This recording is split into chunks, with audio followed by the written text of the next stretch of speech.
Okay.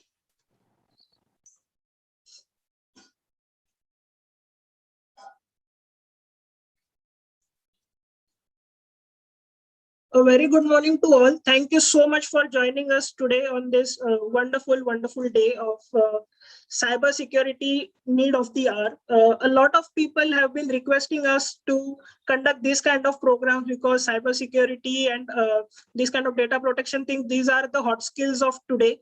And that is why we wanted to make sure that when we organize such program, it should be a top notch. And that's why we are always on a lookout for the industry experts who are the best in their field.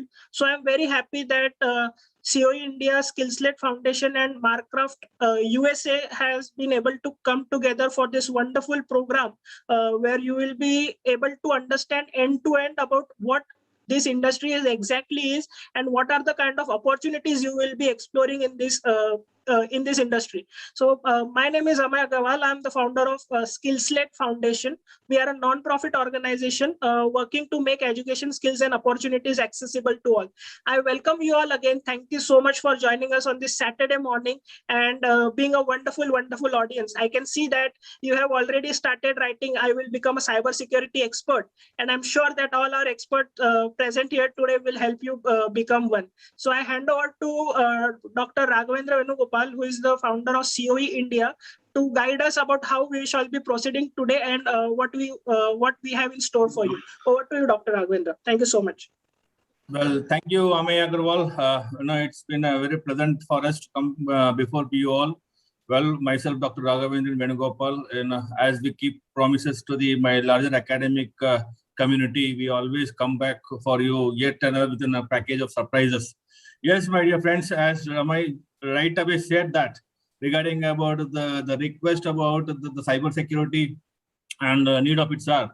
Okay, today's entire conference and the entire day is been completely allocated for the very same reason of cybersecurity. Let us understand about how the basics of it, and let us understand the essentials of cybersecurity. Let us also understand about the hands-on experience about the cybersecurity. So before me giving to the baton to the key speakers, I would like to let you know about how what this webinar is all about. With the cyber attacks happening, there is a lot of acute shortage of trained cybersecurity professionals, and they're escalating the need of their skills. This workshop provides the critical knowledge needed to protect our organizations, information assets, systems, courses to the students, and make strategic decisions about the information security issues, including the identity theft, computer viruses, as well as electronic fraud.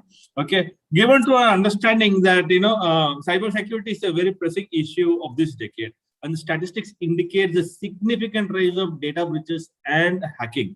Many organizations, including individuals, you, me, everyone, would have felt the experience of hacking here or there, or rather we would have read it in the newspapers. According to certain, incidents of threat has risen 4 times fold. So despite of having the largest IT talent pool in the world, India sees an acute shortage of this particular skilled cyber security professionals. So more than 150 colleges offer cyber security courses across pan India, where I have seen more than 900 plus universities, but only hardly 150 colleges. But however, it is still a superficial knowledge which is not able to meet the real cyber security things. So this is attempted to reduce the gap between the academia and the industry. This will addressed by a structured curriculum and hands-on actual practicals. Faculty training is also a key. Cybersecurity program will enable the students and challenge the global certification to make them industry ready. So, my dear friends, we have Marcraft USA to address all these concerns with the right approach, having a structured curriculum and backed by hands-on lab practicals. With all this based on the NIST cybersecurity networks, along with powerful LMS tools and remote access online lab practicals, providing the proper pathway to the students. Friends, with this, what we are intent to try to talk about on the cybersecurity, okay, we would seek the blessings of our Almighty for 2 minutes, and then we'll proceed ourselves for the next real requirements. So I request all my colleagues, faculty fraternity and students community to remain silent for 2 minutes, and we will go further.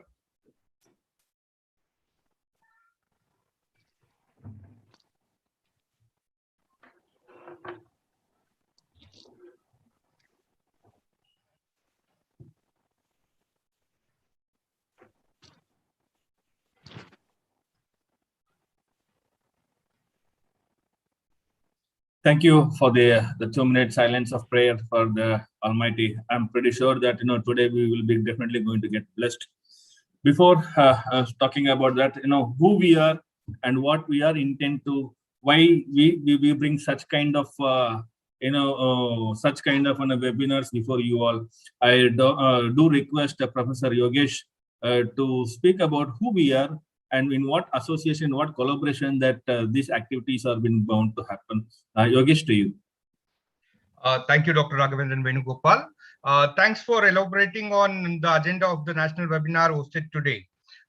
Before going on to today's session, let me introduce our organization, Council of Examiners. Council of Examiners India was incepted in 2019, and we have been continuously working on to get all the educationalists, academicians on board, and to share their knowledge, expertise, and to bring a uniform educational system and to excel in academics and examinations.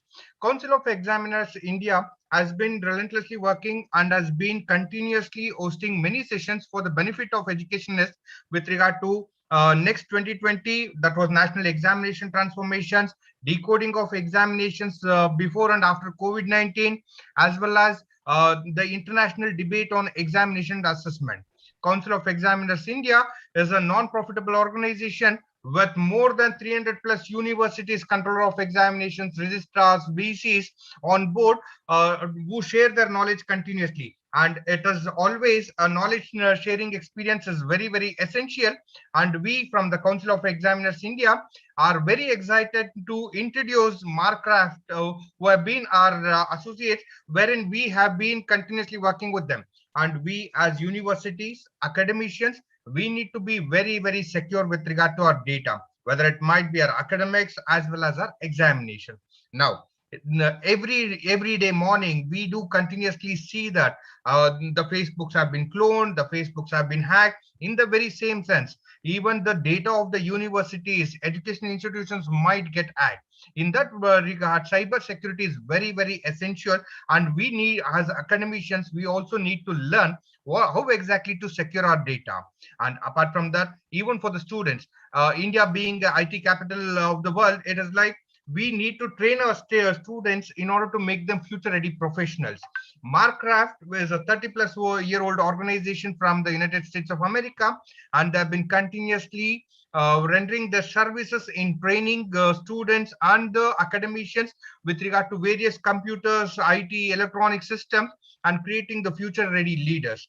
With this, I welcome the dignitaries from Marcraft, Mr. Sanjay Agrawal, Mr. Pillai, Mr. Divanshu Verma, and I definitely hope that we all will be able to learn something new and learn about cybersecurity and securing our data.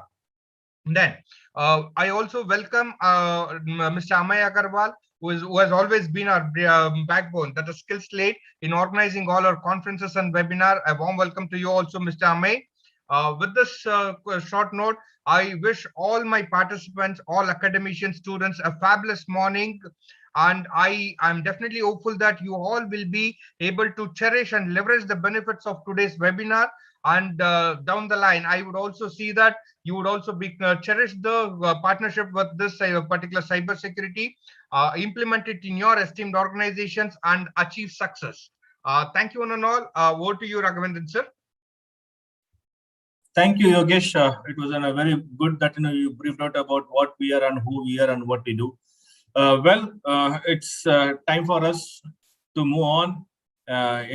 We have a very scientific and very prolific individual amongst us, and he's a person who always been guided lakhs of students, and he's also from the techno. He's a man of technocrat. I do understand that there are a lot of importance about the cyber. Yes, I'm talking about Dr. B.G. Sangameshwara sir. He's alumni of Sri Jayachamrajan College of Engineering, and he was also the former vice chancellor of JSS Science and Technology University, and he was also a former AICT advisor 1.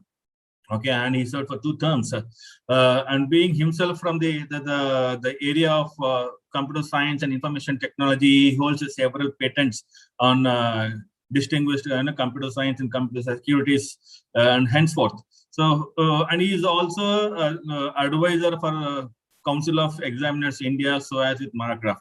So we ask to give a little advisory note regarding about what is why this conference is all necessary, all about what is that, what is the takeaway points for the academicians and the students. So it's a wisdom that we will be definitely going to take it up. I request Dr. Sangameshwara sir to speak about what is the necessity of learning this cybersecurity. Sir, I request you to unmute yourself, sir. Please unmute yourself. Yes.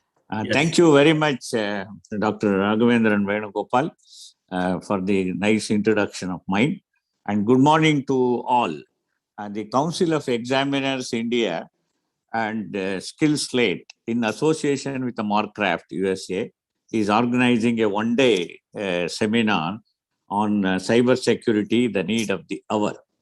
Professor Raghavendra, Professor Yogesh, Dr. Pillai, Dr. Mr. Sanjay Agrawal, and respected speakers from industries and academia, participants, members of the CoE India. I congratulate the organizers for conducting this webinar on the correct and the appropriate time. According to data released by Indian Computer Emergency Response Team, CERT-IN, incidents of threat cybersecurity jumped from 3.94 lakhs in 2019 to 11.58 lakhs in 2020. India is in a dire need of cybersecurity professionals. A report titled India Cybersecurity Services Landscape by NASSCAM Data Security Council of India, DSCI, predicts that Indian cybersecurity services industry would grow at a compound annual growth rate, CAGR, of about 21% to touch a 13.6 billion by 2025. And by 2022, the industry, which generated cumulative revenue of about $4.3 billion in 2019, is expected to grow to $7.6 billion. However, around 3.5 million, that means 35 lakhs jobs in the cybersecurity space will remain unfilled by the end of 2021. So it is a clear indication that there is a need of cybersecurity professionals. As there is no national regulatory policy in place for cybersecurity, there is a lack of awareness at both company level as well as individual level. The government of India has planning to unveil a new cybersecurity strategy this year and has been working on the national cybersecurity strategy for a long time. The new cybersecurity strategy will serve as a guideline to handle every aspect of such as governance, national data resources, building indigenous capabilities, and cyber audits. Unlike countries, in cyberspace, there are no boundaries, thus making everyone from industry, manufacturing, defense, etc., vulnerable to cyber attacks from anywhere. This could result in security breaches at a national level. So there is a need for a technically equipped manpower that can technically equip the manpower that can base its decisions on policy inputs and sound strategy. Critical infrastructure is owned by private sector and the defense establishment have their own networks.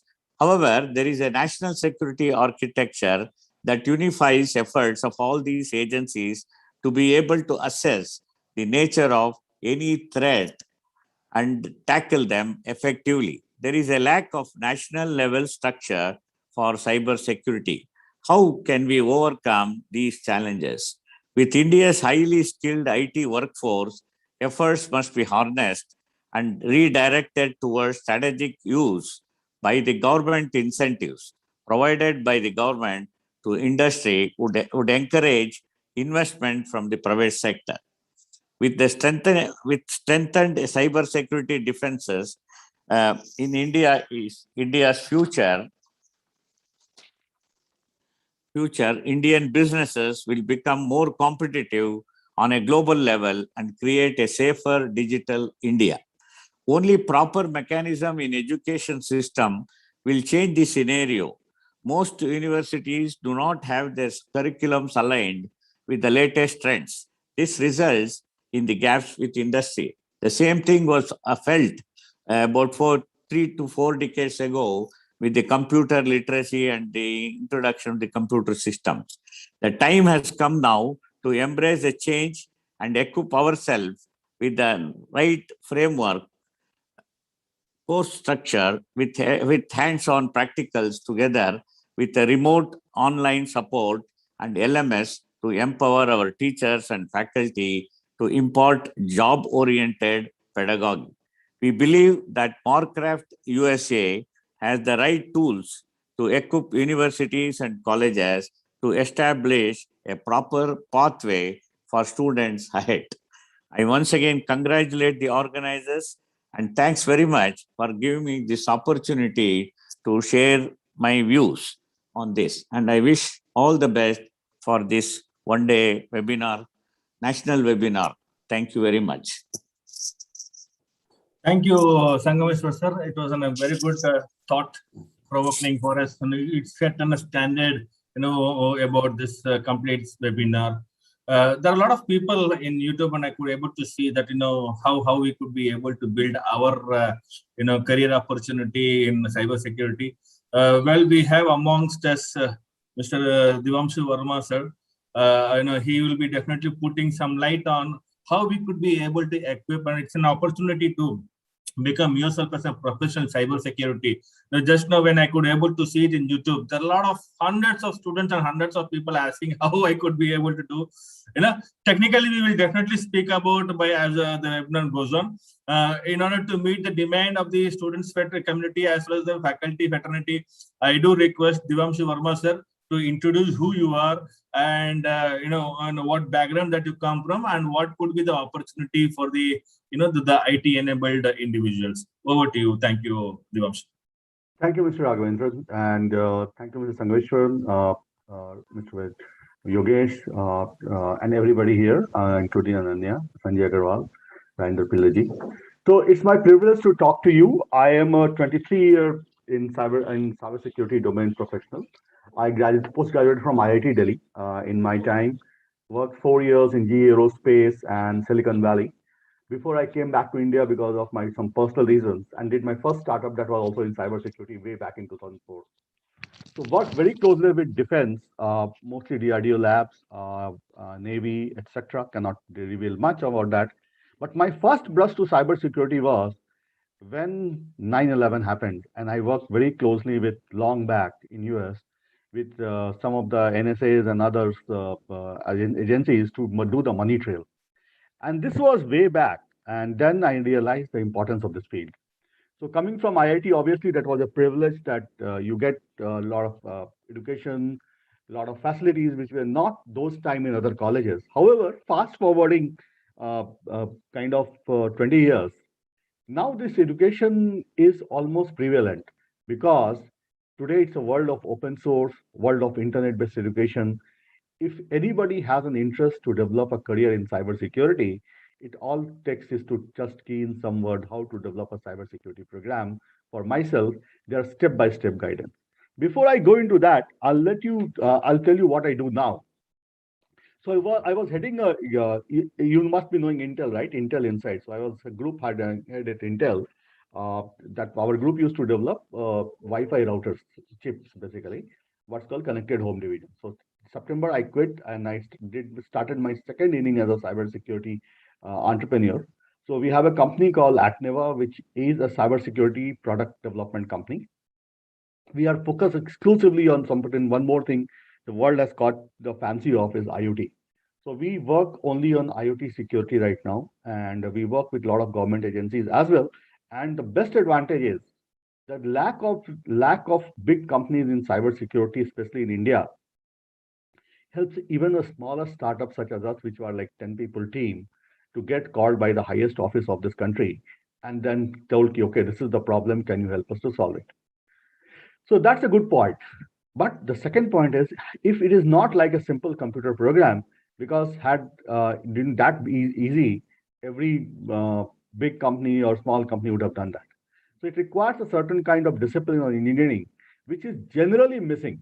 Because what I want students to understand is cybersecurity is not about tools. Anybody can take a Kali Linux or Backtrack or Nmap and set it up. But there are concepts, like any engineering is a discipline. There's something called threat modeling. So when you are given a problem, you see as a cybersecurity problem, you have to understand that how do you start? The first question is, how do you see that?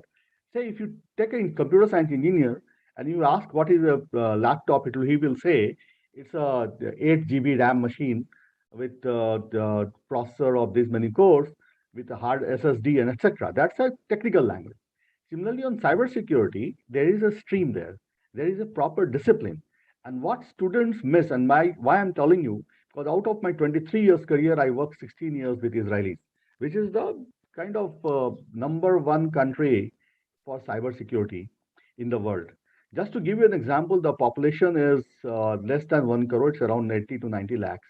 But they do around $10 billion of cybersecurity export every year. Now, that population is much less than Bombay or Bangalore, where I live. But their total export and product development of M&A in cybersecurity is much, much higher than either country. Why? The question is why. One is they are very security focused.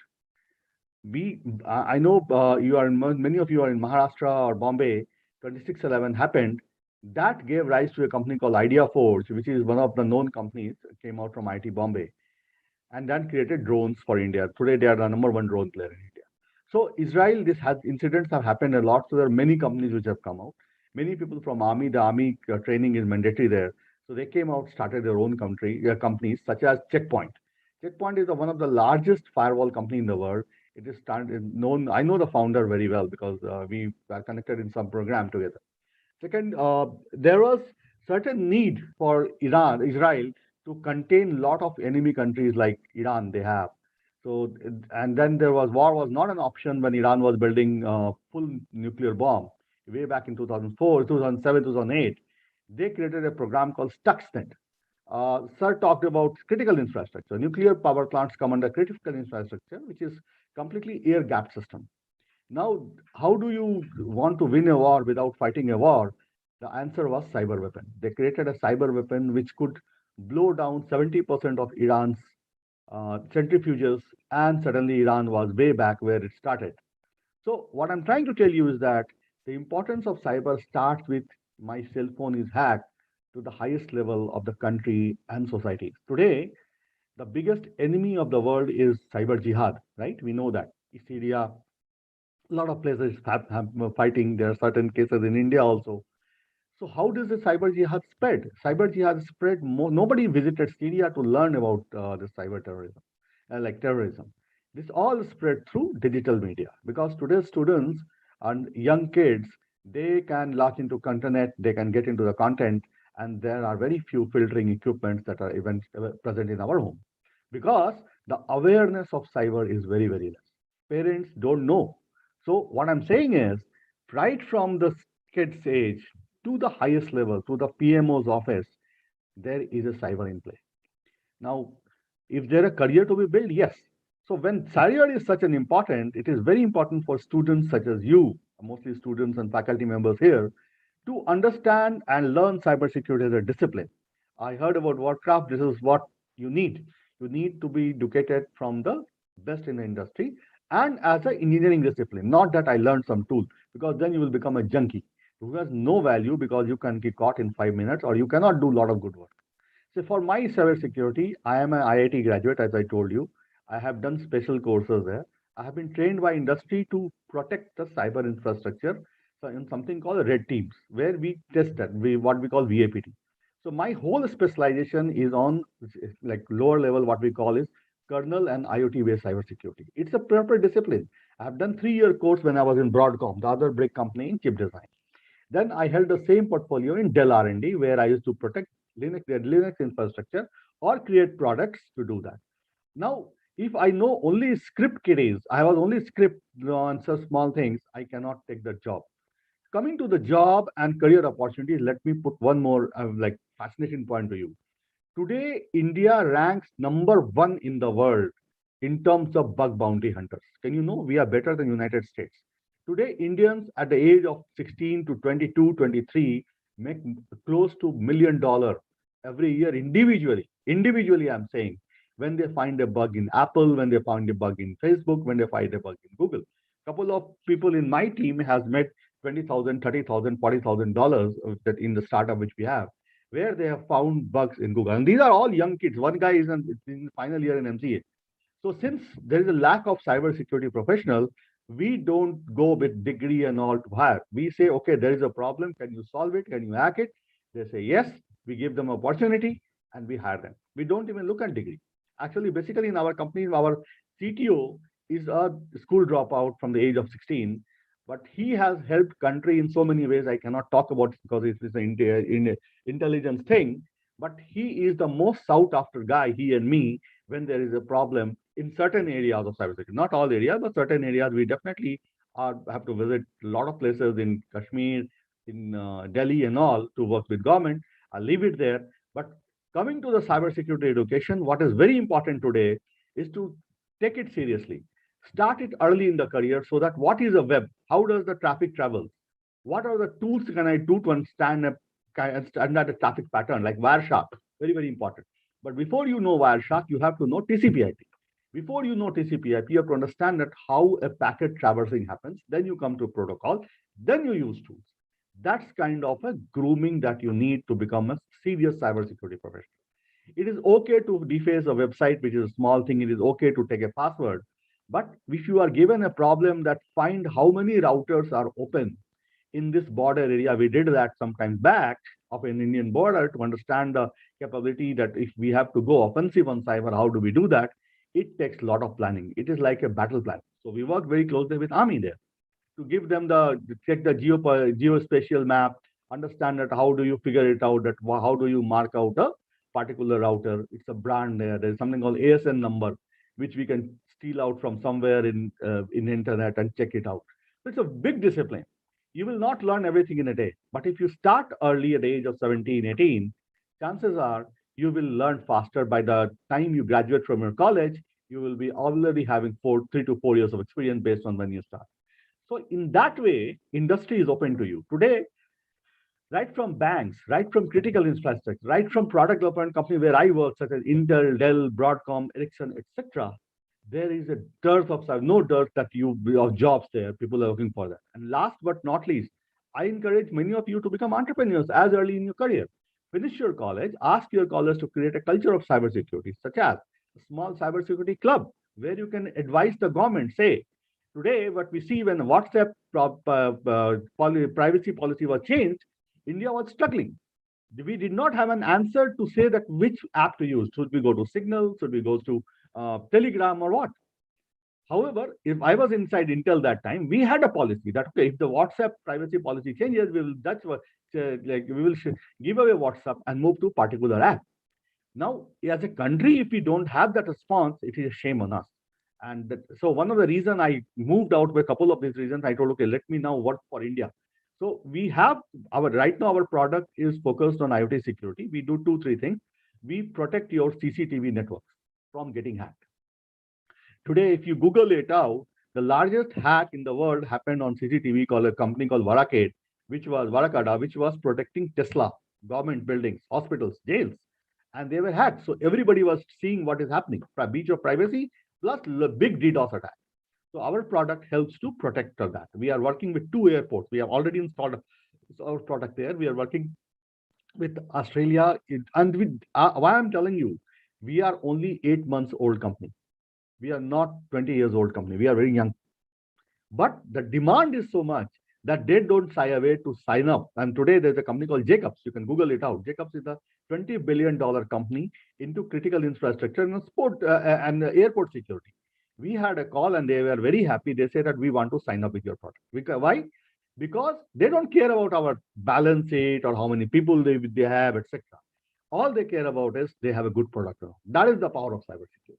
that you can be young. People love young people because young people use digital content more. Some of our employees are only 19 years old. They are still a college student. They do college and they work with us. So they keep learning on that. Lastly, there is a certain very important part which I want to just somebody tell me when my time stops so I can how many minutes I have? Yeah, sir, you can go on for another 10 minutes. Okay, perfect. Easily, Thank you. Yeah, easily. 10 minutes. Yeah. It's 10:37. I will exactly stop at 10:45 or 10:43. That can take some questions if you want. Yes. So the question is, students, take it as a discipline. Like I told that when I joined IIT, I was a very young person in IIT Delhi. We did not know much, but we were groomed with a particular program, focus on physics. Then I'm an electronics engineer, focus on chip design. Then secure chip design was another thing. Then memory. Now all these things come into play when you take a serious job, when you are hired in Intel. So if you are taking information security or cybersecurity as a career, you have to know about protocols. You have to know about system architecture, like how a Linux boots up, because most of the systems get hacked when the operating system is not loaded. That's called secure booting. That's why the concept of secure booting came. I got a couple of my patents on secure booting when I was in Broadcom. Now, after that, when you come to web security, somebody is interested in web security, you have to understand that whole web architecture. What we call is that the REST API works, SOAP architecture, how the interaction between middle layer and front end plays, what is JavaScript, how do you control PHP, what are the message passing APIs, how is API secured, things like that. In that way, you can do wonderful work on web security. Then somebody might be interested in device security, the way I am, like how a device like IoT devices get secured, like CCTV, phones, Bluetooth devices, secure home, critical infrastructure. That's my area. You have to know about protocols very strongly. You have to understand that how Bluetooth works, how RTSP, like real-time streaming protocol, which streams what you are seeing today, it is through real-time streaming protocol, RTSP. If you don't understand that how weak you use RTSP, you cannot hack into that. If you don't understand what are the problems in RTSP when it was developed, and each protocol has its weakness. So what I'm trying to tell you is that you first go to the broader thing that okay, cybersecurity, threat modeling, how the data progresses, etc., and take help of professionals such as Mr. Agrawal, Mr. Pillai, and other people here who have been in this domain. If you want to do some internship, reach out to us. We can help you with smaller projects. But idea is then you are groomed properly that after 4 years you can take up bigger problems. Say somebody tells us today that okay, what should be our strategy towards putting an encryption engine for financial transactions. Now, should it be AES? Should be RSA? Should be hardware based? Should it be two-factor protection? Why? And if there is a two-factor protection, have we taken care of man in the middle attack? No, we have not taken care of that, because it is easy for somebody to hack into your SMS and steal that, and then clone your phone and log into any account in the world you want, which is a bad thing. Don't do that, because if you do that, somebody like me is going to come behind you and catch you. So I also say cybersecurity has to be an ethical business, so that you learn about ethics, discipline, good of the society, because suddenly at the age of 24, you will get a lot of power in your hand. You will see, okay, I can reach out into a lot of countries today. Today, what we say that cyber war happens every day. If you want to believe that, go to a website called Kaspersky, look into their threat engine. If you can give me 1 second, I can share my screen and show you. I'll just take 1 second, and I'll show you 2 things. Can you allow my sharing of screen?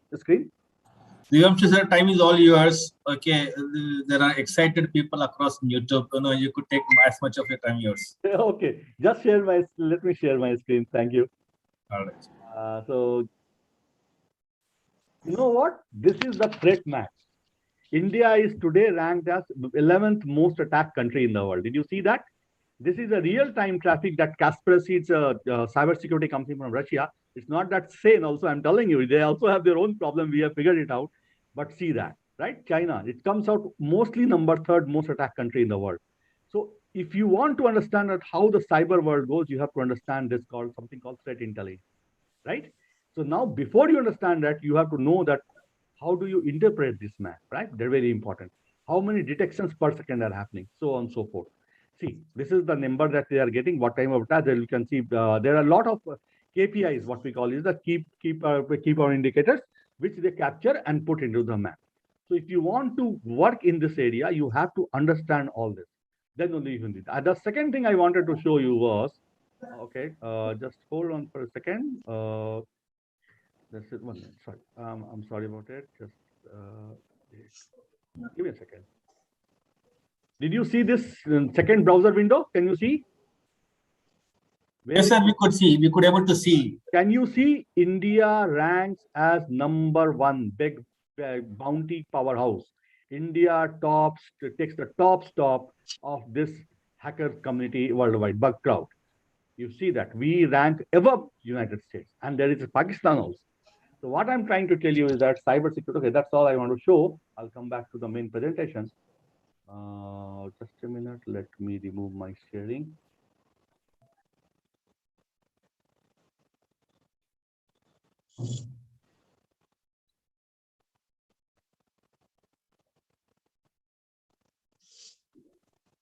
Yeah, so, okay, let it be, so no problem, not sharing something very important. Yes, sharing, yeah, stop. So what I'm trying to tell you is that this all information is on your fingertip, but you have to get guided by experts. Otherwise, you will never find that and you will not be able to learn anything. So as like any other engineering discipline, cybersecurity is a discipline. First thing is that it requires a rigorous rigorous learning, training. There is a roadmap to that. So that after a certain level, you say, yeah, I know one area of cybersecurity very well. And then it grows on experience. People like me who have like probably 20 years in this field can understand that, okay, why will a cyber attack take place? How will a cyber war play out? I was talking to one of the government agencies.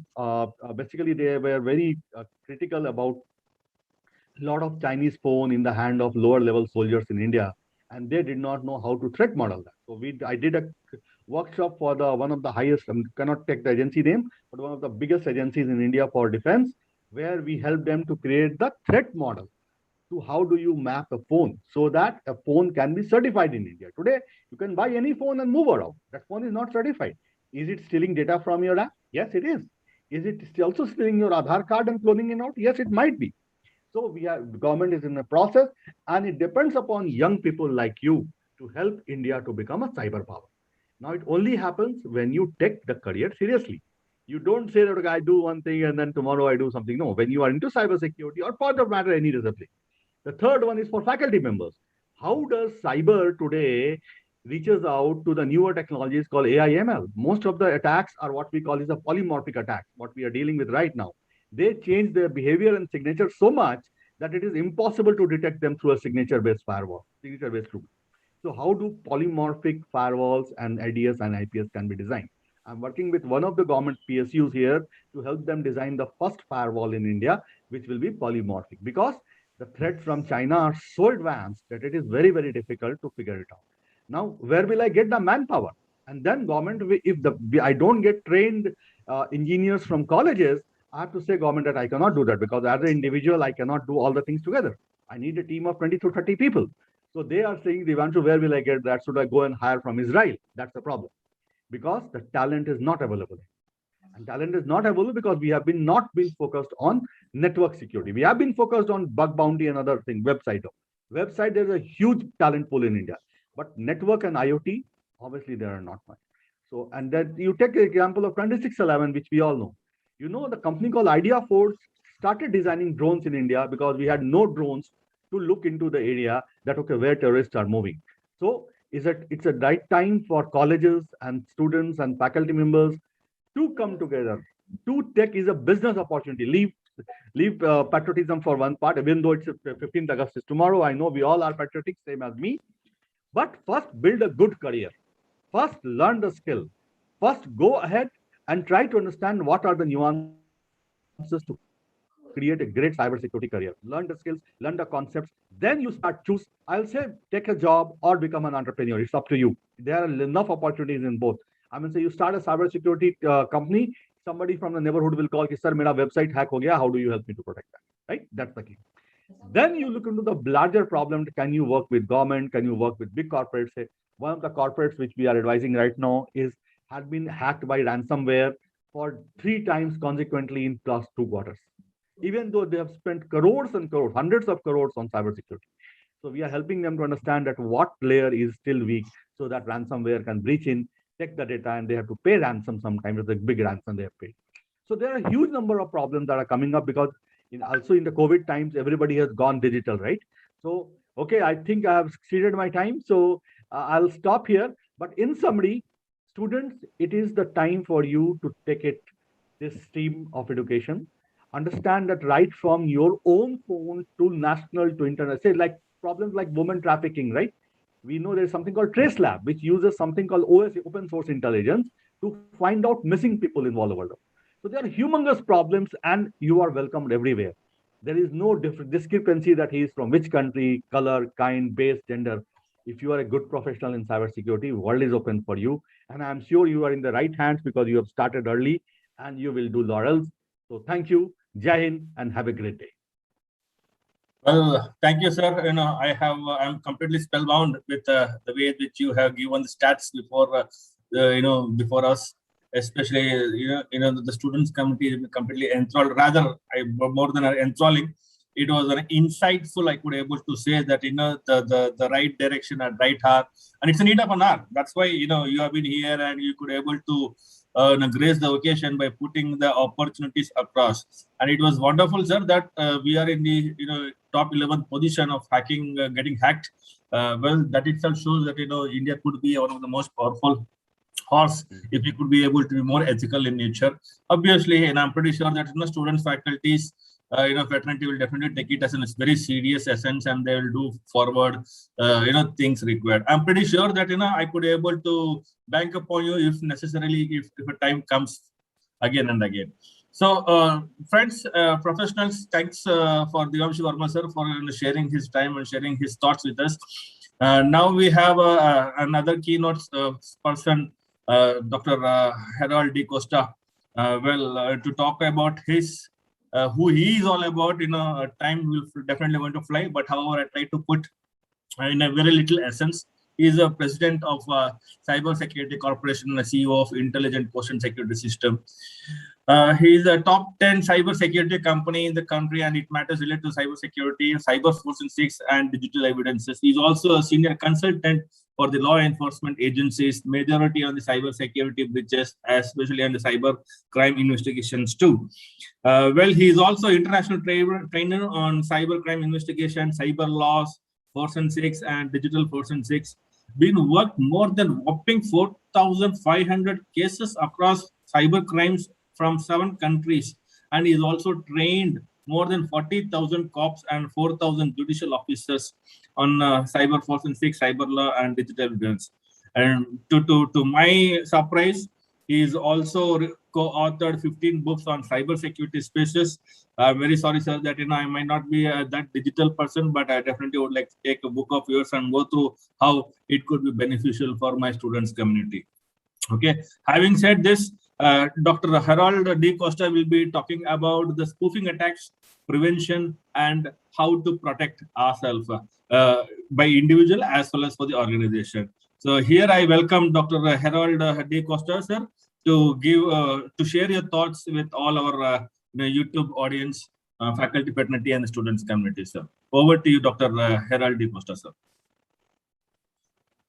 Yeah, thank you very much. I hope I'm audible. You are audible, sir. I appreciate if you could be able to come on video also. Yeah, I've already come on video. 1 minute. Yes. Yes. Okay. And I can see you. You can see me also. Thank you. Thank you, Harold, okay. sir. Okay. Thank you very much, first and foremost, for inviting me for this national level webinar on cybersecurity, the need of the hour. I thank Dr. Sangameshwara for his inaugural talk, and of course Mr. Pillai, Mr. Sanjay, all the organizers, Ameya, for having me for this program at this moment. Well, I shall be dwelling upon the topic that is the spoofing attack and prevention and protection. But prior to that, I just want to talk to you before I can go on the slideshow and show you some presentation related to what spoofing attack is all about. But to talk to you about, it's very important because I'm talking to some maybe the head of the departments, or maybe some, the vice chancellors, or some certain, the council bearers of the education fraternity, along with my dear students who may be connected from different parts of the country. One part which I would like to share with you is that the today's webinar will be a game changer for you as far as your career is concerned. In fact, when you talk about internet came in our country almost about 27 years before, 1994 to be precise. And we almost have about 70 crore Indians today who are hooked on to the internet. We almost have about more than 100 crore debit cards, which are there in the Indian market. We have almost about 118 crore SIM cards, which have been used by Indians. An average Indian spends almost about 3 hours, 47 minutes on the social media sites on his or her mobile phone or any digital device. This statistics, what I'm sharing with you, is of November 2019. Please note, this was before the pandemic. And the statistics of 3 hours, 47 minutes, what I'm just sharing with you, was told by our then Honorable IT Minister, Mr. Ravi Shankar Prasad ji, when I was a part of the Mobile India Congress, a conference of the Southeast Asia. Well, it's more than 1.5 years. And now during the pandemic, I'm sure this 3 hours, 47 minutes might have been more than 5 hours, so on and so forth. Well, we almost have about 26 to 27 crore Facebook users from India. We have almost close to 50 crore Indians using WhatsApp. We almost have close to about 30 crore Indians having their email IDs. In fact, whatever the statistics I'm sharing with you, in the world, we are either number 1 or number 2 as far as the use of digital technology is concerned. So there's nothing new now for us as far as the digital technology is concerned. But please mind well, if the technology influx has risen to an extent that it has become very, very common thing for a common user to work on with, so as the cyber crimes also have increased. Well, we are in the top 3 nation as far as the overall cyber crimes are concerned. It's a different thing that most of these cyber crimes don't get registered. That's a different ball game, a different part of the story. In fact, just a couple of days before, I was interviewed on another YouTube channel. And with me was one of the senior police official from IPS officer from Maharashtra cadre. And well, he was sharing some statistics. He was with me in the interview. And he said in one of the city of Maharashtra, in the last 7 months, there were almost about 10,947 cybercrime applications which came to one city police station. And out of this 10,947 cybercrime applications, only 46 of them got converted into FIR. And to say the least, the conviction rate for cybercrime is very less. Well, it's less than 1%. Having said this all about, what I mean to say is that you require tons and tons of cybersecurity professionals to ensure that people don't get victimized. You yourself don't get victimized. We are there in a digital space where we don't know what's going to happen then the very next second, the very next moment. And under this scenario, we require good quality cybersecurity professionals to come into the industry, to work with the law enforcement agencies, to work with the judicial system of the country, to assist them, to ensure that we don't get to be victimized. Well, the last 1.5 years, approximately, we have seen what COVID has done for us. The fatality rate for COVID is say 1.5 to 1.6%. I would say that also should not be there because life is very precious. But having said that, at 1.5, at 1.6 fatality rate of COVID in our country, we feel so scared to move out of a place. But remember, the fatality rate for the cyber crimes is much, much larger. I won't be surprised that in few years down the line, few months down the line, we could have almost about 98 crore Indians who could be victimized for cyber-related breaches. With 1.5, 1.6 fatality rate, we are so much scared. If 98% of the people get to be victimized in the days to come, just imagine what may happen. So I think under these circumstances, it is very important for us to take cybersecurity as a prime important topic, a prime important subject, not only to be included in the syllabus, just from a theoretical perspective, but also it should be inclined towards more about a practical exposure. And having said this, this field is too big, but I am going to take one part of it, and that is basically the spoofing attacks. Well, the presentation, what I'm going to show to you, I've included some phone number of my friends, and the calls are coming from their number to me. They never called me. I've got a WhatsApp chat from their number. They never sent to me. That's what they will deny in today's session. I've got SMS from their number. They will deny it. Well, having said that, I've also got an email ID from their email, which they will deny it. But all of this denial doesn't mean that you have not sent it, because in the eyes of the police, in the eyes of the law enforcement agencies, till you don't prove technically, legally, and with a concrete, conclusive electronic evidence, you still shall be on the radar of the law enforcement agency that you misused technology to commit a crime. And therefore, under these circumstances, let me just now go with the PowerPoint presentation, which I will just have with you all. Well,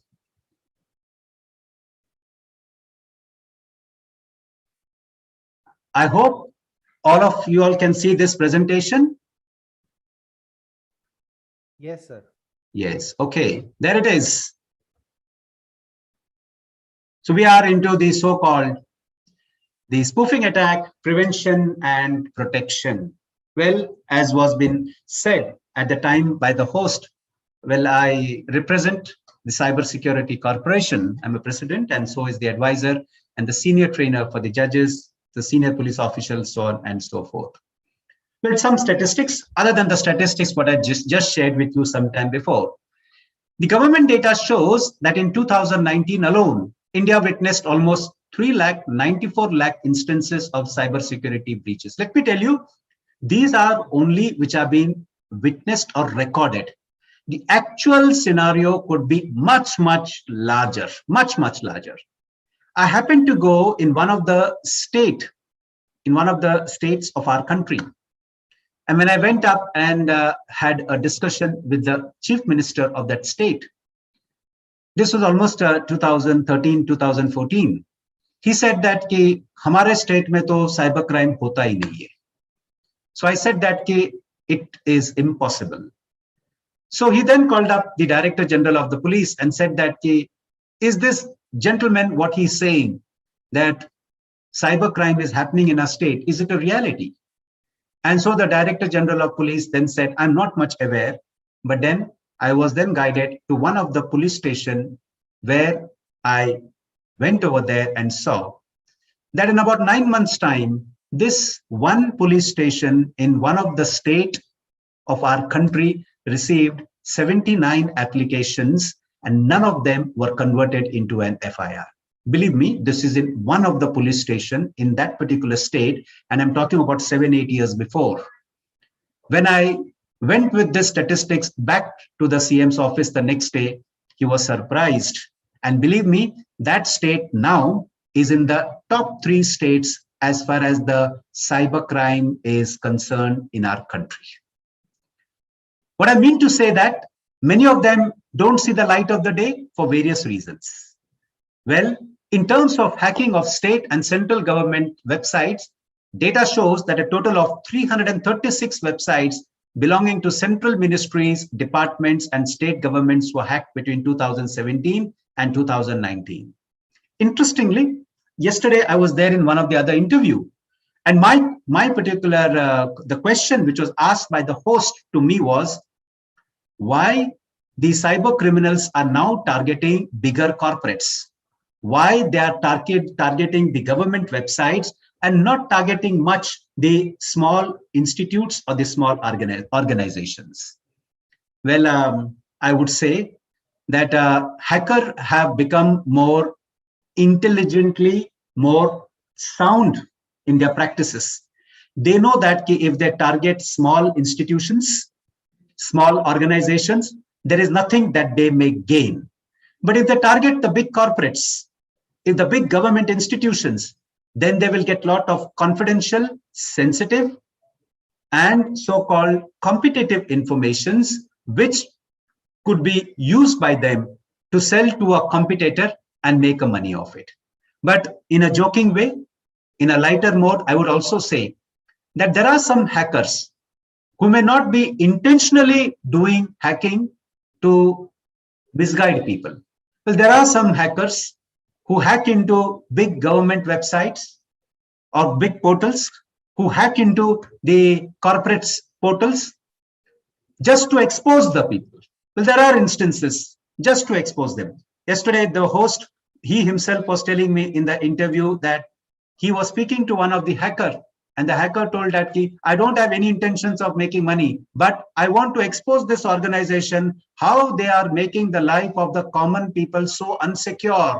And that's why I do it. My intention is not to make money. My intention is to make the people aware that they are being that they have been made a soft target, and the products are sold to them at a higher cost, so on and so forth. Well, it's a debatable topic what can go for us together.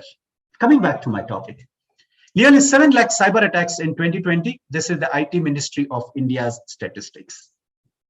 But the rise of cybercrime in India, if you see, biggest cyber crimes in India are phishing, no doubt about it, identity theft, and hijacking the credit cards. 27 million Indians have become victim of identity theft between June 2020 to July 2021. It's a huge 2.7 crore Indians have already become victims. Believe me, these are only recorded statistics. 52% of adults in India do not know how to protect them against the cybercrime. 93% of the cybercrime registered in India between 2017 to 2019. So we have almost about close to 1 lakh cybercrimes registered. Let me tell you once again, these are only registered. These are not the actual ground scenario which is taking place in our country. The government portal cybercrime.gov.in recorded over 4 lakh cybercrime complaints in less than a year. Half of them were the cyber financial frauds. And this is bound to be. Every day, my day starts in the morning call with a financial fraud. Well, as when I'm there in a session with you, I just got a call.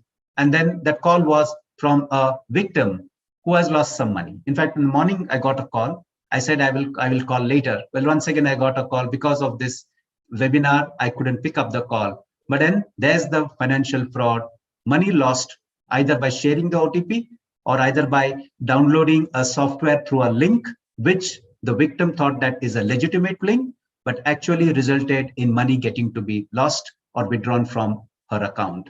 The police helpline number 155260 is to register the cybercrime complaints.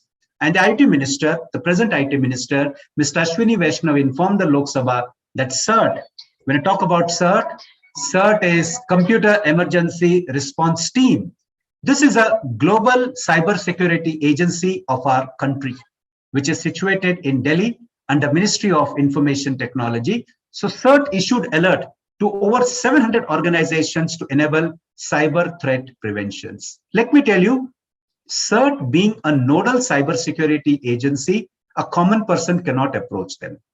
Only the government and the corporates can approach the CERT if they have been victimized. A common person can approach the government through a portal that is cybercrime.gov.in, where he or she can record her complaint and go with the further progress in the case with the concerned agency. Well, coming to my topic on spoofing, someone or something pretends to be something else in an attempt to gain a confidence, get access to our systems, steal data, steal money, or by falsifying informations. That's what spoofing. Spoofing also means identity theft. It means stealing somebody else's identity by which you can send a message from their number. You can send an email from their email ID. You can chat on their behalf without the actual person having any communication to be done with the person who is receiving this chat or these messages or these calls, so on and so forth. What are the types of spoofing? Well, broadly, there is email spoofing, website spoofing, caller ID spoofing, text message spoofing, WhatsApp chat spoofing, and GPS spoofing. These are broadly the types of the spoofing, what could be categorized. Now, spoofing, when you talk about, is identity theft. It also could mean impersonation. What does it mean in a very simplistic way? And that is, if a hacker knows your email ID, he need not know your password of your email ID, but still he can send an email disguising as to be sent from your email to a third person in this universe. And if the third person in this universe to whom this email is received is not aware that this is not sent by the sender whose email ID is been seen on his particular screen as from, if he's not aware of that, then he may conclude that this email has come from this person's email ID and complications may arise. So therefore, under this scenario, we will be dwelling upon this through maybe a small example by which you will understand what spoofing is. Well, you may think that the cyberspace is a draconian space to be there. Well, for the time being, if you want to feel it, you can feel it across, because to a larger extent it is. But can this draconian space be protected and prevented? The answer is yes. How? With proper cyber hygiene practices. We have a Swachh Bharat Abhiyan. Well, now we are very less on the streets, very less on the roads. I think now we require Swachh Abhiyan, that is the Internet Swachh Abhiyan. That's most important now. Because most of the time now we are glued at our home, on our digital devices, and not knowing that every minute, every second, we may be victimized, we may become a victim of cybercrime. So I always prophesize that Swachh Bharat Abhiyan is very good, but now we require Swachh Internet Abhiyan, because this Swachh Internet Abhiyan will make the life of a common citizen more secure. And believe me, I have people from the academics, my learned friends from the academic. I have students over here at this forum. Believe me, this particular science to be learned is very, very important. Else, if the Third World War takes place, should not happen. But if it takes place, it could be a cyber war. It could be an information war by which information spoofing, stealing of informations can give a victory to a targeted nation, wherein the whole war then could be won or it could be lost. But what exactly is email spoofing? Email spoofing is a forgery of an email header so that the message appears to have originated from somewhere or somewhere other than the actual source. Email spoofing is used for phishing or the purpose of tricking the recipient of email into giving up sensitive personal information. Let me tell you, when you are talking in terms of the information is categorized as sensitive, personal, and confidential. Now, these categorization of this information is more elaborated in our Information Technology Act 2000, wherein there is a law, there is a section which says that if there is any type of a laxity which an organization or a corporate has for storing this sensitive, personal, or this confidential information, if there is any laxity, they could be penalized up to 5 crore rupees for having improper security practices in place. That's the law. That's the section. How many of them in the corporate industry know about this? Well, in counting fingers. I was a part of a conference. In fact, I was not a resource person. I was just listening in a part of a conference. And there, a very senior person from a healthcare industry was resource, was a speaker.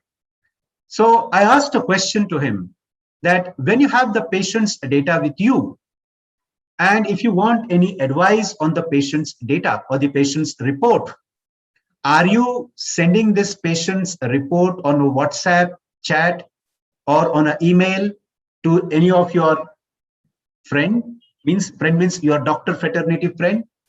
He said, yes. I said, have you taken the permission from the patient before you do this? He said, no. I said, you are being caught under the law for violating one of the sections, one of the provisions of the law, wherein you cannot share any of your patient's data to anybody, even though he may be your colleague, unless and until there is a written permission from the patient to share the data, so on and so forth. Now, how many of us know this? Well, hardly 0.000, I don't know how many zeros I have to add, followed by 1. Otherwise, all of this, the doctor could land up into serious troubles and may have to compensate the patient a big sum of money for having that information to be given to a person without taking the approval from the patient. I have my friend over here, Mr. R.K. Pillai, and I can take a little leverage. Mr. Pillai has sent me a mail in the morning, and it has come from his email ID. At 10:30 morning, he sent an email to me. I'm contacting you today to inform you that today's seminar stands cancelled due to some technical difficulties. I hope we can reschedule it to some other time. There's the email ID, which belongs to Mr. Pillai. And Mr. Pillai, you are there, I know. But what I mean to say is that I've got an email from you. So this becomes as an electronic evidence to me. I can show to the whole world. So even if at all I don't get hooked up, even if I don't get connected to this particular national seminar, which you have organized, putting so much of efforts, getting so many luminaries on record.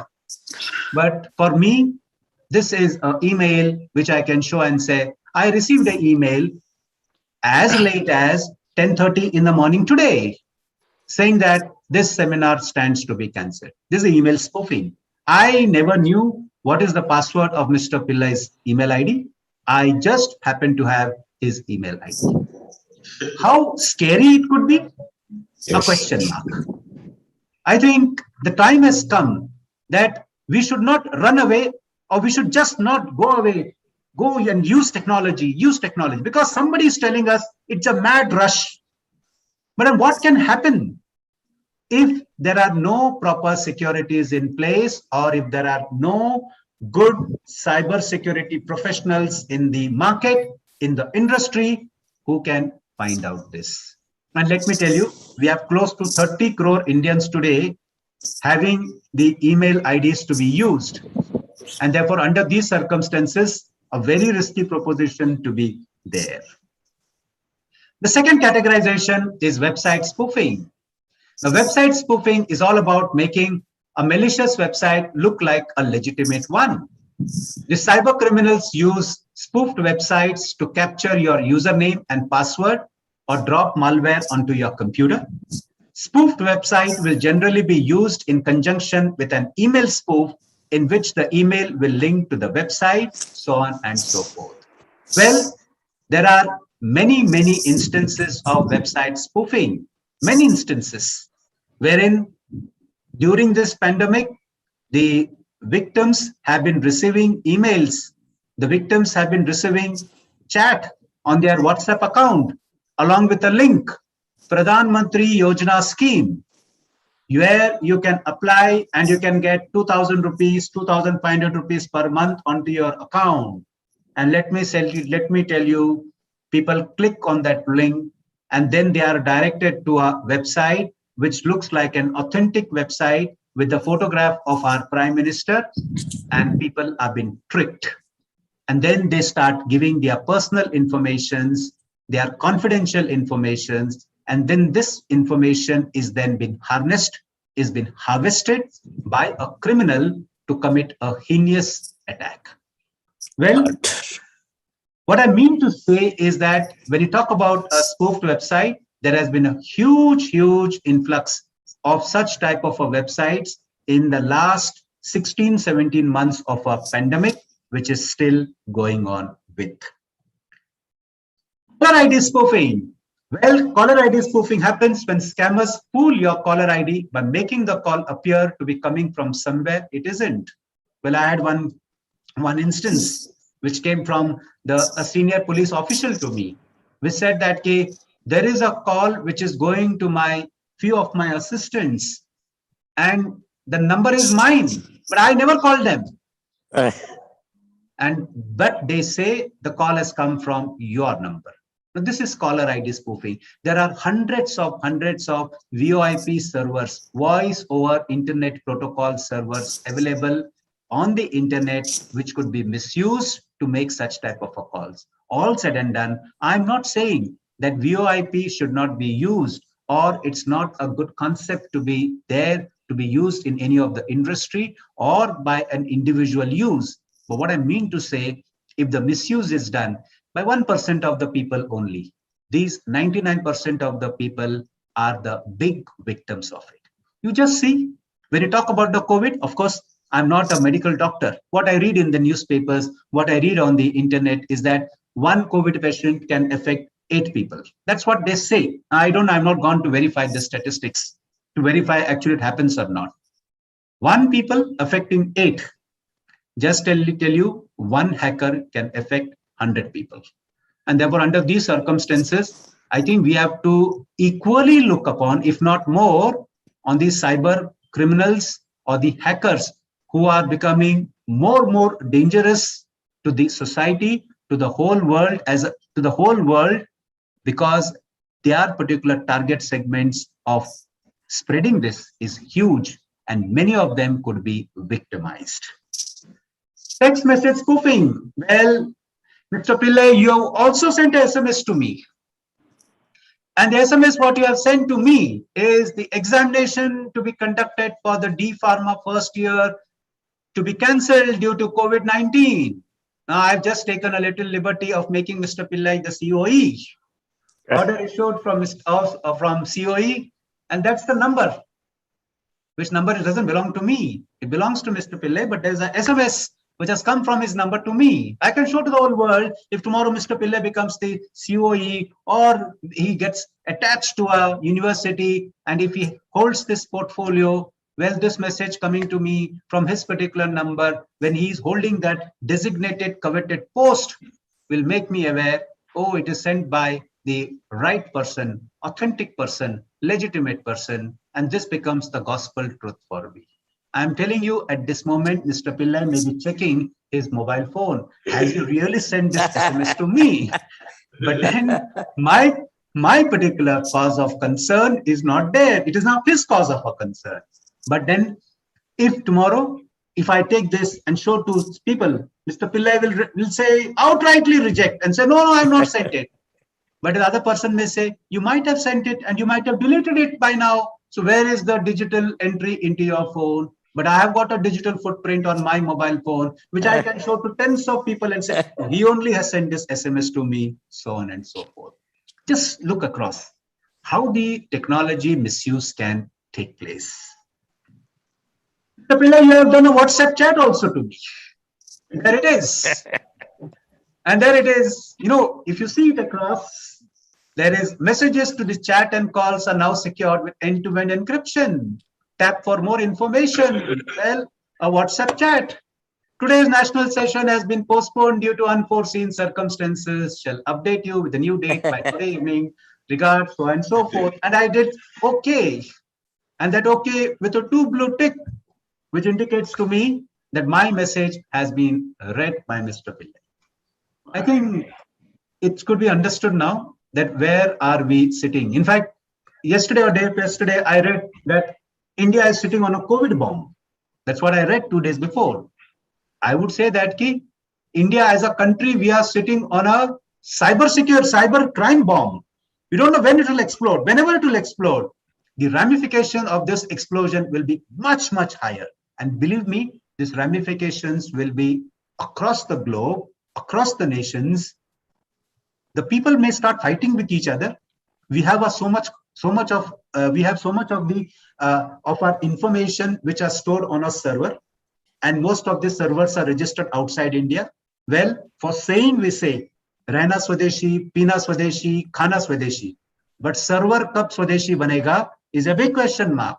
और servers जब भी स्वदेशी बनने की कोशिश हम करते हैं, it's not possible to be done all the time in a smallest interval of time. It will take some few months or at least couple of years to have the servers to be placed. But with 70 crore Indians today using internet, what may happen after 2 years, we don't know. We want a solution now. And to make the solution available, we require qualified cybersecurity professionals to be there. That's why the cybersecurity program is very, very important to be incorporated in the institutes, in the universities, in the colleges, such as we get bright youngsters coming into the corporate world, ensuring that such type of the crimes get to be minimized and common person doesn't get to be victimized. GPS spoofing.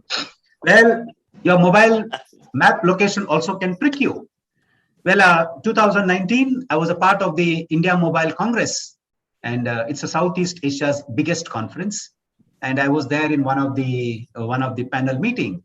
So I thought that rather than me talking, which is very theoretical, I showed a live demonstration during this program. And I was sitting in Delhi in the panel, but I showed in my mobile phone that I am sitting somewhere in Jaipur, number one. Number two, I could navigate or I could compromise my GPS locations in such a way that even though I was stationary in that panel discussion in Delhi, I can show that at that moment I was going in a car, and I can compromise the map in such a way that in the next 30 minutes from Jaipur to this place, I'm going in a car, whereas I am stationary sitting in Delhi.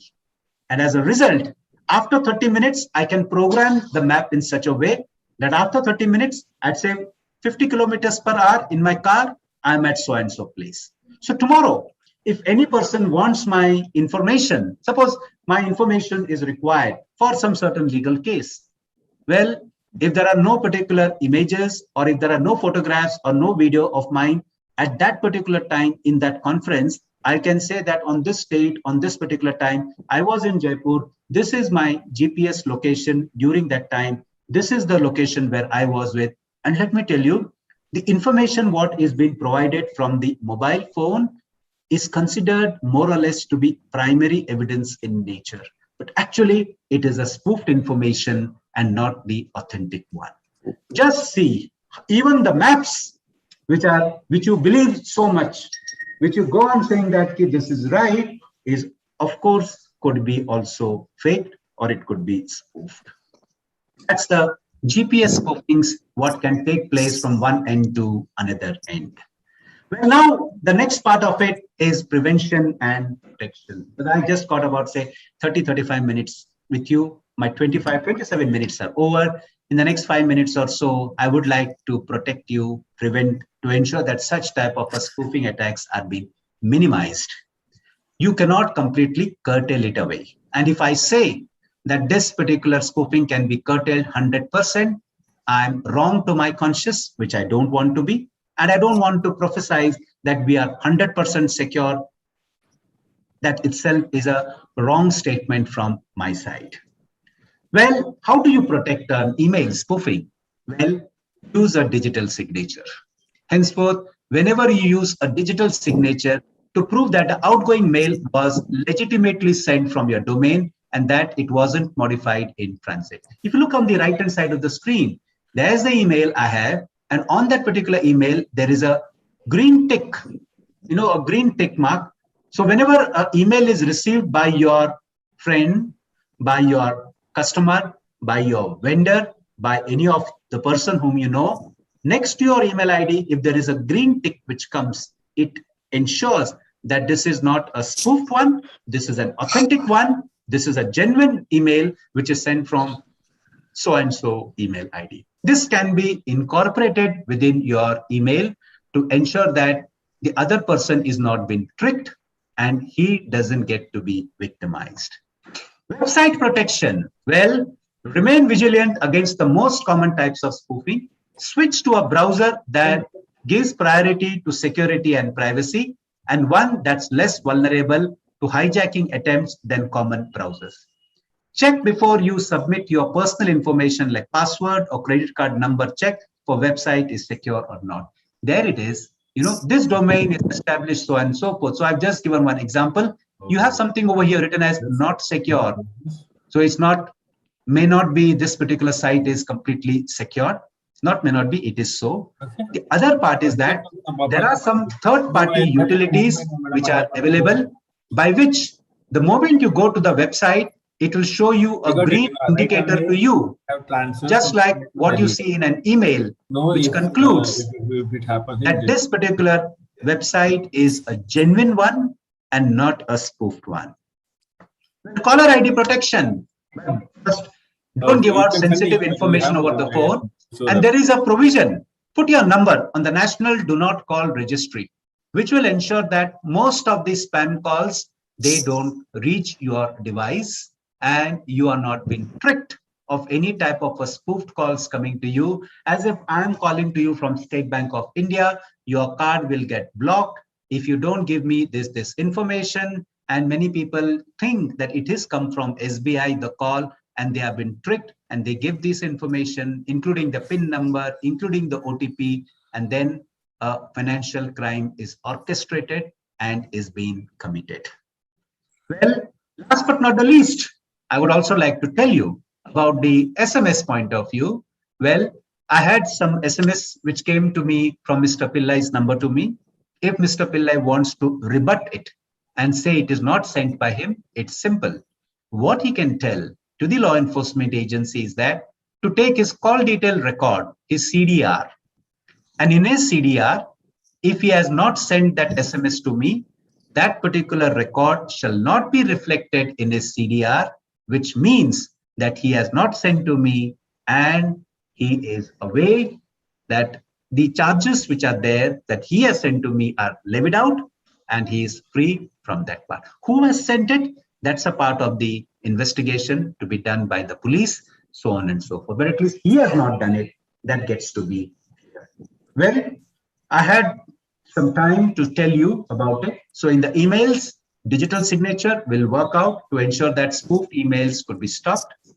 In terms of the SMS, if some spoofed SMS come from some number, well, the CDR will proclaim whether that SMS was sent by the sender's number, which came on the recipient mobile, that was 2.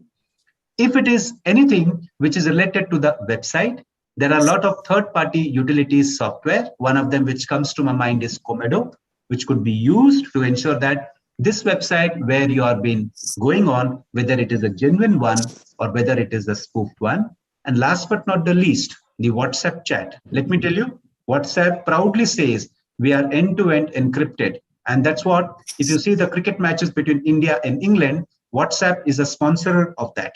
And it says WhatsApp is end-to-end encrypted. I don't want to debate from technical perspective, even though I come from a technical background.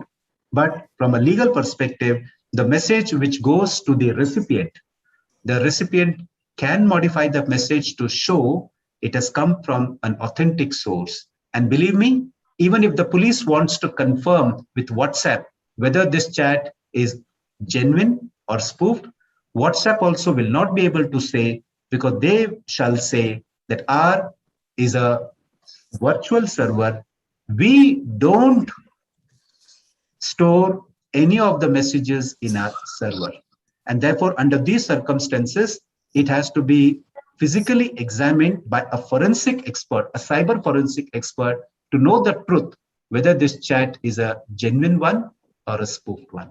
All in all, I would like to put out and say that the time has come wherein we require very quantitative, competent cybersecurity students to come into the market. Well, I would say little professionals with a pinch of a thought, because I've been working in this space for almost 15, 16 years. And still I consider myself as a student, because every day is a learning exercise for me also, because a hacker, I may confess to you very openly, is 10 times smarter because their job is only to do wrong things. But then as an evangelist of cybersecurity, our job is to protect. Let's always be on the side of the later part of protecting the people, protecting the citizens, protecting the organizations by having proper security practices in place and ensuring that cybercrime gets to be minimized. So all my dignified, my very intellectual friends from the academia industry, I would like to request you that please have cybersecurity program as a mandatory program, not just elective programs, not just the elective subject. And to all the students who are been hooked up at this moment, please look cybersecurity as your next career goal, where it can reward you socially, financially, and most important, it can reward you in a way that you shall feel that you have done some qualitative work for the upliftment of the marginalized people. Thank you very much for giving this opportunity to me to talk on this topic. I hope I have given justice in the last 35 minutes or so on talking of the topic of spoofed attacks, protection and prevention. Thank you very much. Thank you, Dr. Myself, Dr. Raghavendran here, and it was a mind-blowing, thought that you have been shared with us. In fact, when you have tried to influence Dr. R.K. Pillai with the email as well as the WhatsApp, we are just a dust of something. We are unaware of how things would have been happened to us, and we might not be aware about what would have been happened as we are also being connected through cyber things and all. But it was a wonderful session, sir. On behalf of the YouTube audience, academic fraternity, community, I deeply thank you by giving a lot of insights, and I think it is just a tip of an iceberg. There's a lot of insights for sure that to know about in depth of it. As time is a constraint for the day, we limit ourselves, and I'm pretty sure that we will come back to you to have an elaborated session along with R.K. Pillai sir in real. Let's see how you have created email as well as the WhatsApp text also. No, it was. I have very limited knowledge on the cyber things and all, but today. A person like for me who is a control of examinations for a very reputable universities. Okay, once you took out that deal for my exams has been postponed, that was a clear eye opener for how things could be able to happen. If a person who takes a decision to conduct the exams, and there are many people from the students end, they show the email, they might have a WhatsApp telling this that probably that we got an information or circular from seminar. So that might be a biggest problem. Having said that, it's a wonderful thought session, sir, and I'm very much thankful for you. Now I would definitely pass on the baton to our the person who was accused by Dr. Harold Costa sir, R.K. Pillai sir. On a lighter note, I'm so sorry for that. R.K. Pillai sir, over to you. We have president of Marcraft, and we have a president of AI Tech. I'm got very limited knowledge about his things and all, but I'm pretty sure that today's entire webinar is revolving around his company and what is he's trying to deliver all about.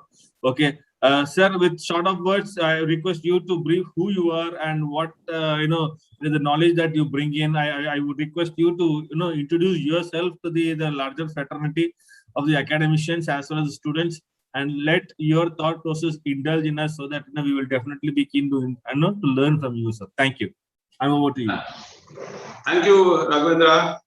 Thank you, all the panel members, and welcome to all the listeners of this very important program of today. It's called, as you know, the need of the hour. Friends, it has changed. It is not need of the hour. It is not need of the minutes. It is means need every moment. First of all, my big thanks to Harold. He not only opened my eyes, but he left me in such a way that my eyes cannot close. Now he's going to give me an example of what is called as sleepless night, just by showing a few demonstration of what he could do. And I have, when I met him, he did these examples live on me. So I know what it is. So friends, cyber security is not need of the hour. My first message is need of every second.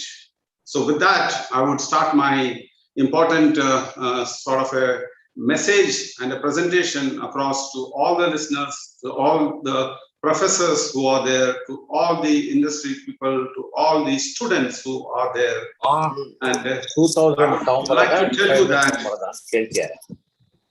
I would like to tell you that. I would like to tell you that what we faced in this present pandemic of COVID. One second, sir. Sangmeshwar sir, please unmute yourself. Yogesh, call him up. Carry on, please, sir. Sorry for the disturbances. Probably he might be in some emergency. Yeah, in the present context of COVID, what we are facing, when COVID attacked everybody, the first thing was we ran for the mask. Imagine we ran for the mask for the first time. Similarly, when a cyber attack comes, we run for the antivirus. But that is not the end of the cyber security. So with that introduction, I would like to go on to my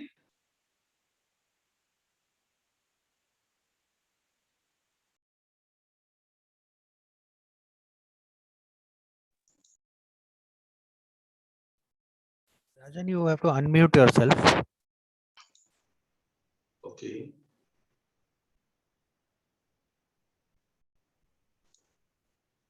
Okay, now I will screen share it.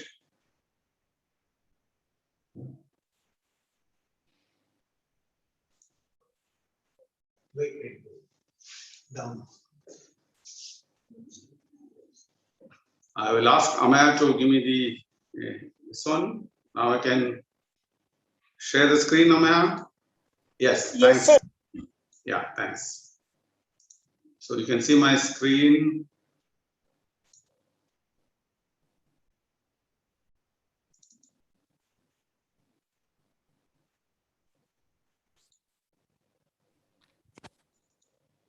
All of you can see my screen? Yes.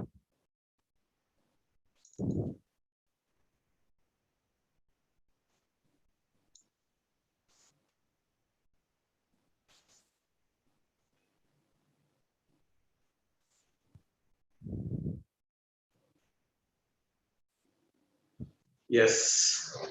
My screen is clear, everybody? Yes. Yeah. So today's next on our presentation will be the most important topic of the day, and we name it as we will be helping the institutes to set up the Center of Excellence after knowing and getting the statistics and informations across the platform of cybersecurity. Cybersecurity Center of Excellence starts off not from the advanced cybersecurity or something. It starts off from the basic computer science, goes on to the information technology, and lands up with the cybersecurity programs. We will also include the forensic program for the institutes and for the students to get a glimpse of what's in the Center of Excellence. Before I go on to the, I will just need to do a bit of this one. Yeah. This is a recent newspaper article which shows the synopsis of what I am going to cover. So I just wanted to show the world and our students and the professors that this page is the synopsis of everything what is happening in the cyber security. As my co-speakers said about CERT, they are the governing body to give the data and information on cyber security. As Harold said it is approximately 3.94 in 2019. Today it is nearly 12. It is grown nearly 3 to 4 times. That's the growth of crimes happening, the incidents happening. And experts, unfortunately, there is an acute shortage of cybersecurity professionals in the country right now. Everybody, the speakers said that, and I repeat that there is an acute shortage. And the biggest reason for this shortage of cybersecurity professionals is the country is lack of proper funding to provide proper infrastructures. So we need the institutes, we need the government to look at the infrastructure and put in this infrastructure in place. That's very much, it is like an oxygen. The importance of oxygen, we all saw in the COVID. Similarly, infrastructure is the need, which is an message to the government, message to the institutes, look at the infrastructure which is required. Then, to speed up, the hardware equipments are necessary. It is not, cybersecurity cannot be protected by only software. We have to have the necessary hardware equipment.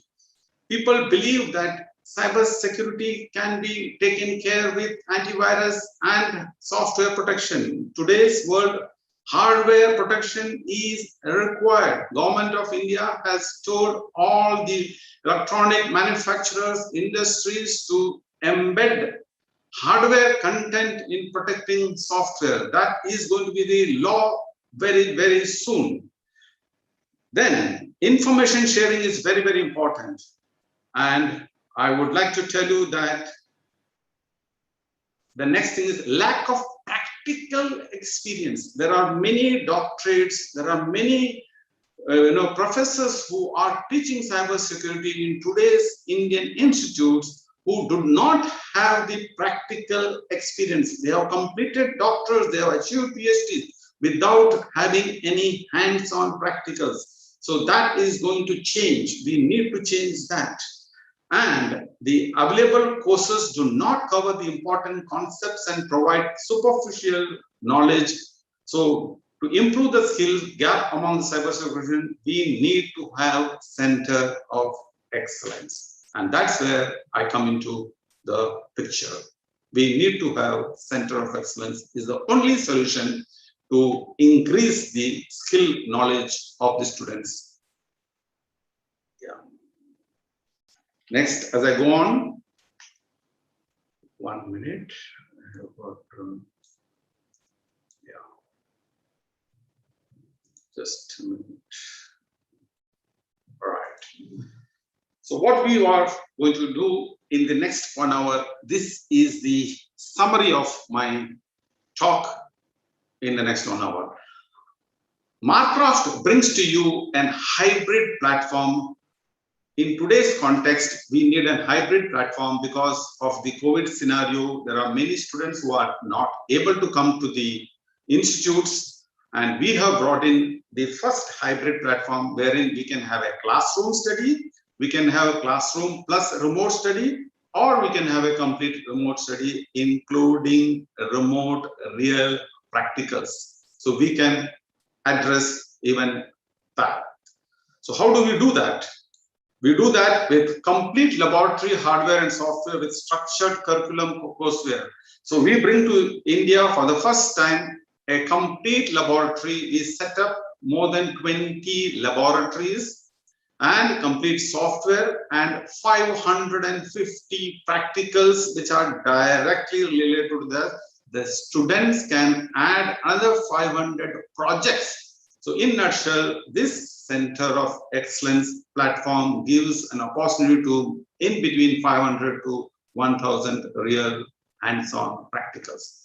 We supply the textbook, we supply the entire lab guide, textbook, instructor guidelines are given as a tool to the institutes so that the students and the professors do not have to search for materials, reference books. We give them everything ready. And it comes with a background of more than, the knowledge bank of Marcraft encapsulates more than 50 institutes knowledge of 50 institutes. The best of 50 institutes are brought to you. And over 20 years of experience they have with the government agencies, with the defense agencies. All that knowledge is handed over to you when the Center of Excellence is set up. So we have the complete hands-on experience, the installation, training, internship, as Harold was saying, Devanshu was saying, that they all are ready to handhold with your universities and colleges for internship. Our worry was internship. There are all waiting with open arms to help you with the internship. Complete comprehensive online course is there. So when the instructor's course is online is available, so that the instructor prepares themselves. Later on, we will show a real demo of the online course, how the platform is there. My colleague Sanjay will show you that. Then real hands-on environment, remotely real laboratory practicals. Again, in the afternoon session, you will see a live demo of the Center of Excellence, which currently is placed in west of USA in a place called Richland.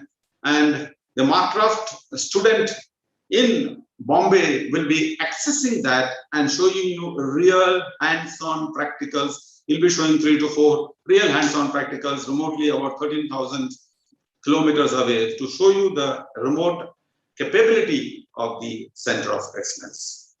We will be also assisting the faculty workshop so that they are ready for setting up the Center of Excellence.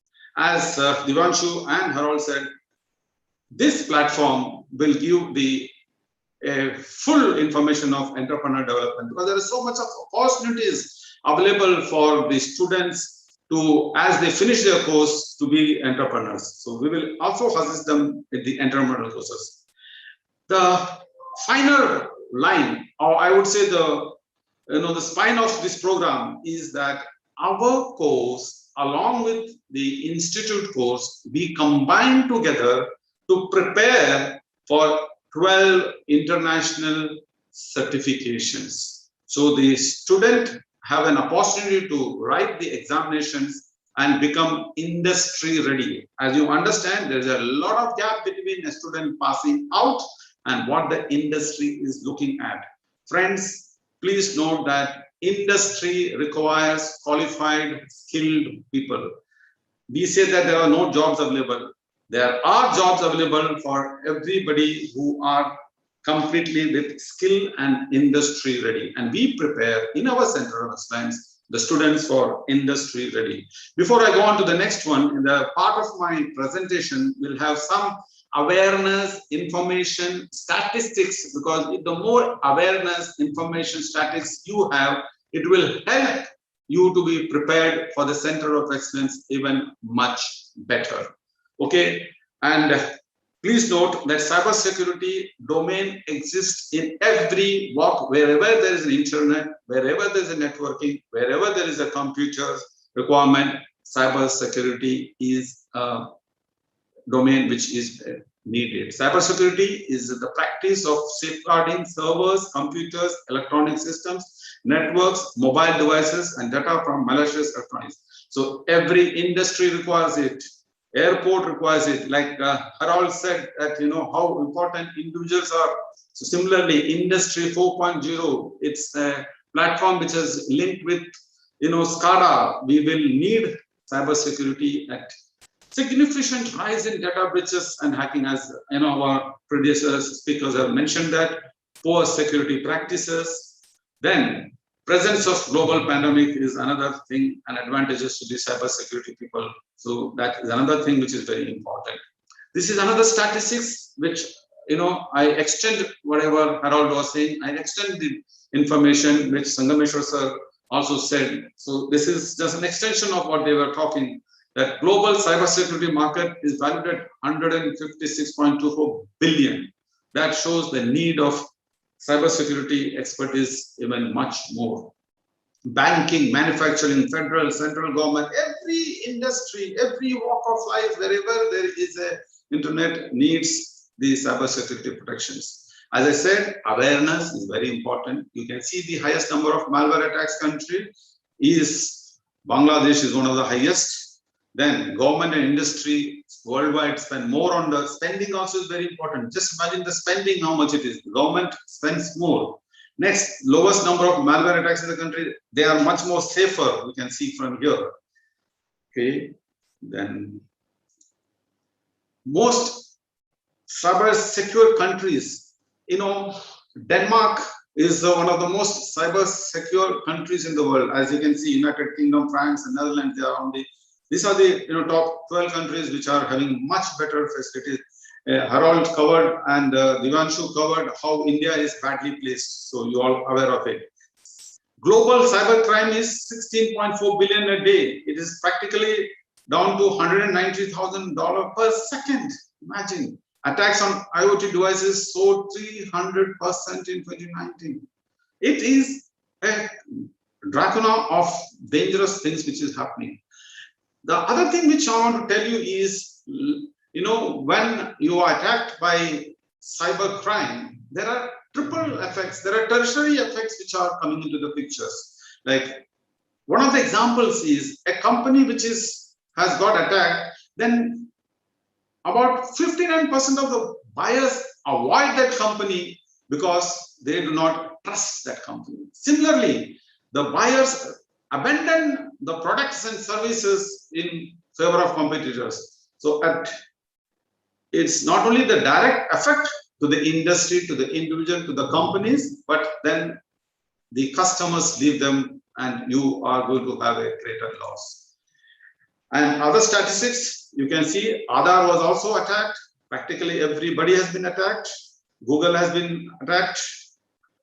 Then types of cyber attacks. This is only growing. Right now, only phishing, injection threats, spoofing, you just heard about it, password attacks, all these things we just heard about. It is only, the platforms are only increasing day by day. Yahoo was attacked. You can see Aadhaar.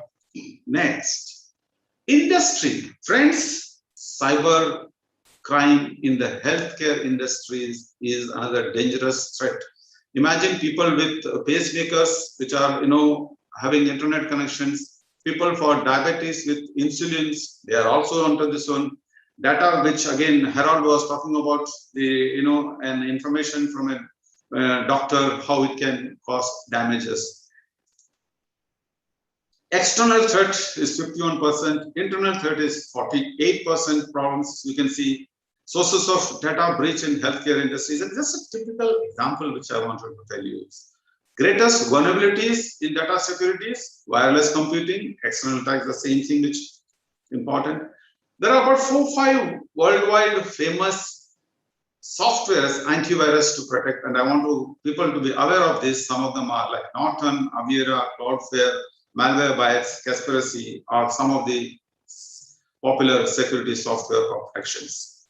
Again, I continue. Now I come on to the job statistics. People in institutes, especially, the institutes look at the first thing when they start a curriculum or they start a course is the job required or the job demand in the industry. They prepare their add the courses depending upon the demand. And I want to tell the institutes that there is a huge demand, and I would say this is the most preferable demand and highly paid demand in the job statistics. So please, if colleges are not having cybersecurity in their course curriculum, you can start off and with a degree course or a master's course, and please start this course as soon as possible, as India needs. You can see the Asia Pacific region had around 2 million cybersecurity jobs to fill in 2020.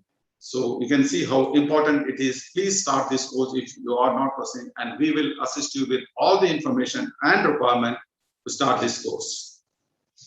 Next, I can say the jobs available: cyber crime investigator, cyber consultant, cyber architecture. So all these are available for the cyber expertise. The salary is there. What we look, the student looks also at the opportunity as a salary. The salary is approximately 11% to 20% higher compared to any other course content which you have in your engineering colleges. So the students will prefer to have, if you have a proper center of excellence and proper facility, the students will come for cybersecurity course. And what is the salary they get is much, much more. As you can see from here, the requirement of in the Bangalore, there are 33%, Delhi 14%, Hyderabad 12%. These are the number of students required in these places for cybersecurity expertise. Other thing which I want to tell you is worldwide also you can see the salaries are very, very high. You can see an CISSP qualified person, the salaries are nearly 65,000 euros. You can see Cisco certified. So if you are certified cybersecurity experts, your salaries are going to be even much more. And again, global companies are looking for, I want to just put across this, everybody is looking for cybersecurity expertise, right? This is a message which I wanted to put out for you is right from Brad Smith. The president says we have a shortage of cybersecurity professionals. We are going to need a global initiative to accelerate training in them. And IBM Chief Krishna says that red flag value lies in data and people are going to come out behind the data. This is a typical thing for Indian engineers. Please, all the professors, listen to this, that changes in the curriculum and practical approach towards education will help in filling the gaps. So this is a very important that we need to change the curriculum to meet the industry requirement. And as per NEP 2020, they are addressing this parameter even more than ever before. I repeat, changes in the curriculum and a practical approach towards education will help in filling the gaps. As you can see, Indian engineers are marketable in the world over already. Top institutes are constantly innovating the curriculum to include more independent thinking opportunities for the students to make them nimble to adjust to the changing world. How does Marcraft do this? Marcraft has addressed the NEP 2020 in a very, very big way. What they have done is they have focused more on project-based learning, skill-based hands-on training, internship and collaboration with the industry is a key for making Indian engineers more marketable. Further, we continue. I just want to tell a few, sort of a minute on to tell that Marcraft is the global leader for cybersecurity center of excellence. I haven't come across anybody uncomparable with the platform what they bring it to you. They are about nearly 35 years old in this, nearly 20 years in the information technology and giving solutions for center of excellence around the world. And I will like extend what Harold and Devanshu was saying. Physical asset protection is the beginning of cyber attack knowledge. So people should be aware of everything to do with physical asset protections. Like you can see right now, the USA had a pipeline attack and Joe Biden has set up a special committee for infrastructure protection. So he's bringing out the norms for physical asset protection in a very big. Medical devices, advanced enterprises security, those are very, very important. Next, I would like to come on to the hacking and pen testing. Everybody knows the importance. Even vehicles can be, sort of hacked. Autonomous vehicles, they are in threat of all those things. Even aircraft, even the industry like, aviation industry, the manufacturing industry, the automobile, we are talking to many of the manufacturing segments also. Grid security, as you know, recently Bombay had a sort of shutdown on power. Aviation, website apps, every industry has to be now ready for the cyber attack scenario. Need of the hour, as I said to you, complex cyber attacks need highly skilled cyber soldiers. Candidates can learn the skills to join this fast-growing field and take advantage of the opportunities in security operation. Need of the trained cyber soldier is a must. Now I will go on to there's a huge gap, as we discussed, there's a huge gap between what the industry is going to do and the educated pool. The educated pool, the cyber pool is going to has to increase to meet the demands of tomorrow. Current scenario, however, with the rapid advancement in the technology and evolving nature of cybercrime, a cybersecurity fundamentals training can better prepare students so that can counter the trained cyber criminals of tomorrow. And just to tell you that, in fact, the need of experienced professionals is so high that companies are willing to pay a premium of salary of 1.5 to 4. Like talents are very important. So that shows, an expertise in cyber security is the most wanted person in the industry. And we can go on that. 1 minute. Yeah, importance of certification. Now, see, when a student, when an IIT has got, we call it as IIT Mains, IIT Advanced. Why does IIT not select the student directly from the colleges? They have a set pattern, they want to know, and they prepare the questions and they select as per their requirement, because they do not completely believe in the sort of a certificates or the marks obtained in the 12th standard. There is a differentiation. The reason is they want to see how much they are capable of getting into the course of IIT. There is a sort of a qualification criteria. Similarly, I want to put across to all of you cyber security students and professors that there is a very important parameter called as certification. So in addition to the college degree, the cyber certification courses are very, very important, and it goes in hand. And we at Marcraft will assist everybody in getting this certification in addition to the college certification. So you are doubly qualified to meet the industry requirements. Basically, the certification closes the gap between a passed out student and the need of the industry. I repeat, the meaning of certification is they close the gap between a passed out student and what the industry is looking at. So friends, our Marcraft Center of Excellence will be an ideal platform to close this gap between a passed out student from an institute and the industry requirement. Cybersecurity career already pays 11% more than a typical CSE IIT course. So what we do at Marcraft Center of Excellence is, in our curriculum, we encapsulate all the requirement for passing this certification at no extra cost. Only the examination fees has to be put across. What happens is with a qualified certificate, this one, you can see, there are different salaries. I want to put across as different salaries are there. Like an ethical hacker can get up to 15 lakhs per year. A cybersecurity engineer can get from 10 to 11 lakhs. And then it goes on. If you are a CISO certified person, it goes on to 30 lakhs. So you can see the salaries are a very high bracket for a cybersecurity experts.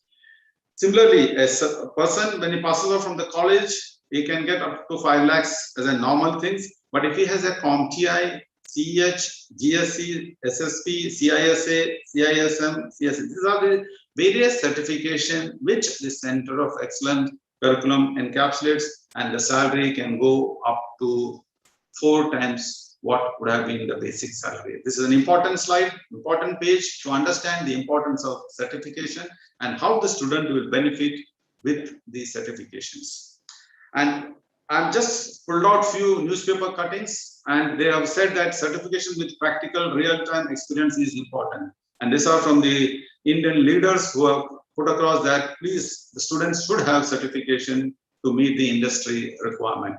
Importance of certification, once again, I'm telling you, employers want proof you have the expertise they need. They want to see your certificates. They want to know you are continually improving your skills to stay up to the latest threats and technology.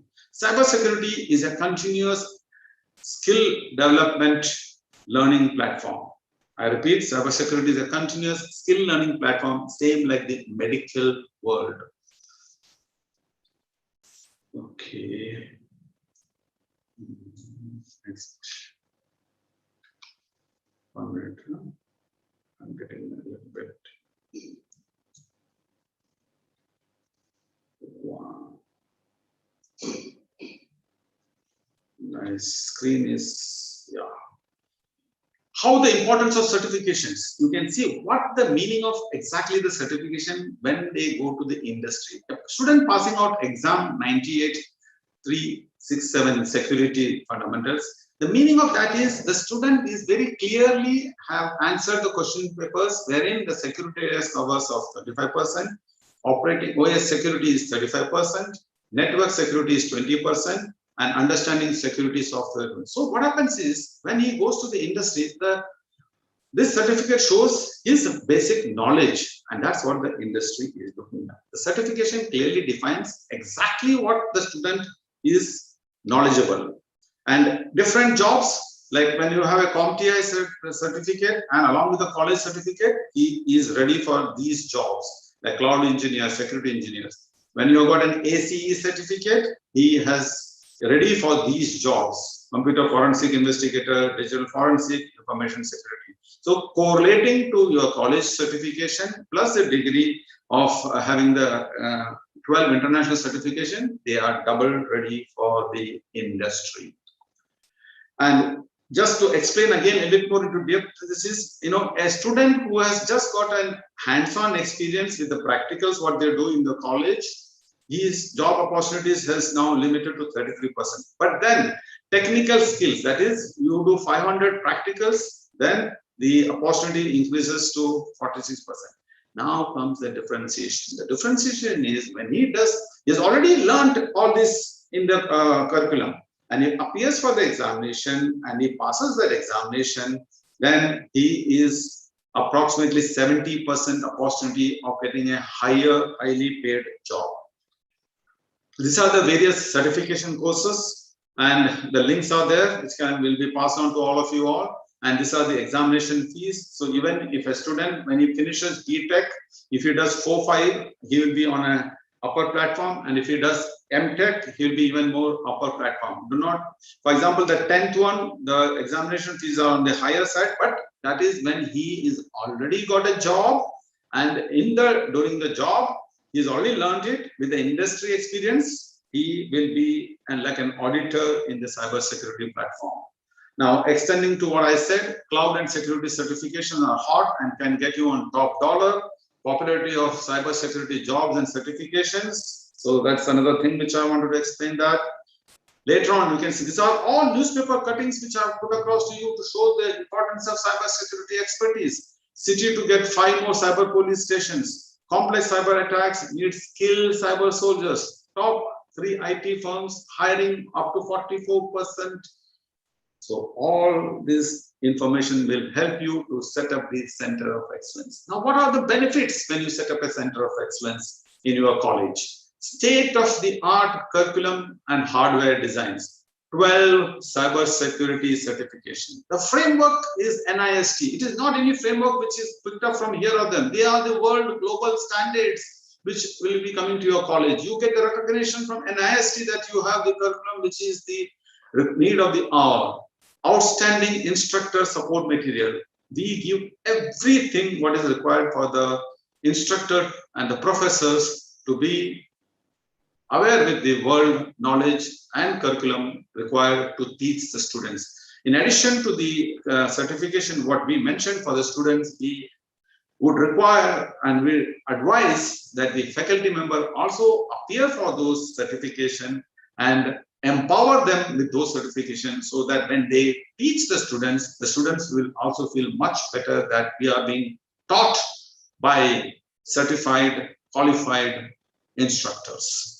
Then student tracing analysis are available in LMS. We will be showing a real live demo of the LMS. We will be accessing the USA LMS and we will be showing the live demo of that. And we create the curriculum also may not be very much relevant in local languages, but entrepreneur development program, we will guide you in all those things. And the cybersecurity, we go to zeros and one. We cover everything. We cover whatever is required for a cybersecurity. It is not the software. We go right from the computer knowledge to the information knowledge. And our system, when you implement, is cost effective and easy to implement. It's not a very high technology what we are talking about.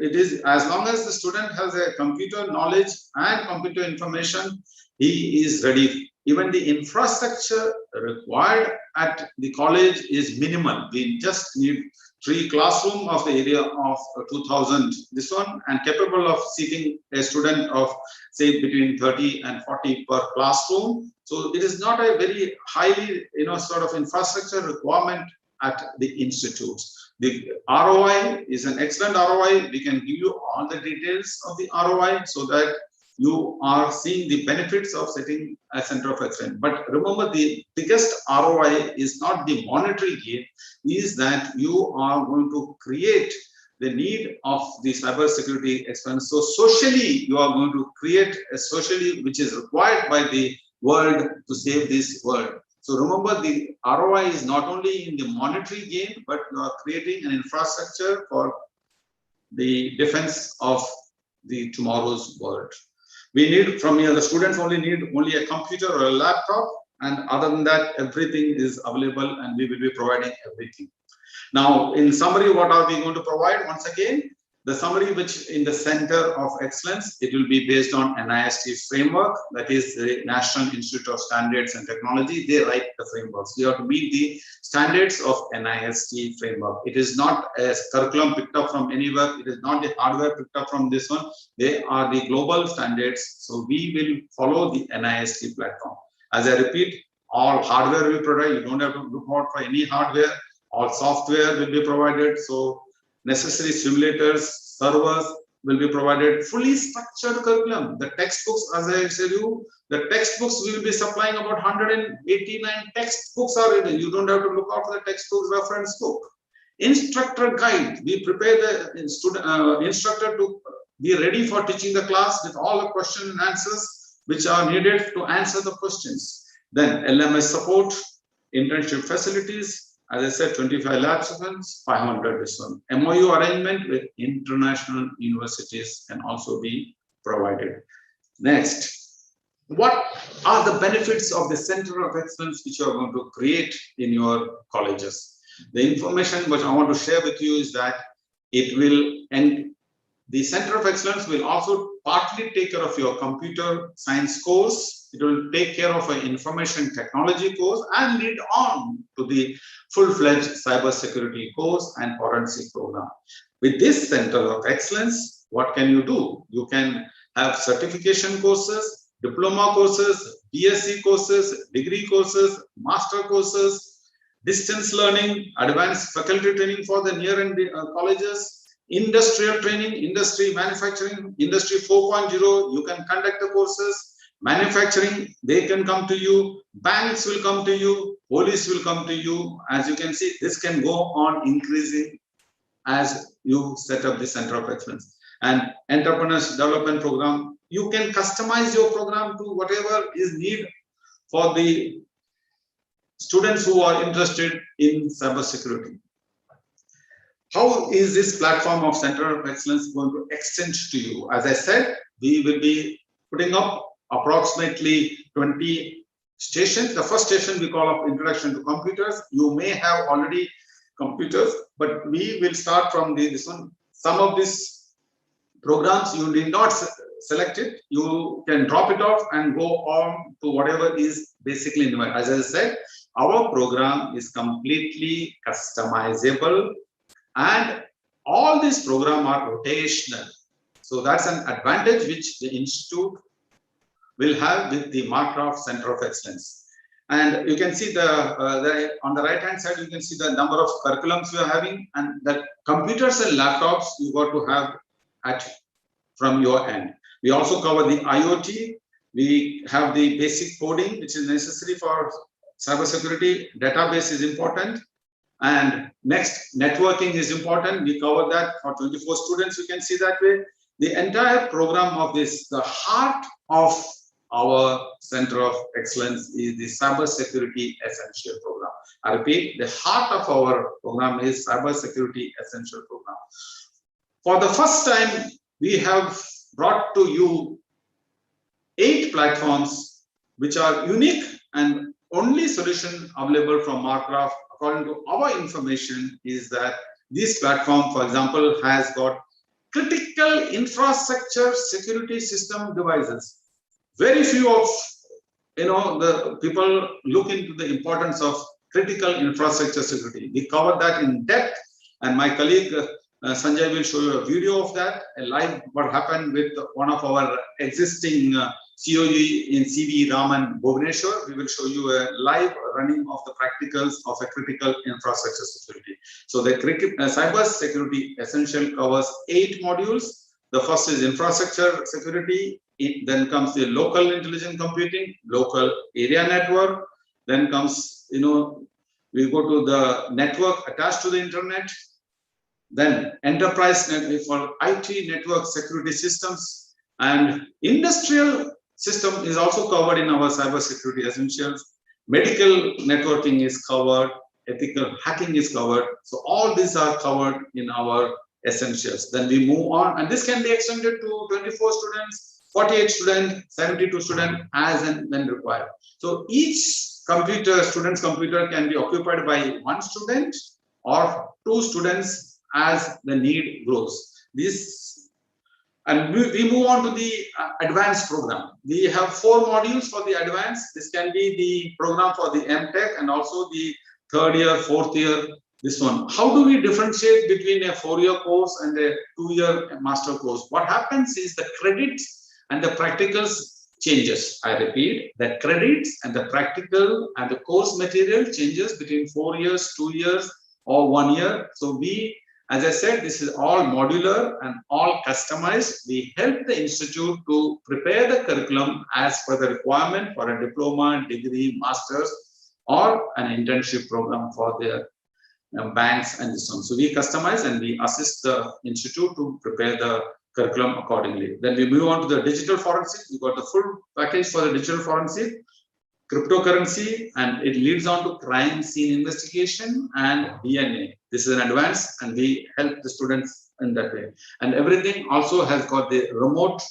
practical environment we create, LMS we create. So in today's environment, we will be able to do the hybrid course for the students, both for teaching and practicals.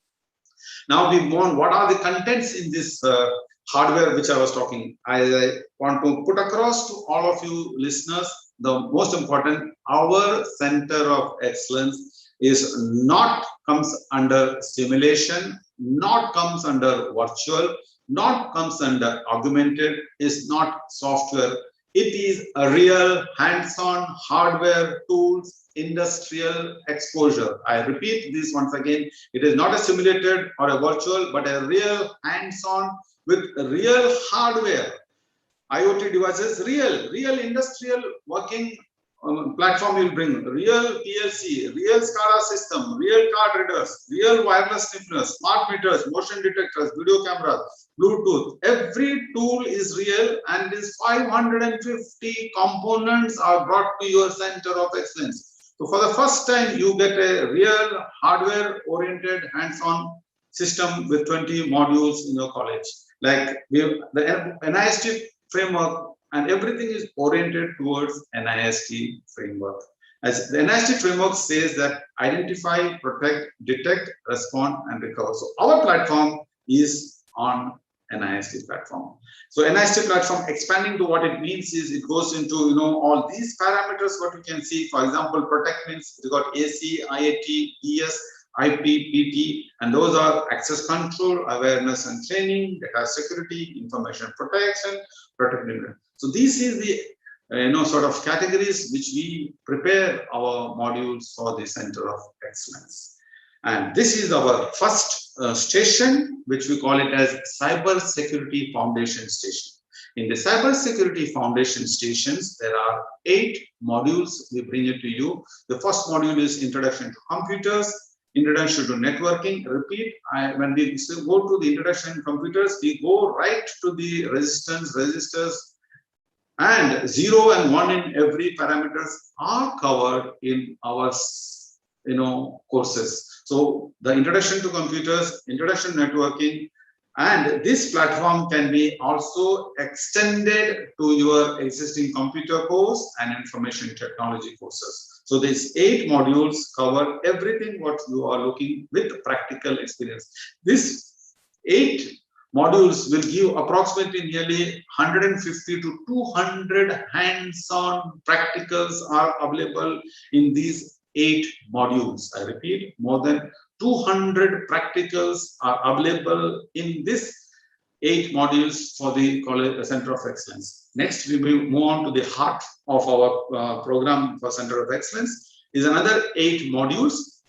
We call it as, the first one is a physical asset protection. So we provide the panel of physical asset protection, which we will show a live one, we will show you later on. The real hardware will be shown to you. Then local host security, local network security, enterprise security. All these 8 modules are connected to the server. The server will have the virtual environment, will have all the sort of virtual machines are put into the server, and we will be supplying this as with all the programs built in. Please note that there are a lot of freeware programs which we use, freeware software, but we do not, these are at no cost, which comes and which can be. But it is better that we download it and we integrate and supply to you, so that you don't have to then hunt for those which are integrated or configured at your place. May take a little bit of a difficult. We have the industry security panel. So here we provide 3 panels. Remember, the first is the physical protection. Next is the industrial process panel, which you supply along with these simulators, various simulators and various softwares, and also the medical IT security. And we provide real hardware, like real probes for your studies for the Center of Excellence. Okay. CyberSecurity essential. Okay, then there is a small video which I will not cover now. I will send it to you for all the participants. Next, we move on to the advanced cyber security. In this advanced cyber security has got 4 modules, and the first module we call it as enterprise network cyber security. So, and when a student goes through this course, he is also ready for CompTIA security certification, is also ready for CISSP certification, the first module. The second module, we call it as industrial network cyber security. So here, the student also qualifies for GICSP, and you can see this is a real industrial platform, a real working platform with PLCs and SCADA-based system, and we will have a real industry. It is not a simulator, it's a real automated factory method wherein they pick up the samples and put it together. So it's a real industrial platform, a scaled down platform. So we will give the college a real industry feeling so that the students are ready. And I can assure you that a student who has gone through these practicals, and these practicals is approximately another 200 practicals, 100 practicals are in the advanced stage. The essential has about 65. So a student who has got 100 practicals in this is industry ready for the cybersecurity platform, because he's working on the SCADA-based systems, he's working on the PLCs, which is the industry is looking at. We are creating the same industry platform when you're doing these practicals. Next, we go on to the digital forensic. We got approximately another 25 practicals in the digital forensic science and DA. These are for the advanced course. We will be having the same in the Center of Excellence. LMS support, we will have the complete LMS support. As you know, many of you know what are the LMS platform. We provide the entire platform in both for the students and for the instructor or the faculty member, how to prepare himself before he or she attends the classes. This will be shown in my next session. My colleague Sanjay will show you a real demo of an LMS operating, so that you will have the concept very clear, including the examination module, including the instructor launch. A detailed presentation will be available in the next hour for this. Okay, these are some of the screenshots for that. So you have a classroom, you got the assessment, teacher instruction orientation, and we move on. And for the first time, we are going to incorporate a real environment for practicals. The meaning of that is that there are 2 advantages of this. The teacher can teach real practicals remote, I repeat. The teacher can teach the students real remote practicals. And in addition to that, the student can do the practicals from a remote location.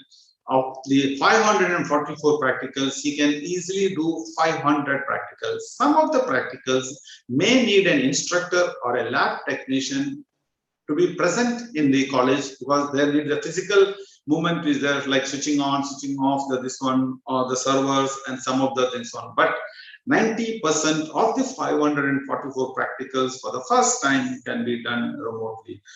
And I want to also tell you that the entire platform of our Center of Excellence is devoid of the college network. It doesn't get into the college network. It is independent of the college network, so that the students do not get the access to the college network. We are protecting that through the necessary firewalls. So that's an important thing. And all listeners and the professors, please note that when you implement the Center of Excellence for Cybersecurity, it is imperative and is very important to take a sort of an undertaking from the students that, whatever they do once they leave the college is not responsible for misuse of their knowledge in doing wrong things when they go outside this. So there are many incidents where the college was held, guilty and punished because they did not protect the, environment. Because the student, when they pass out, if they do something wrong, the college should not be responsible for that. These are some of the, going into deeper into the contents of this curriculum. I want to tell you that we cover the content in two environments. We have the concept and practice for everything what we are talking about the cybersecurity. When we say concept and practice, we go into the sort of a background of the industry, background of the subject, so that the concept and practices are very clear to the students. And then we go to the environments and testings. Again, in concept and practice, we have the infrastructure, everything concerned with infrastructure security, local networking, cyber security. Then in an environment condition is real industrial, real medical world, real enterprises network, real, ethical hacking. So we go into the depth of this. So as we can see, as per the NIST standards, we have got 3 parameters to be looked into.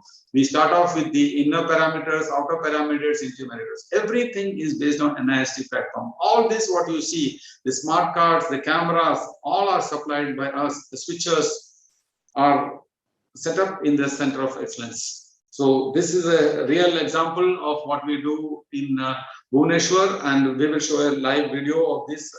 Sanjay will be showing as to how the practicals are concerned. Here itself, we are doing approximately about 10 to 12 practicals on this panel itself among the 544 panels.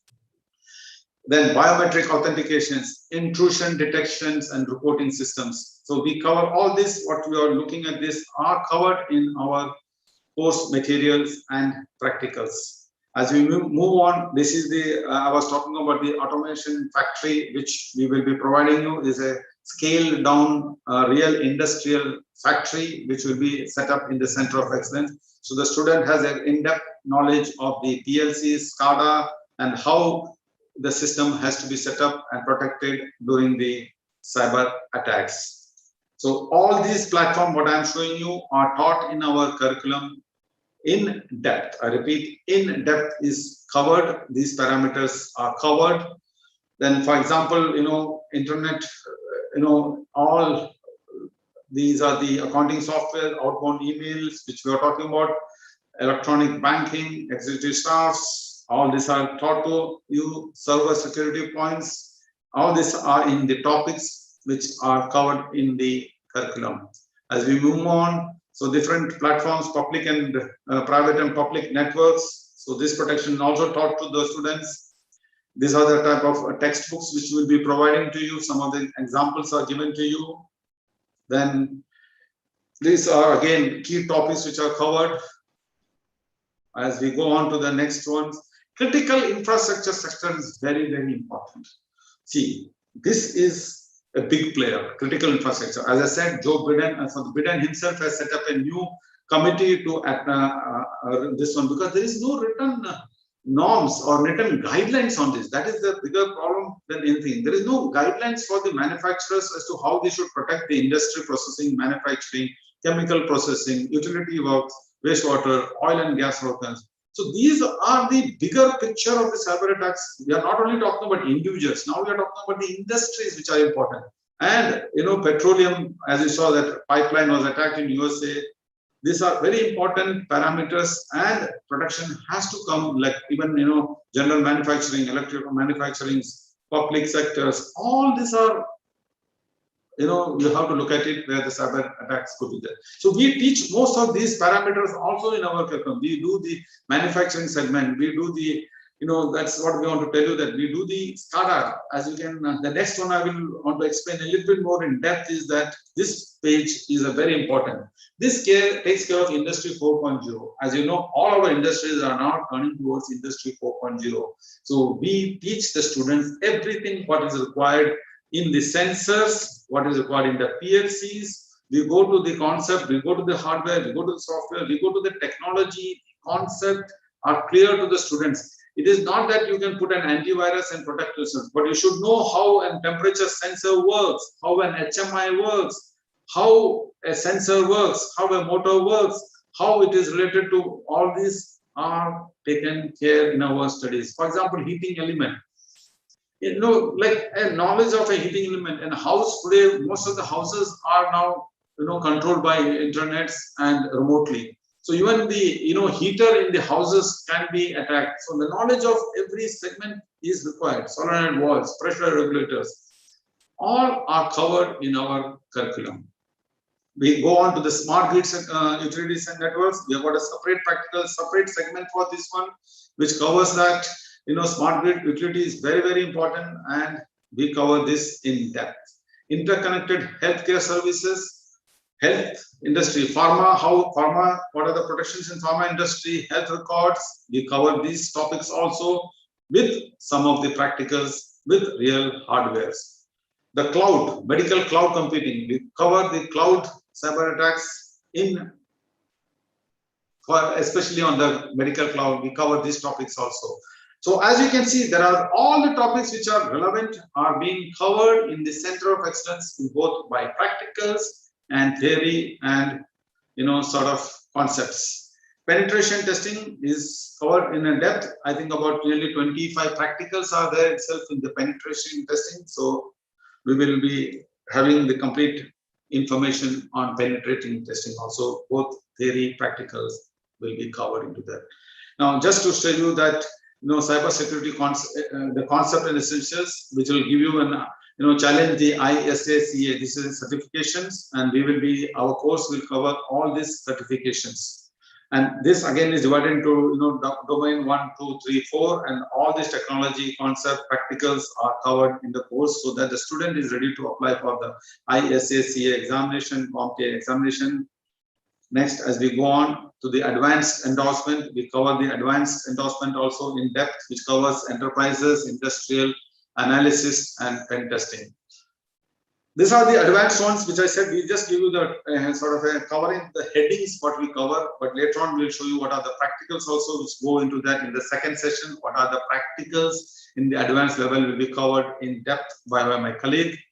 Okay, these are the topics which you covered in IoT. You can see this can be used also by not only for the cybersecurity courses, it can be used on the IoT, the mechanical department can use it, the information technology can use it. I also want to bring into an information that cybersecurity can be given as an elective subject also for the civil engineering, also for the mechanical department, chemical engineering. All engineering can have separately an elective for cybersecurity, so that when he goes to the industry and he shows that in elective I have done cybersecurity, he will be a preferred candidate for the job.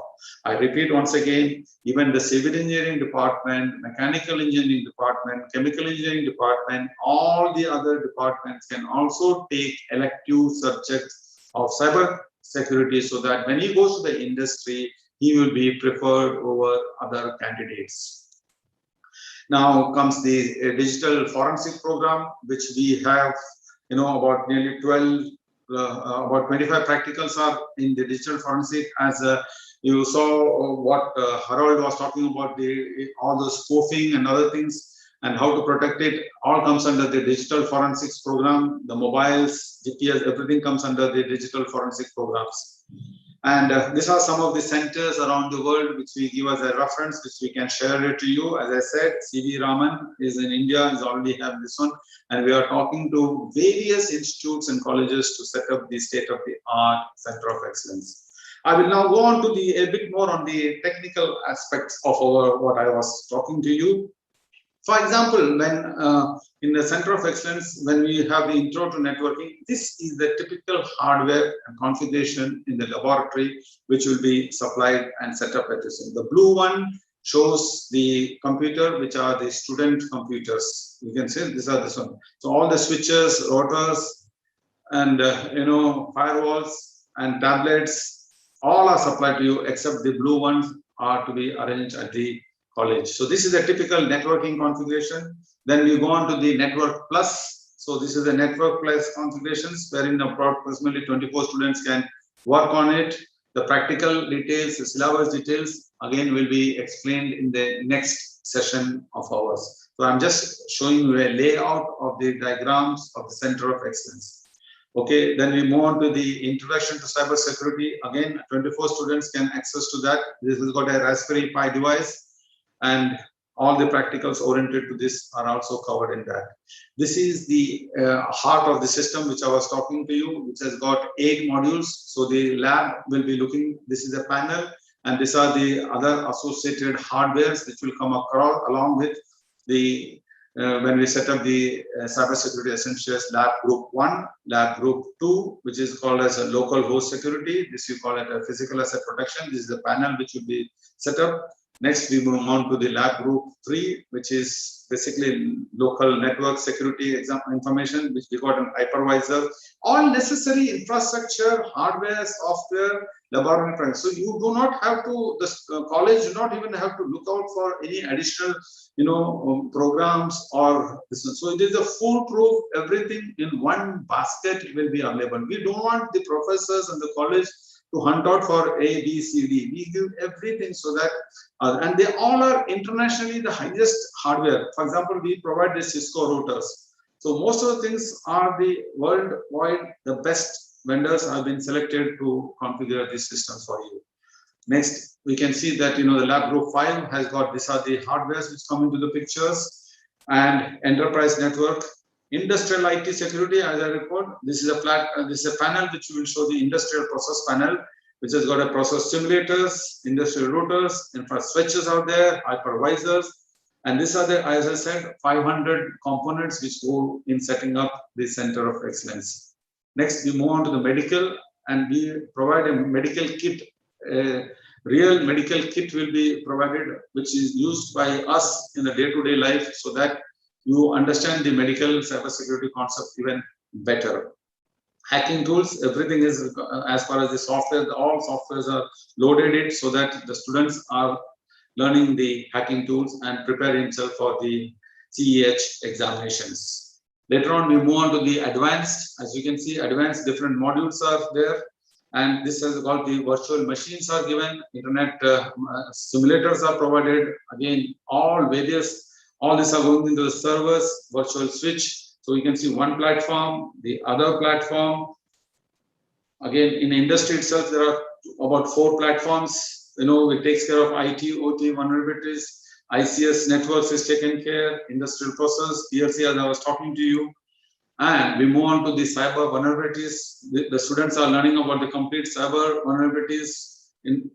And all, as we move on, you can see the industry, there are so many. We've got about nearly 6 platforms only on the industrial platform. DMIZ is also taught to the students. So he's ready with all those practicals.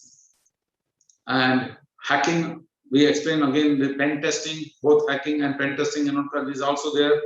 All these things are the advanced stage of our Center of Excellence. We also prepare the students for the international cybersecurity competition. We base this in Skill USA cybersecurity competition. So we prepare also the students globally to be ready for the, like hackathon and all those are there. We prepare them in a much better platform. And for all of you listeners, please note the platform which the Cybersecurity USA competition, they use the Marcraft platform. The Marcraft expertise are the examiners there.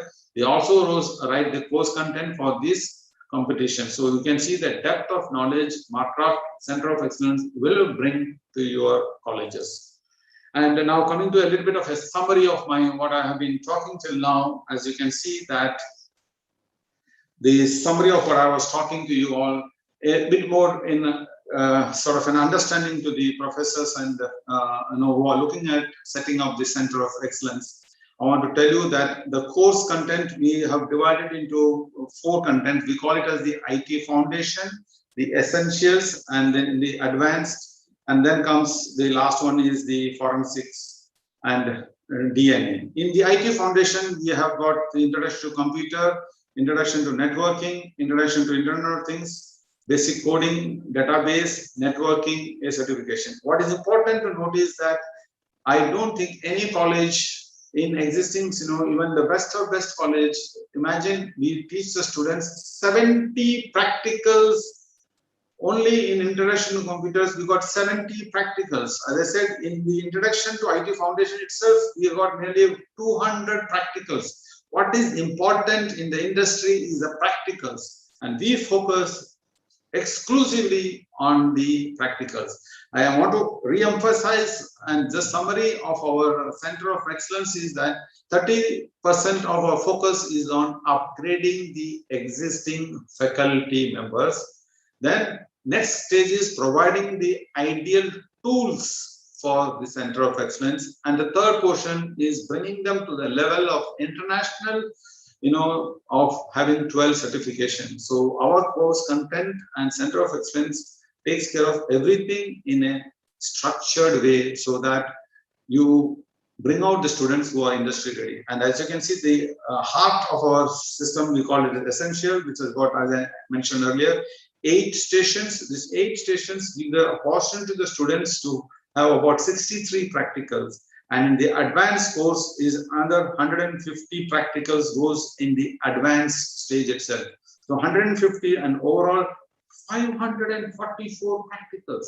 In addition to these 544 practicals, the students are given projects based on industry so that they have a real knowledge of cybersecurity when they go to this one. They are industry ready, and with these curriculum, with these course, with these experiments, don't you think the students are ready for industry? Yes, they do are ready. Now going a little more deeper into the system, what we want to say that, these are the, as I was telling you, ours is a rotational parameter and ours is configurable program, customized programs, so that it is not, completely fixed, so that you do not have change. Everything is, changeable or sort of customizable. So for example, when you have the Center of Excellence, an independent 24 students will be working on international tournament. Independent students will be working on a certification. Independent students separately from this one will be working on the cybersecurity essentials. And as you can see, each of them are independent. So at a time, 200 plus students are independent working on the Center of Excellence. Just imagine you have a Center of Excellence wherein per session, I repeat, per session, 200 students are occupied with the practicals. So that is the project. Then we move on to the number of hours. We want the students to spend about 60 hours in the computer courses. We want the students to spend about nearly 240 hours in the essential service. When he goes to the industry and tells the industry that I have real hands-on practicals of 240 hours doing this. So when he finishes 4-year course or he finishes masters, he's got nearly 550 hours in addition to the hours he puts in the projects. Don't you think he's an industry ready? He is industry ready, and the world is waiting with open arms to have these students come over to their industry. And now this is exactly a little more summary of explanation of what I want to put across, which I just explained the 2 things. This page is the complete summary of our Center of Excellence. It gives the different programs. It gives the different details of the course which we cover. Then the number of students which is coming to a Center of Excellence, as I repeated, 200 students at a time. The number of hours which are put into places. Number of laboratory practicals. So you have the summary right in front of you. We do not want your professors or your college or your other infrastructure to spend time on that. We will give you a ready-made solution and set up with this. With the training, with the Marcraft expertise will come and give you the training so that you have the knowledge sharing of the world's best platform. Further, when the Center of Excellence is set up, we will be online as and when required so that your students, your professors are having no difficulties in teaching the students. As and when there is a new sort of an added hardware or added software, added practicals, we will keep on updating the Center of Excellence so that they are not far off from the current environment in the world.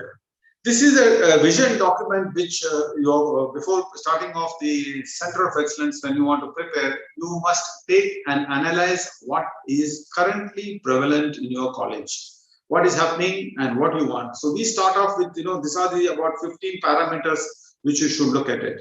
First of all, look at the curriculum. Whether do you have a structured curriculum? If you do not have a structured curriculum, let me tell you that we will give you everything which is required for the structure. We'll give you the topics, we'll give you the number of hours, we will give you the number of practicals required so that you are internationally ready for any type of, whether it is the Government of India, whether it is the AICT, whether it is a university curriculum. We have everything ready made for you so that you don't have to spend your time in searching for curriculum. This one, and I tell you, very few colleges have anything, even about 50% here to this. In the top institutes, we have studied the NIIT curriculums, we have studied the IIT curriculums, we have studied the top private, we have studied every curriculum prevalent in India, and let me tell you, we can give you much more than the existing.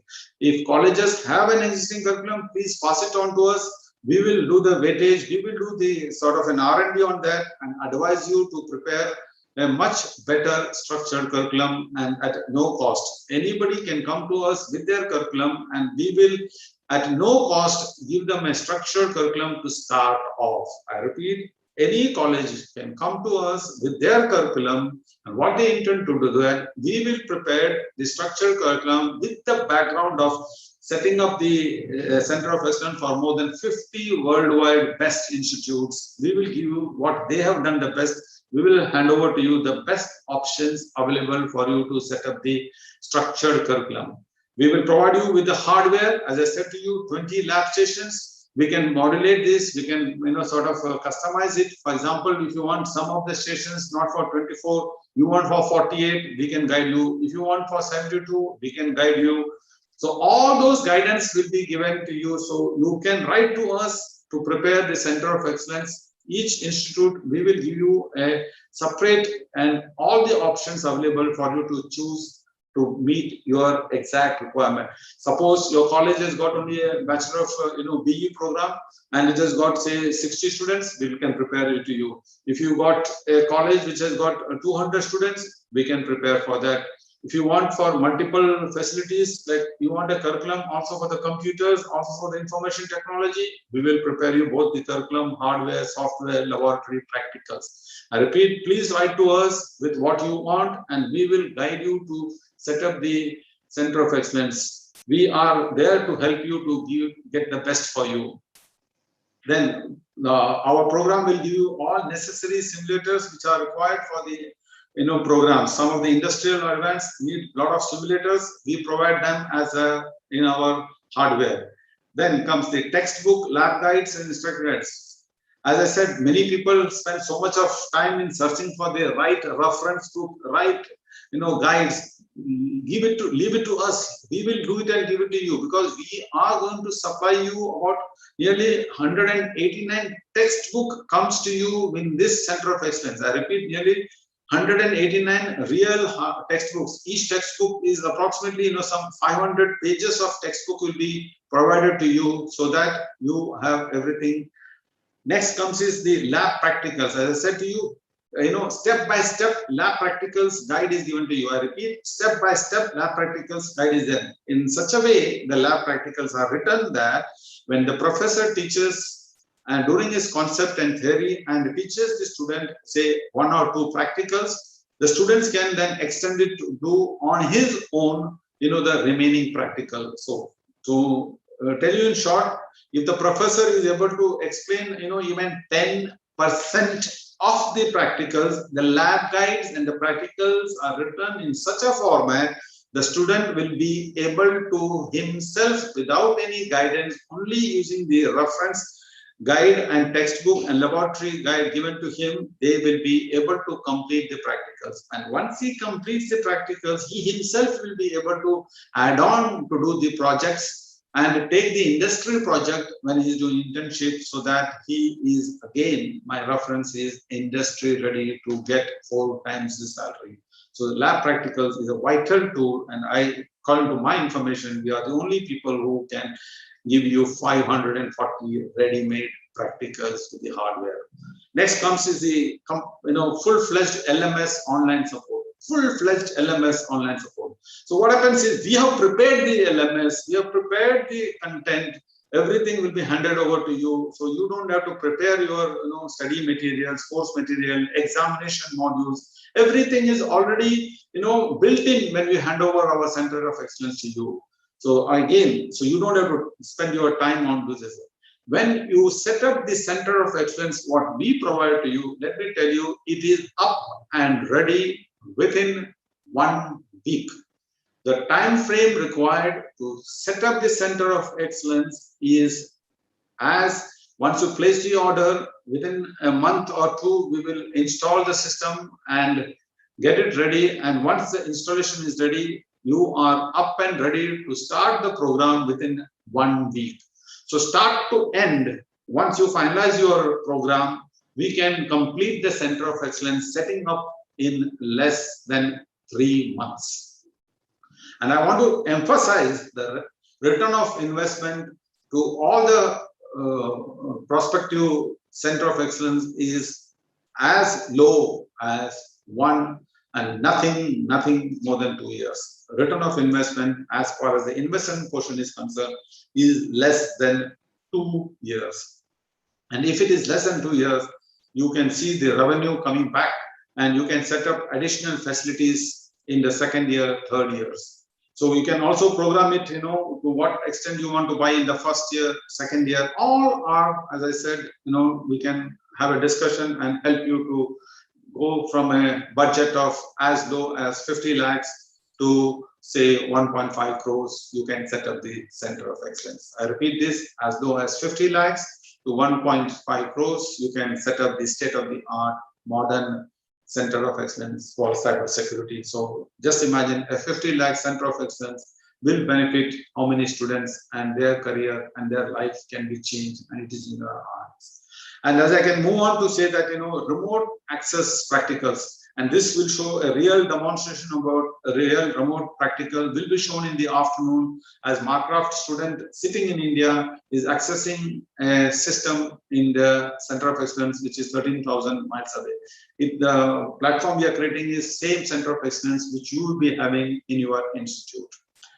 Other thing which I want to tell you is, student per session is 200 students at a time are working on the center of excellence. It is not only 40 students or 50 students or 24 students. This center of excellence has an access to approximately 200 independent students. Maybe in a batch of 2 or in a batch of 1, it would be 100. But the ideal platform for any center of excellence is 2 per student on a computer. 2 students per computer is an ideal situation, and we can extend it as you require.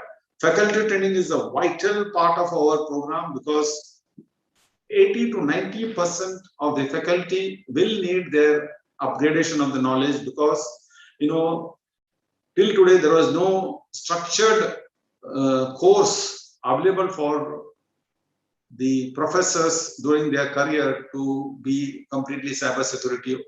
So we will help the faculty training to the best possible which is available. As I said, the first thing is that the faculty training members themselves should be certified and write those examinations on a fast track, and they can do it in, say, 6 months. We can prepare them for that to start off.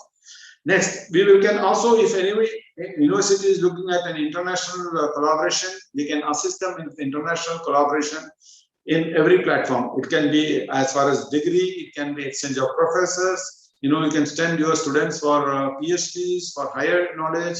exchange of professor, curriculum, all those things at no additional cost will be as a part of our platform when we set up the Center of Excellence.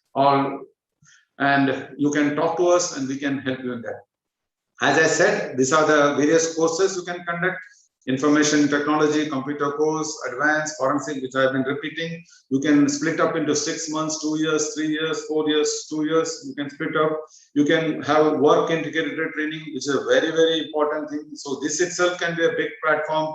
Entrepreneurs training can be, you can have various, these are only a sort of a, part we have put. You can come up with much more ideas than this, but our Center of Excellence facilitates all these for your, ROI will be much better. So look at these things, which are the basic necessities for setting up a Center of Excellence, and correlate to what is you are looking and what is available, what you want to look at it, and what is the time frame. We can sit across with you and prepare this chart so that we can prepare a way forward to set up the institute in less than 3 months.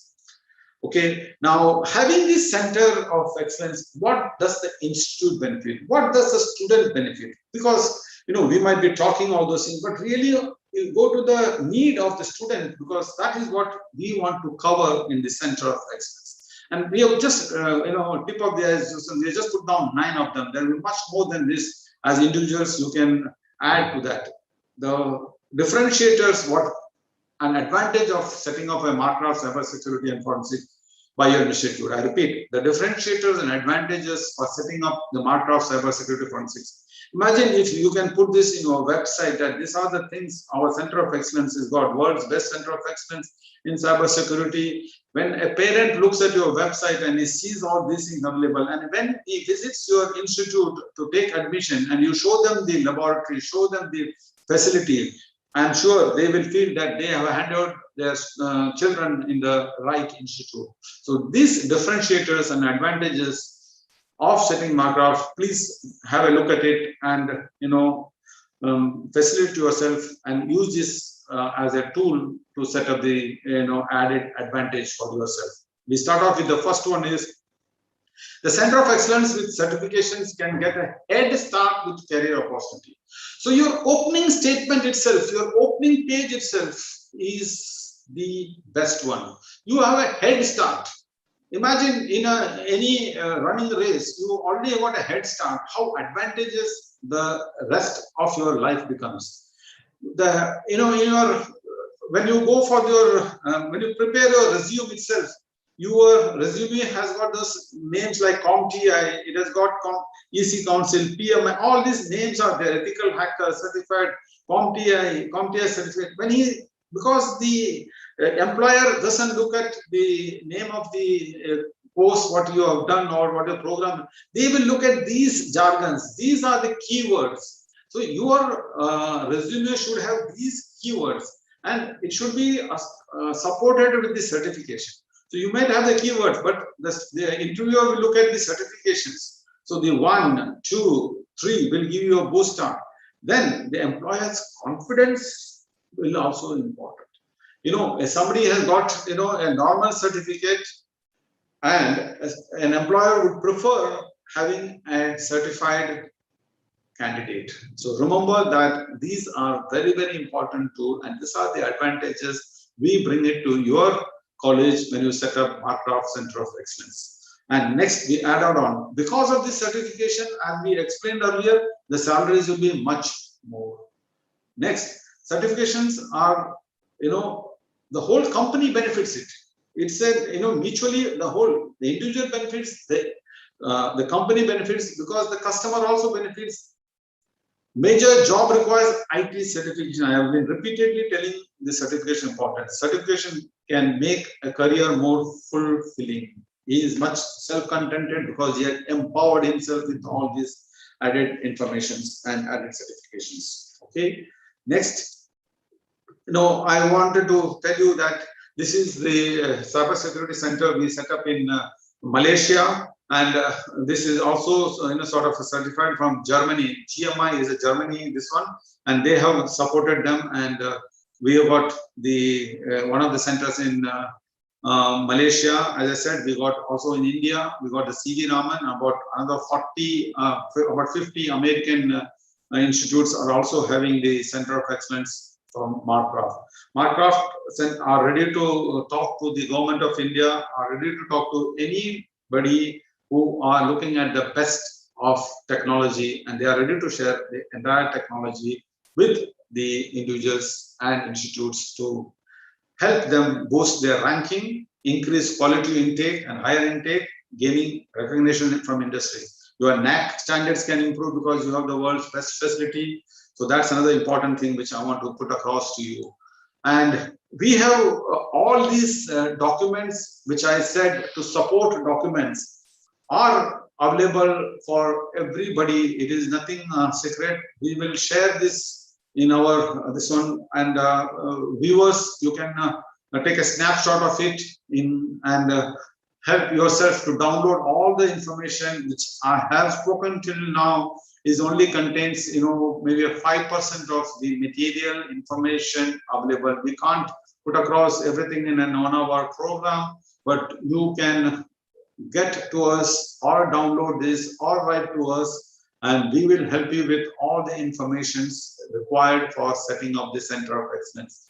So we have got this split up into this, various presentations are there. Whatever I have done now are there. Brochures and technical proposals. Technical proposal itself runs into 100 pages, which covers all the components, which again will be covered into depth in the second sessions. Curriculum, lab practicals, again, will be shown. All what I have shown here, certification, objectives, lab configurations, and the entire details of this will be shown again in the second session, and a real practical of doing the student will be doing will also be shown to you in the third session.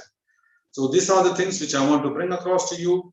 And if possible, I would like to end up with showing a video. I hope it works. Let me see if it works. Let me take a chance. Okay, I will now go on to this one. And I hope this video is welcome to Marcraft Cybersecurity Essentials. Sanjay, can you see this? Yes, yes. Place for students to begin their transformation into cybersecurity professionals. Sanjay, can you see? Yes, Yes, sir, absolutely. Please go. Perfect. Globally by 2019. Just increase the volume if possible.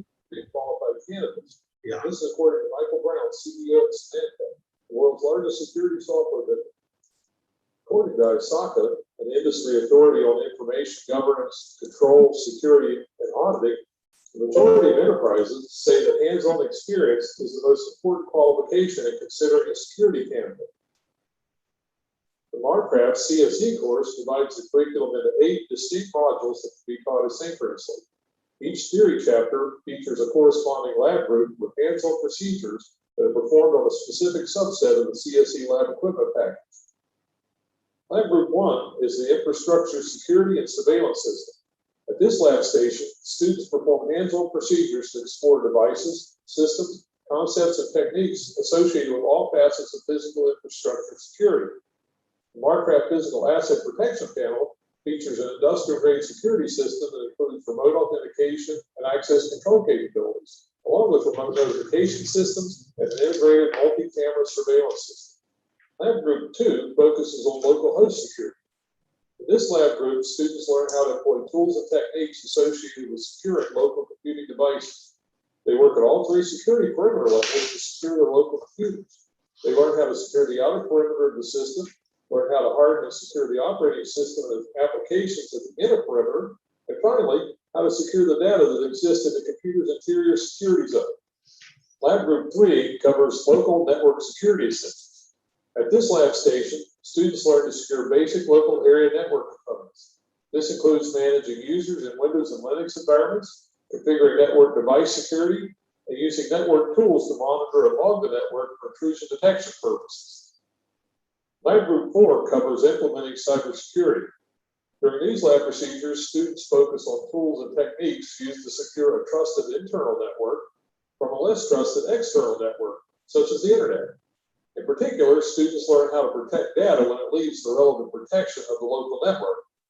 They also learn how to protect the organization's network from external threats. Key elements they work with in this lab group include authentication protocols, data cryptography, data encryption schemes, and virtual private network configurations. Lab Group 5 centers on enterprise network security. Working in this lab group, students configure different enterprise network security settings. The procedures in this lab group focus on configuring network devices, including servers, managed switches, enterprise routers, firewalls, and transmission media for secure operation. Lab Group 6 covers industrial and utility network security. For this set of lab procedures, the students will turn their attention and activities to a network arrangement that is attached to an industrial process panel. They will work with typical industrial control system devices used in industry and utility process control networks. These devices bring a totally different element to networking for people who are more aware of techniques, systems, and devices found in IT networks. In this lab group, students perform operations to understand the vulnerabilities of this type of configuration and the tools and techniques commonly used to exploit it. They will also explore tools and techniques to effectively defend these systems from cyber attacks.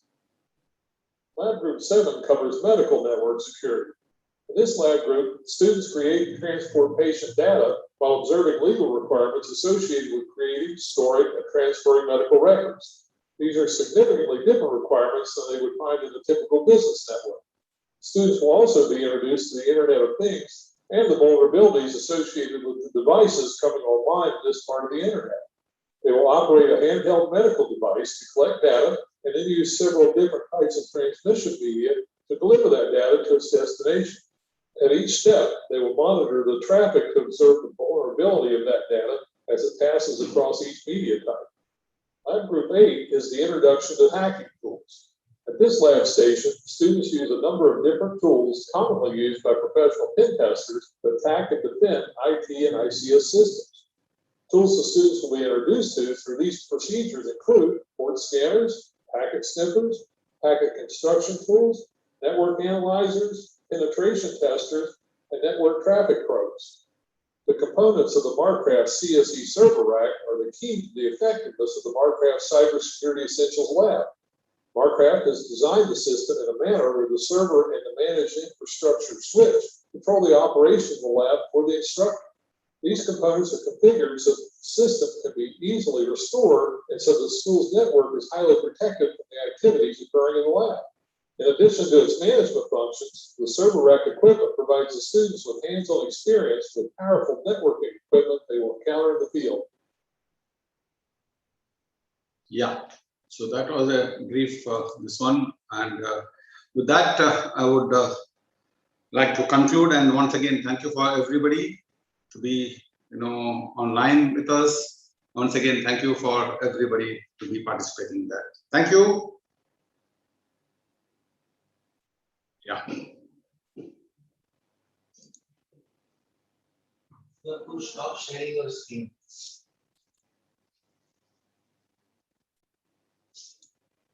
How do I?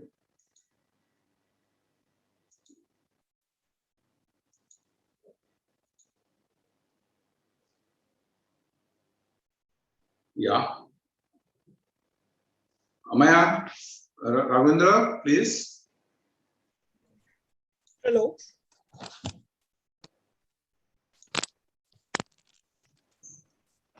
Am I audible?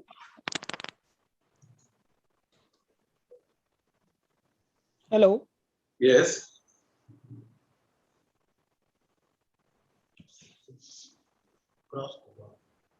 Yeah.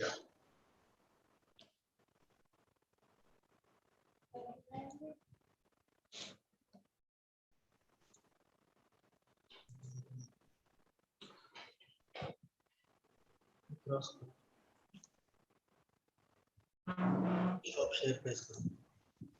Yeah. Well, thank you. There is a technical snag from my end. I'm so sorry that I made people to wait for 1 minute or so. Indeed, it was a very spectacular, the coverage of curriculum by our RK sir.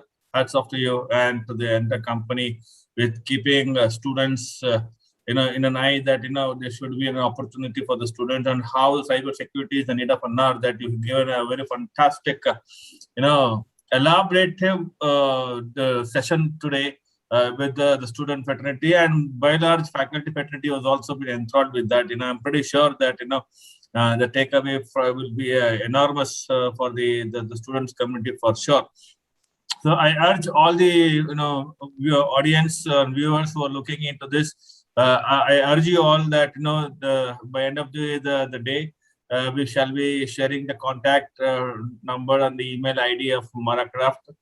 You might contact them for the customized courses, not as just now Archipelago sir said, that there is no need to be robust kind of it could be a customary depending upon what kind of a college that it could be. And I'm pretty sure not only for the engineering students, it could be also extended for the science students also, if my guess goes right. I'm pretty sure that both science students and the technological colleges can also would like to would try to approach you people, sir. That is my commitment from our association for sure. Having said this, friends, we are already at the stroke of the lunch session. We will resume our further laboratory sessions, hands-on experience. Now you all came to know about it, what is cyber security, how the state of arts technology works, and descriptively that you all came to know. But my point is, unless that you get on hand-on skills, you may not be gauge the intensity of the technology. To understand, to people to understand better and to have a hands-on experience through online. A challenge will be there, but however, that challenges will be diffused by another 3 session speakers. Like Sanjay Agrawal, a vice president, will be discussing about that, and so Leandro Pillai will also come in the picture, that how the practical components will come in the picture or not. So having said this, now let us take a very quick break. 1 hour I could able to give for the lunch hour. 2:15, if I'm right, 2:15 we shall resume. We shall resume back here, and we will continue to understand how the laboratory sessions carry on. So with this, I thank all the the audience who were in the who are watching in the YouTube. And now over to you, Ameya Agrawal. Thank you so much, sir. I'm sure that the audience enjoyed the session because it was indeed a wonderful session. Pillai sir explained all the concepts very well. Thank you so much, Sangameshwara sir, for the opening remarks. Harold DeCosta sir, Divyanshu sir, Yogesh sir, and Raghavendra sir. Thank you so much for the wonderful session which you have presented today for the audience. We will be back after 1 hour. The same link will be there. All right, the same link, all the participants are requested to join on the same link. I will be putting on a lunch break video right now. All right, and once we open the session, we will continue from where we have taken a break. All right, so I request you all to have a quick lunch, a decent one, because it's a weekend today, and come back with us after a short while. Thank you so much, guys. See you soon. And don't forget, I will also be sending reminders on the email as well as the WhatsApp as well. So please be attentive of it. Thank you so much. Thank you. Thank you. Thank you. Thank you, Pillai sir. It was a very good one. Sanjay sir, a good session one happened. Highly appreciate things went in a very good way. Now you also take a quick break, have a lunch, and come back. It will be better for us, to gather ourselves by 2:15. Thank you, Sangameshwar sir. Thank you. Advisory, opening remarks from you, and so as Harold Costa sir, it was a wonderful insight from your end also. We will take a break. As we speak, time continues to lag on us. We'll go back and come back by 2:15. Yogesh, thank you once again. Please don't end the meeting. All right. If someone has the right as a co-host or a host, please just leave the meeting. Don't end the meeting. Otherwise, the meeting will end. No. We will just mute the video as well as the voice, have a lunch and come back immediately. That should not be a problem. Sure. All right. Let's catch up at 2 o'clock. Sure. All right. Thank you. Bye.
Hi, Leander. You are there?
Hello.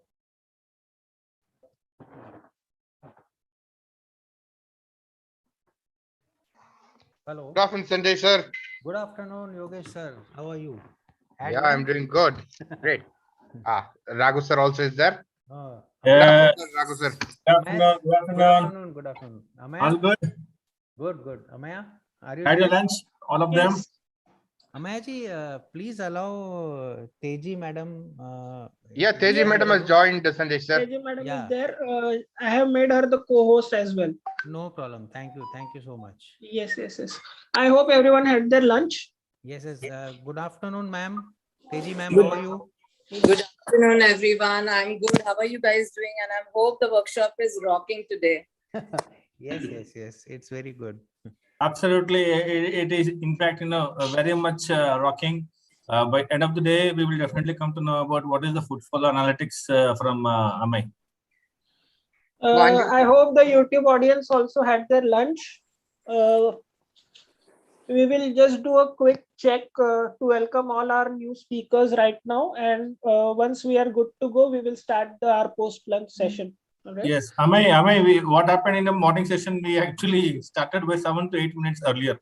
We stick on to 14, 15 because, the itinerary में क्या हो रहा था अभी 10:50 को एक आदमी आने वाला था, we just pressed a panic button. So 12:15 is what we have said. Let's 2:15 we have said. Let's get into 2:15 only. Sure, sure. We have 8 minutes in hand. People will need some time to get back. Yes, I hope that Leander Pillai sir has tested his audio also. Yes, can you all hear me? Yeah. Very much audible, sir. Rakesh, you're audible? Yes, sir. Yes, sir. All right. So the afternoon session will be like this: Sanjay Agrawal sir, followed by 1 second, followed by our Anis Pankhania sir, and then followed by Leander Pillai sir, and last will be a moderator, Professor Yogesh, and he will ask few questions on behalf of the audience, and then wind up. Yes. Am I clear? Yes, sir. All right. Do Teji madam will play a role in the session in between, or? No, she just joined, and Anis will be the one presenting. Okay. So Teji madam is the guest of the honor. Yes. Because she's it's just that I'm just having one of my industry expert, Mr. Anis Pankania, coming in at 3 o'clock. For me, it is an enriching experience actually to hear from each one of you. So I'll stay muted, and it's more to get more learning for me as well. Absolutely, madam. Absolutely. You could come on video for 1 or 2 minutes so that we also come to know about who Teji Shetty madam.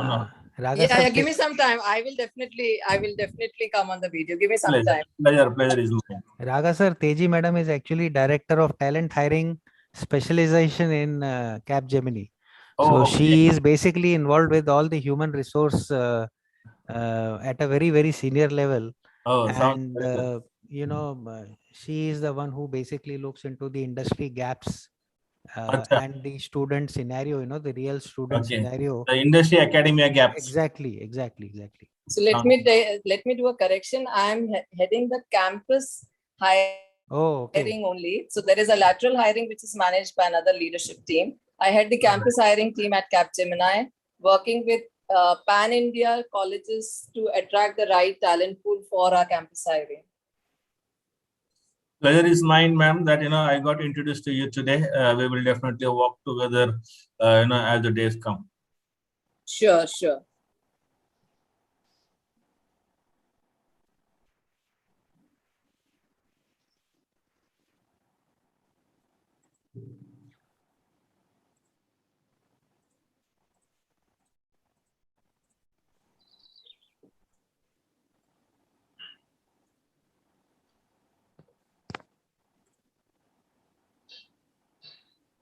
Maybe if the time permits at the end, we can have some questions for Teji ma'am as well, because she seems to have a great experience for the campus placement. So most of the students who are joining today, I think they can benefit a lot from this. She will definitely be a part on as her time permits. if she stays us with the end of the session, that definitely she will be a part of it. Let she also take 1 or 2 questions when it comes from the students' fraternity. The main thing which they might ask is what could be the minimum qualification to address into the Capgemini. How we could be able to get these courses or not. So this is somewhere which we could make it more of generic in nature. But however, there could be very specific questions asked by YouTube people also. That I think that you are picking one of the questions here, and Yogesh is making those questions in a chronological order, and we should be able to answer those.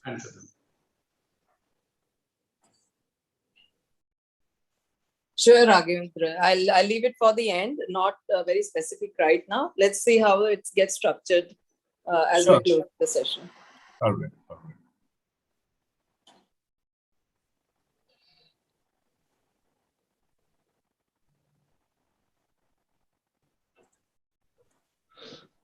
So Raga, give me a heads up when we are ready to start, so we can start rolling as soon as I get your okay. Sanjay, your voice is low. Yes. Corrected it.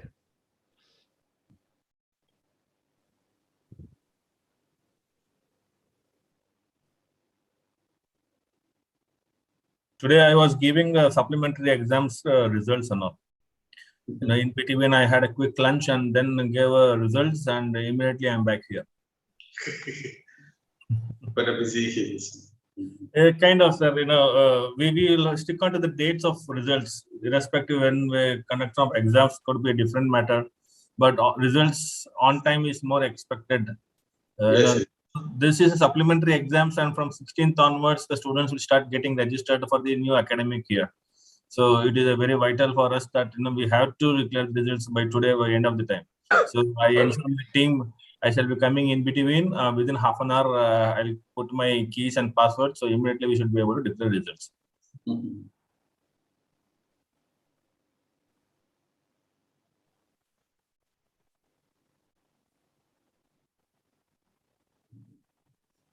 So December, we are hosting another conference, sir. That is our own conference in the name of Next 2021. Okay. Last year, our association and SkillSlate all joined to make it a very grandeur event. It was a 5-day events. This time we are reduced to 4 days, and it will be more focusing towards the examinations, assessments, gaps in exams and assessments. How we could be able to make more employable, entrepreneurial, all those things come to the picture. We will definitely involve you in brainstorming session also, how you could able to play a vital role in the conference. That'd be good. I'll ask Teji also to join me. She's not getting because they are the real cream of what they want. Absolutely.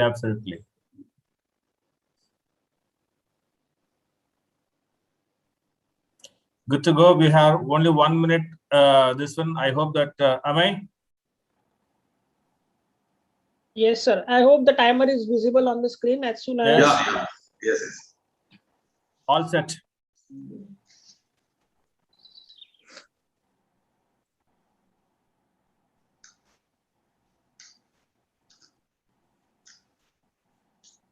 Like morning, Ameya, you welcome the audience and then leave a baton to me, and I'll speak about things, and then I pass on to Sanjay Agrawal. Okay?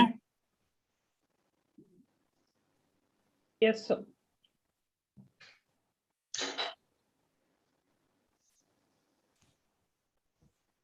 So your December meeting also will be on WebEx only. Yes. As far as Ameya is associated with us, we shall be doing on the very same platforms. Great, nice. If everything goes good, that if it is open for the physical campuses, then we might think for the hosting university so that we could do that. Right.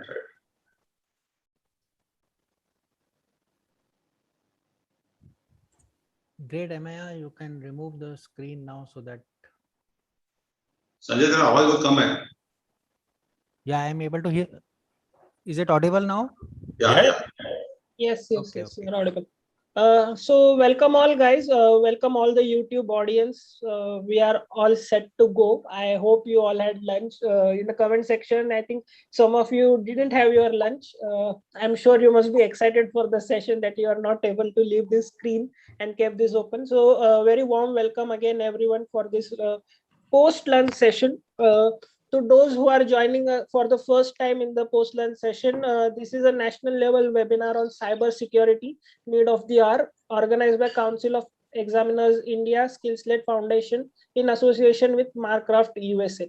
I welcome all the speakers, resource persons present today, Sanjay Agrawal sir, Teji Sethi ma'am, Yogesh sir, Leander sir, Pillai sir, and our very own Raghavendra sir. I am Ameya Agrawal. I am the founder of SkillSlate Foundation, and I again welcome you all for this session. I hope you will be loving this session because we will be having a lot of practical exposure of what actually goes on in the industry and what you can learn from the same. So I hand over to Raghavendra sir to share us further and guide us about this post-lunch session. Over to you, Raghavendra sir. Thank you, Amay, for passing the baton to me. Today morning it was a very good context was set by Dr. Sangameshwar sir with an advisory note and followed by key sessions. Three key sessions have been handled. One by Dr. Herald, another being Mr. from Divya Vidyamshu, and the last was by Mr. Rajendra Pillai sir. Now, what is the necessity and how it works, cyber security, and what are the curricula and who's there behind, which are the organizations, hardwares to circuits to all was been set. A tone was set in the morning session. Now, just listening to the descriptive thoughts, we may not be able to digest. So it is for us to understand how online or on-hand sessions could be able to help us out. So this afternoon session will definitely take a brighter spectrum when it compared to the morning session. Though morning session was also a fantabulous one, I believe strongly that this session will take up a higher level compared to the morning session. So with this, today afternoon, I have three key sessions with the three key resource people going to come and join us. To start up with, we have Mr. Sanjay Agrawal, who is the Vice President of Marcraft USA. He will now going to take us through, about the laboratory setup and how things are done, and followed by the other two key resource people. I would like to know about the other two, and I keep it as a surprise to you people. So now I request Sanjay Agrawal to take it ahead from here onwards. Over to you, Sanjay.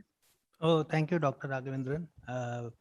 It's a real pleasure for us to, be associated with the Council of Examiners and SkillSlate Foundation, and we thank you for, giving us the opportunity to present our course curriculum on cybersecurity, which is, like Mr. Pillai rightly pointed in the morning session, that it's not the need of the hour, but it's become need of the moment. So with this, I will just share my screen, and is it visible? Yes. Okay. So yes, my name is Sanjay Agrawal, friends, and this is my email ID. And I've been allotted a slot of 45 minutes. Basically, my session will cover a few things, and then I'll be joined by Mr. Leander Pillai from 3:30 to 4:30, who will be conducting some practicals. We will be demonstrating 3-4 practical tasks pertaining to the cybersecurity. These practicals will be conducted through the Marcraft system connected in USA. Mr. Leander is sitting in Mumbai, and he will show you how the practicals can be conducted with the remote option. So, okay, for my session, I would like to focus on like what we spoke in the morning regarding, a lot of practicals we cover. There are a lot of curriculum we cover, what are the advantages. So we have been talking about a lot of things.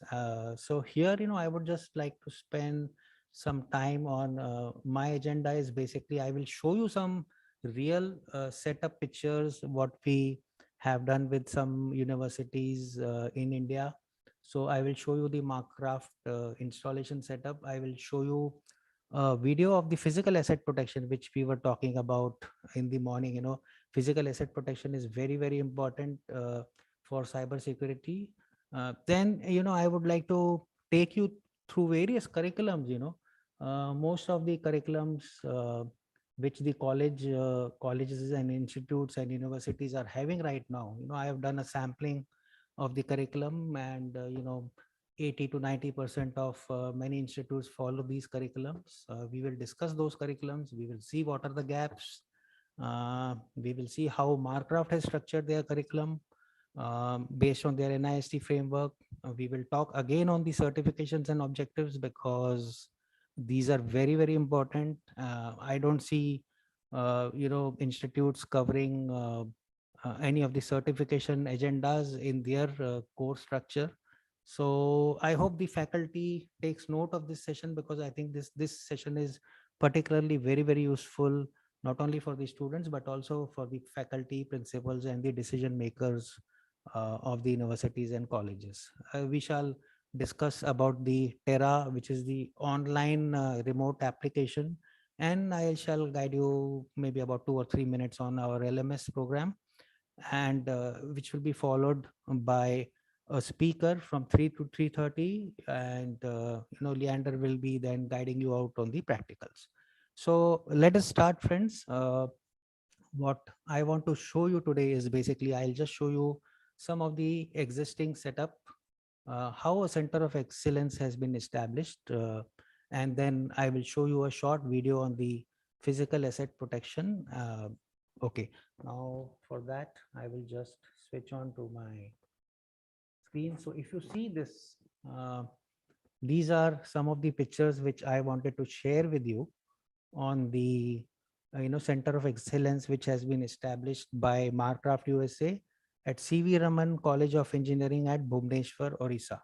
So these are some of the actual pictures what you see. These are the laboratory lab modules which are placed in the lab. So these are the physical asset protection panels. All these components what you see on the table, except the computer, are supplied by Marcraft USA. All these components, switches, circuits, the video cameras, the light sensors, the buzzer, the alarms, a lot of switches and stuff like that. We even supply Marcraft even supplies the server from US. So all these connections, are done by our engineers. All the routing cables and associated connectors are, being done by us at your lab. So if you see, this is how the placement of all the laboratory panels take place. And these are some of the actual pictures what we wanted to share with you. These are some of the actual industrial panels. I don't see any institute covering ICS security at all, which is very surprising. Some of the top institutes curriculum which I have seen, they focus mainly on the digital forensics and cryptography and the malware analysis, but nobody talks about ICS security, which is the need of the hour. Cybersecurity, my friends, is not only for the BFSI sector. It is going more and more deeper into the industrial, in the automotive, in the aviation space, in the manufacturing space, in the electrical grid protection, in the oil and gas exploration, you name it. The industrial cybersecurity is totally different from the IT cybersecurity what we know. If your students do not know what is a PLC, how a SCADA works, or how a Modbus works, or what are the different protocols associated with the industrial side, how will they secure, or how will they cyber secure an installation? If a person now, no, all students cannot be placed in banks, or some of the institutions like Wipro, ICS, they will be placed in some kind of projects, and these projects could be location apart. They could be multi-location. They could encompass a lot of industries, like students could be placed in the process control industry, or they could be placed in the healthcare sector also. So cybersecurity is now progressing across all domains, and this is what we want to highlight from you, that Marcraft has got a comprehensive program which covers all the aspects. So here you see, this is a small industrial control panel where the limit switches and stuff like that are connected.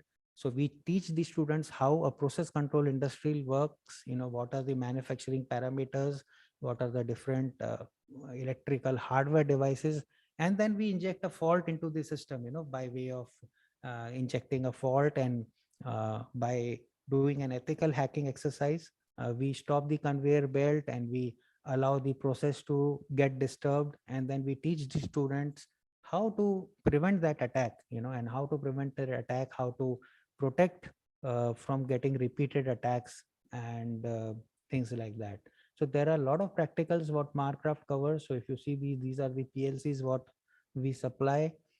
This is the industrial framework. So you will see these are the real practicals which I don't see any institute in India has been offering to the students. We are more focused on the theoretical aspect of our curriculum, and which is this creates large industry gaps between the industry and the students passing out, which results in unhappiness both for the parents, the students, and for the industry, because they have to spend a lot of time in getting up and running to the industry level. Nobody today wants to waste 6 months, 1 year in training the students. When we started our careers, people used to willingly pay us money for learning the on-job routines for 6 months. But today things after 30 years have changed a lot.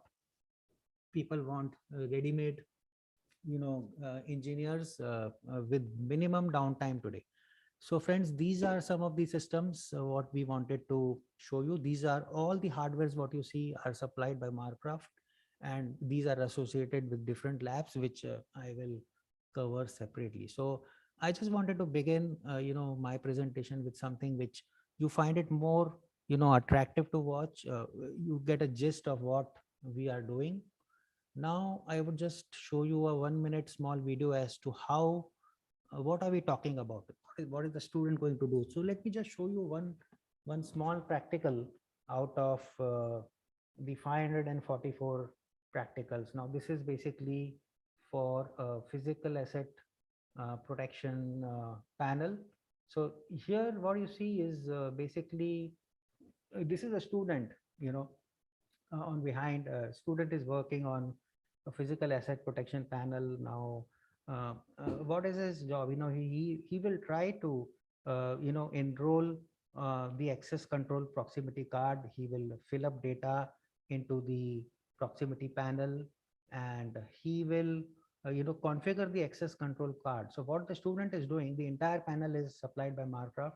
The student is actually learning how to configure an access control panel which will allow only authorized access to the physical installation. Now we will just show on this part. You will see there is a small physical door which will be opened and closed only for those who have got the proper access. So here is a live example, my friends, of a student learning how to configure the access control panel and enrolling an access control proximity card. So if you see now, since he has got the proper access, he is able to open a physical asset. Now this physical asset could be anything, if the student encounters in an industrial scenario, like he works in an oil installation. So there are some certain, portions of an installation, let's say an oil rig, which are very sensitive and they should be accessed by only authorized personnel. So how do you define who is going to access, who is going to be granted access and who is going to be not? So here is how these kind of practical examples will help our students and engineers to encounter real life problems. So when tomorrow the student faces an interview with the HR team in any industry, he or she will be very much confident that yes, I have learned physical asset protection. I have done 7 to 10 experiments on physical asset protection, and I have got more than 200 practicals knowledge out of the 500. I have studied my course, I have studied my practicals on Marcraft curriculum. So he or she, once they do the course, will get. So now, okay, he is now trying to generate an alarm condition. What is happening now is basically somebody has tried to make a forced entry into the physical asset. So he is just demonstrating that the alarm condition has been created and he is going to reset the alarm. So this is how, my friends, this was just one of the small examples which we wanted to show you, which also I could show you just one more very small clip. This is how we teach the students on the industrial panel. Now, this is a conveyor belt. Basically, what is happening is in any process control industry, you have a conveyor belt where your final goods and your assembly takes place before packing. So this is what the conveyor belt looks like in the real world. And we teach the students how to hack the conveyor belt. And so from this part, where the items are going for the baggaging, they might fall off here, they might not roll off or take their complete journey. So this is how what we teach the students. We teach them how to hack it and then how to prevent it. So this is an industrial panel or a process control belt, which is Modbus controlled. It is basically controlled by a PLC, and the students learn techniques on different bus architectures which are prevalent in the industrial scenario. IT cybersecurity is, my friends, totally different from the industrial scenario.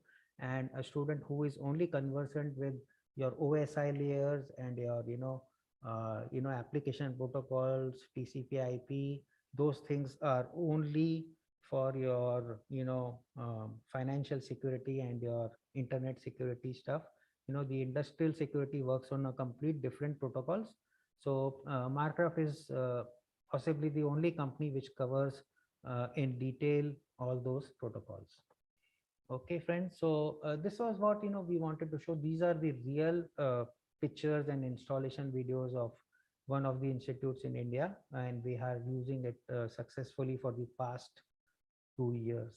Okay, so yeah, coming back to the presentation, we have seen right now some of these installation setups. We have seen how a video on physical asset protection works. There are about 7 or 8 practicals in the physical asset protection. We could always do a video surveillance systems.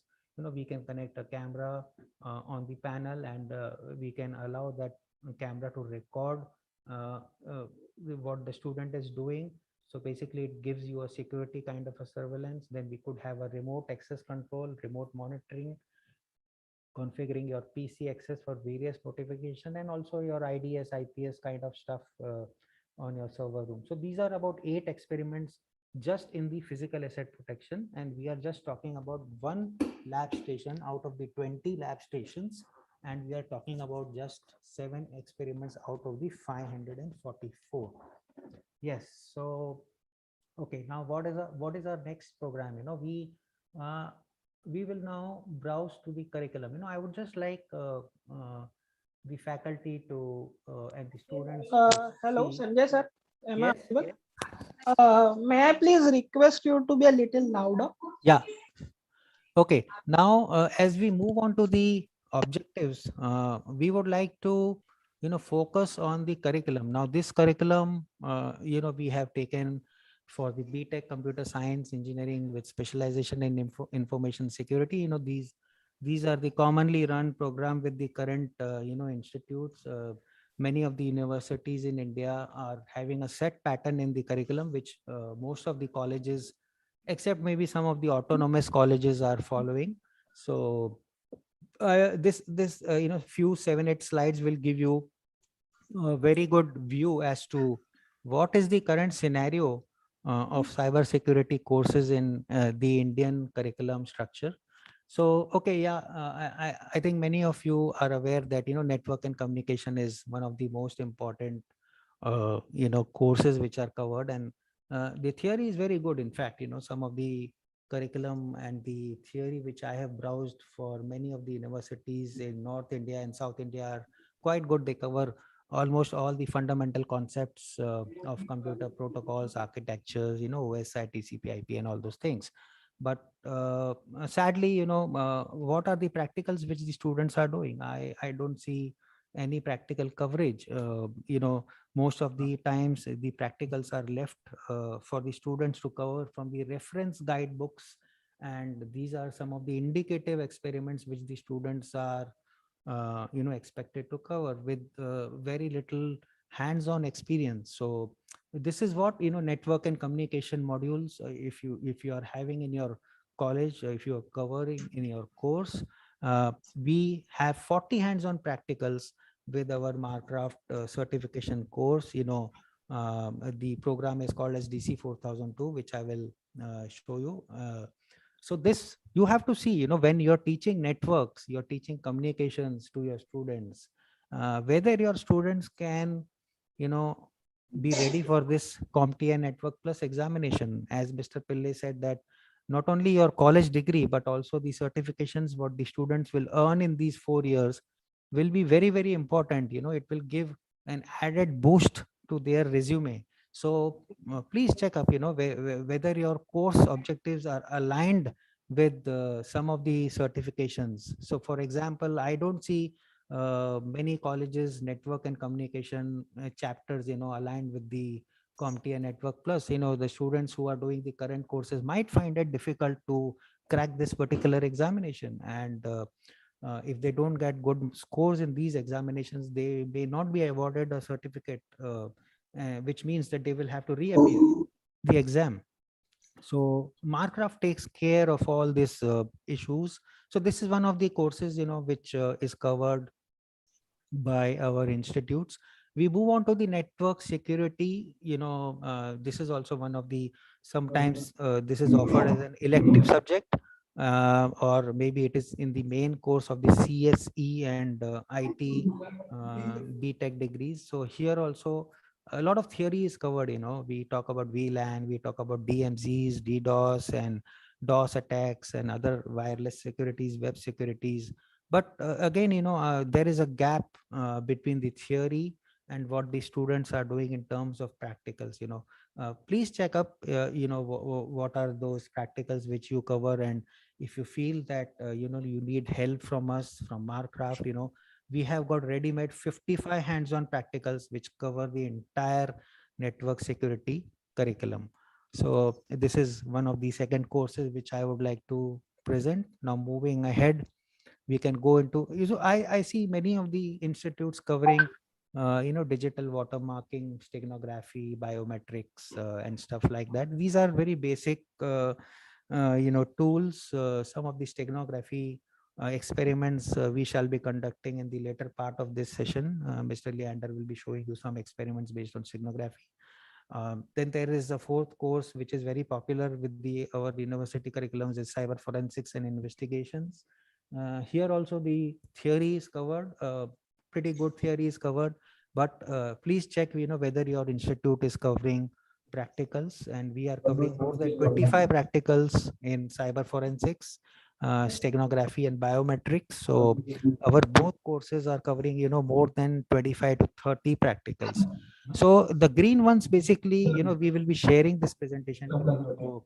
So whatever I have been speaking about, the green ones are what we offer. This is our advantage, and I have basically taken down some of the courses from the existing curriculum. So we move on. Then there is some colleges are offering an elective subjects for the IT and the CSE students in third year, I guess, fifth or sixth semester. Here, they cover a lot of stuff in cyber security.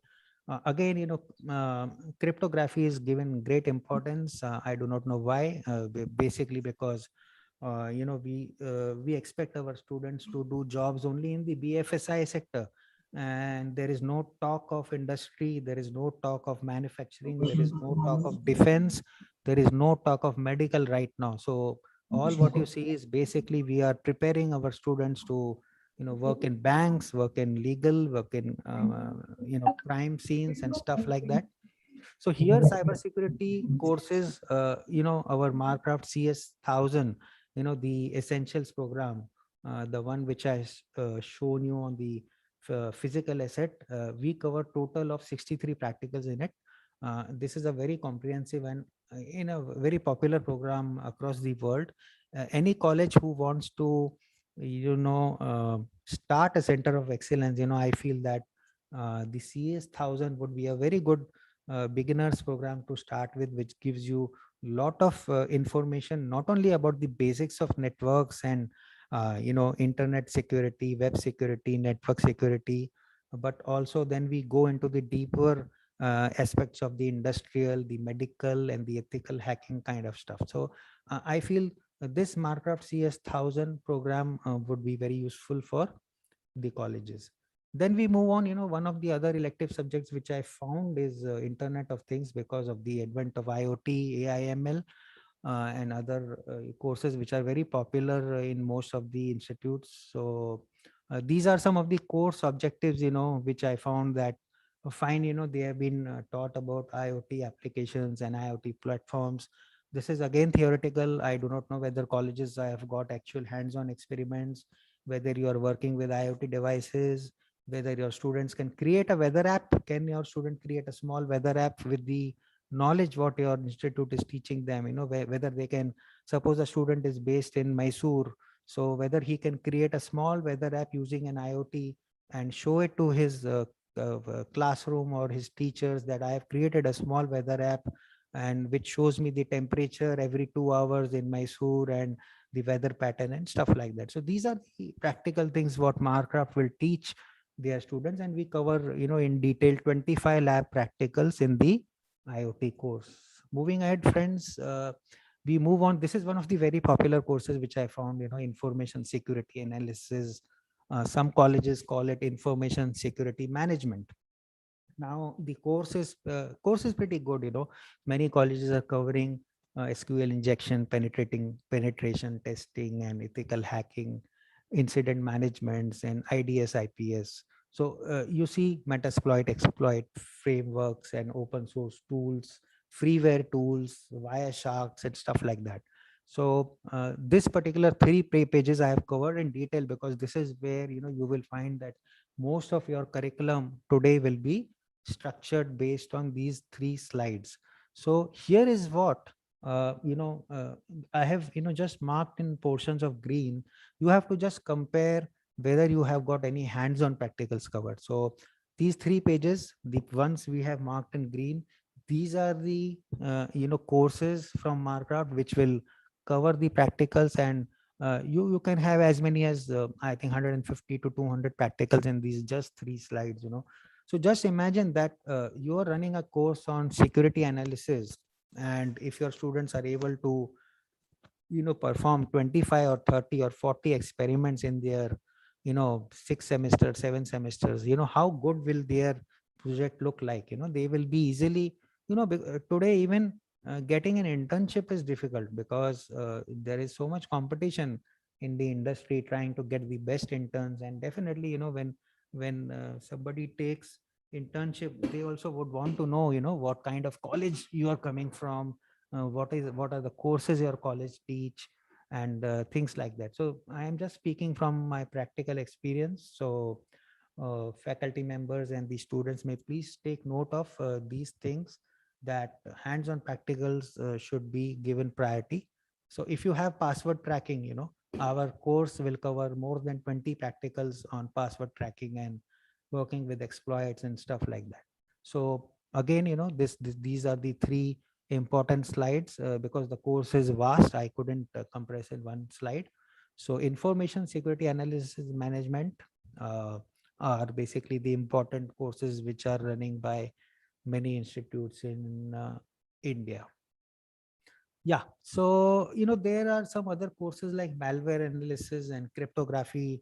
I find many colleges, even in their MTech and masters and in their BTech, they focus great number of pages and pages in malware analysis and cryptography. But to be honest with you, these kind of courses are not preparing the students to tackle the actual real world of cyber security.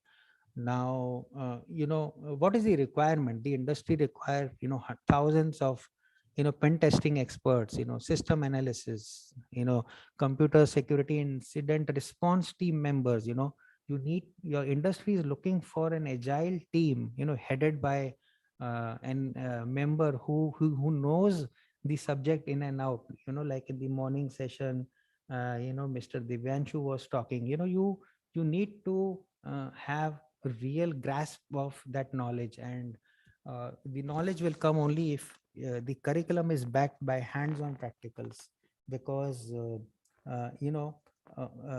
there is no point in having an half-cooked approach today. You need to restructure your curriculum, if I may use that word.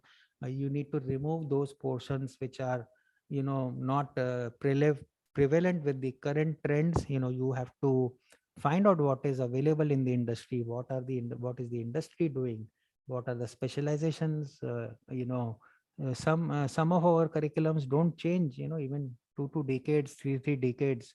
So we have to be in tune with the times, and Marcraft as a company can definitely help you with that aspect. So what is our conclusion? Our conclusion after going through all this is basically our curriculum is more aligned with theory, which I guess you will appreciate and accept that fact, and very less of practical knowledge are being taught. And we have come across with many faculty who are who have completed their masters and they are pursuing their PhDs, and not only in India but also Marcraft USA says that sometimes the curriculum there also is like ours, and many of the people who have pursued masters, they can't even put a simple 10 computer network together. When they are faced with the prospect of internetworking 10 computers and connecting to a LAN or a WAN kind of a situation, they get cold feet. So this is the reality. So I would request all the faculty to take note of this. If somebody cannot create a network, then how will you cyber secure it?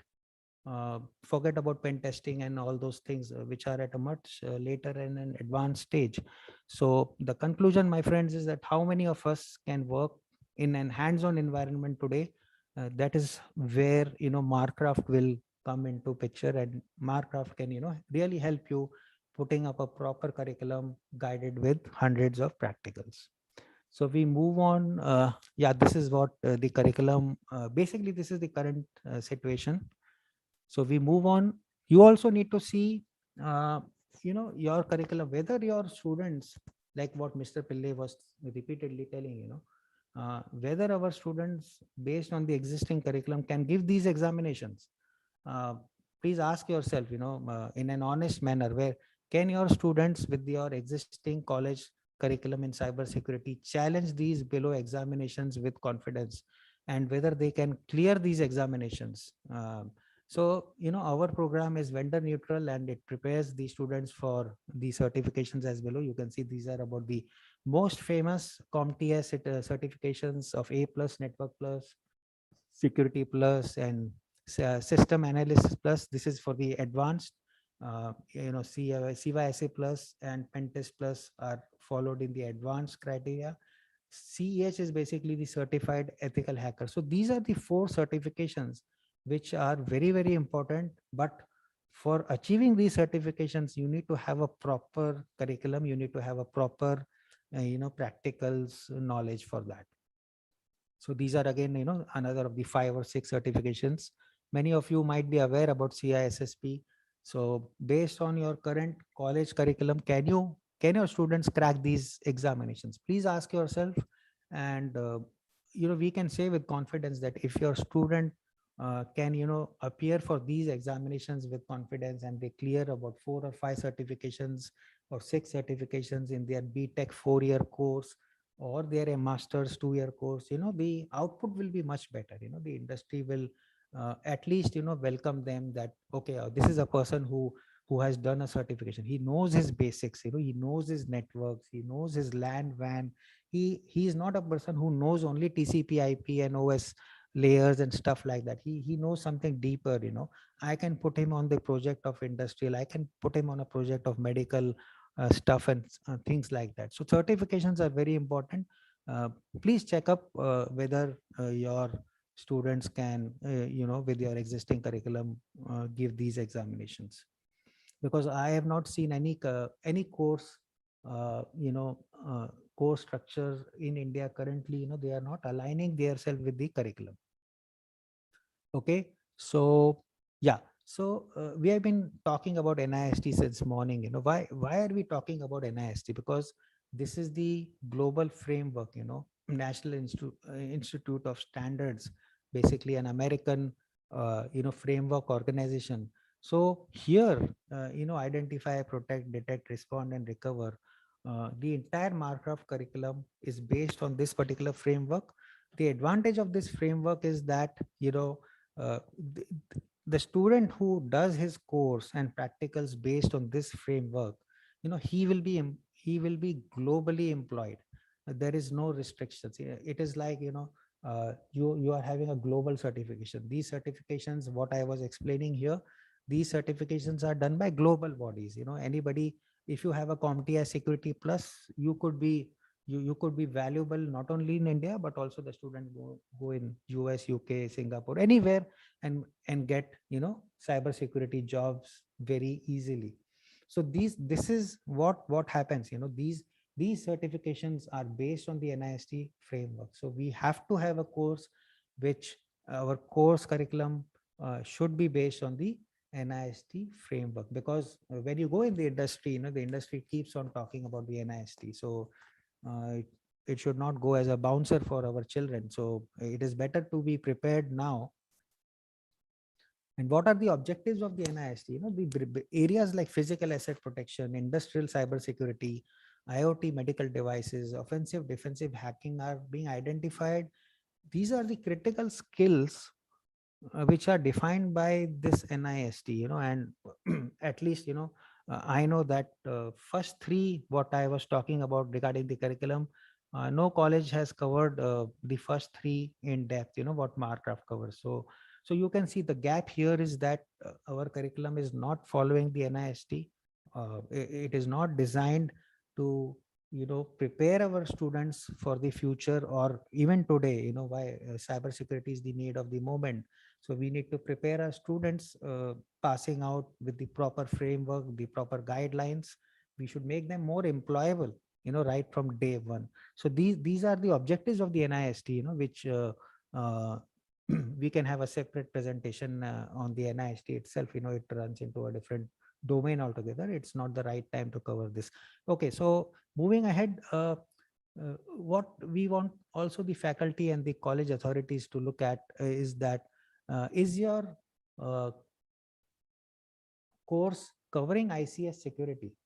It is, I have not seen any curriculum which covers, industrial control systems, SCADA, protocols, Modbus, and all those architectures, which is like, this particular portion is going to become bigger by the day. Today we feel that BFSI, the IT management cybersecurity network is very big because jobs are there, but slowly and surely, the demand is growing here. Mark my words, students who are doing BE in electrical, your departments in mechanical, your departments in electrical, instrumentation and control devices, electronics and EXTC, and all these kinds of, students will become more employable if, the college can provide them a platform for industrial cybersecurity. If these kind of students, apart from doing their regular course, they can do couple of elective subjects on ICS security, this would really enhance their career. So as Mr. Pillai was talking about, the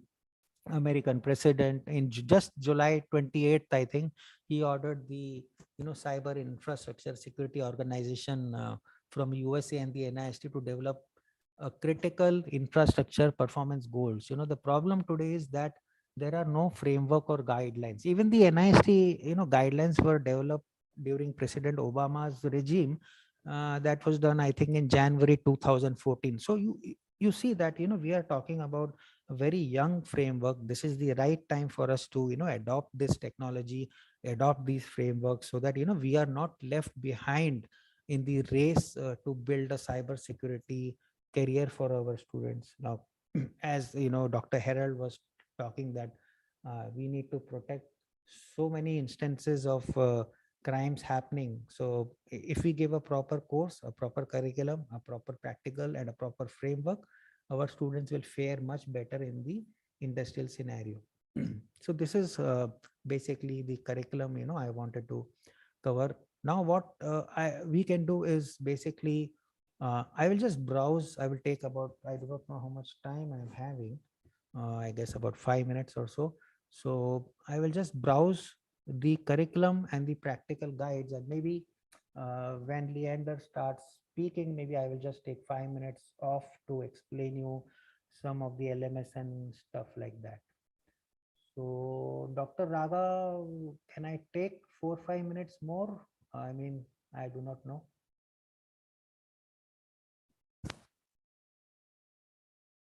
Hello. Please go ahead, Sanjay sir. Please go ahead.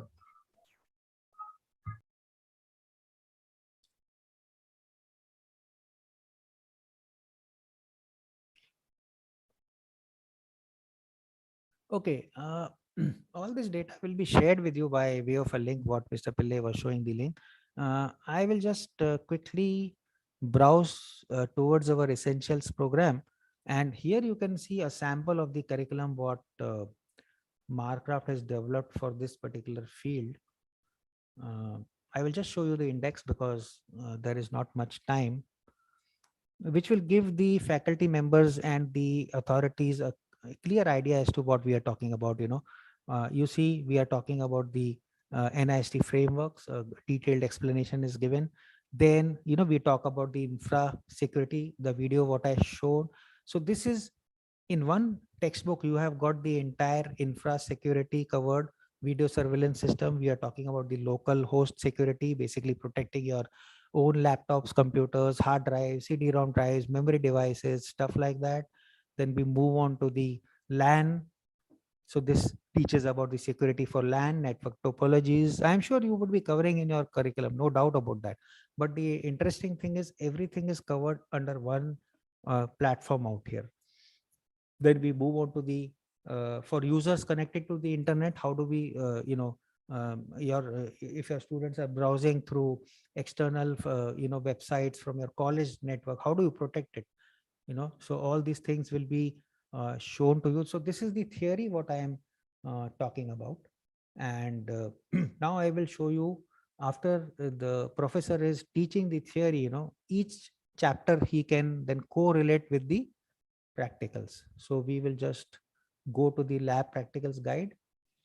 So the theory, okay, we were doing the CNP theory. So these are the practicals what we are going to teach the students. So these are about 30 odd practicals in that particular book.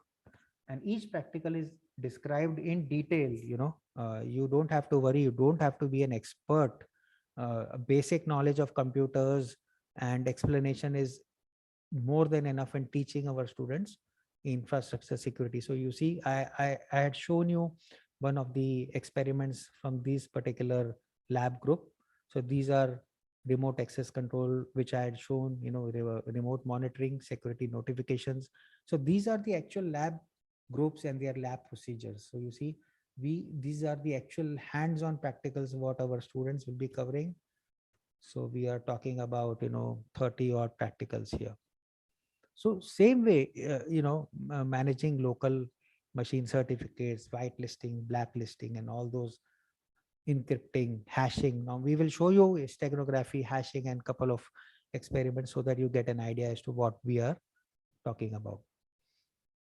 So this is some of the theory. I would just like to show you for the benefit of the audience why we are laying great stress on the industrial cybersecurity, because you see this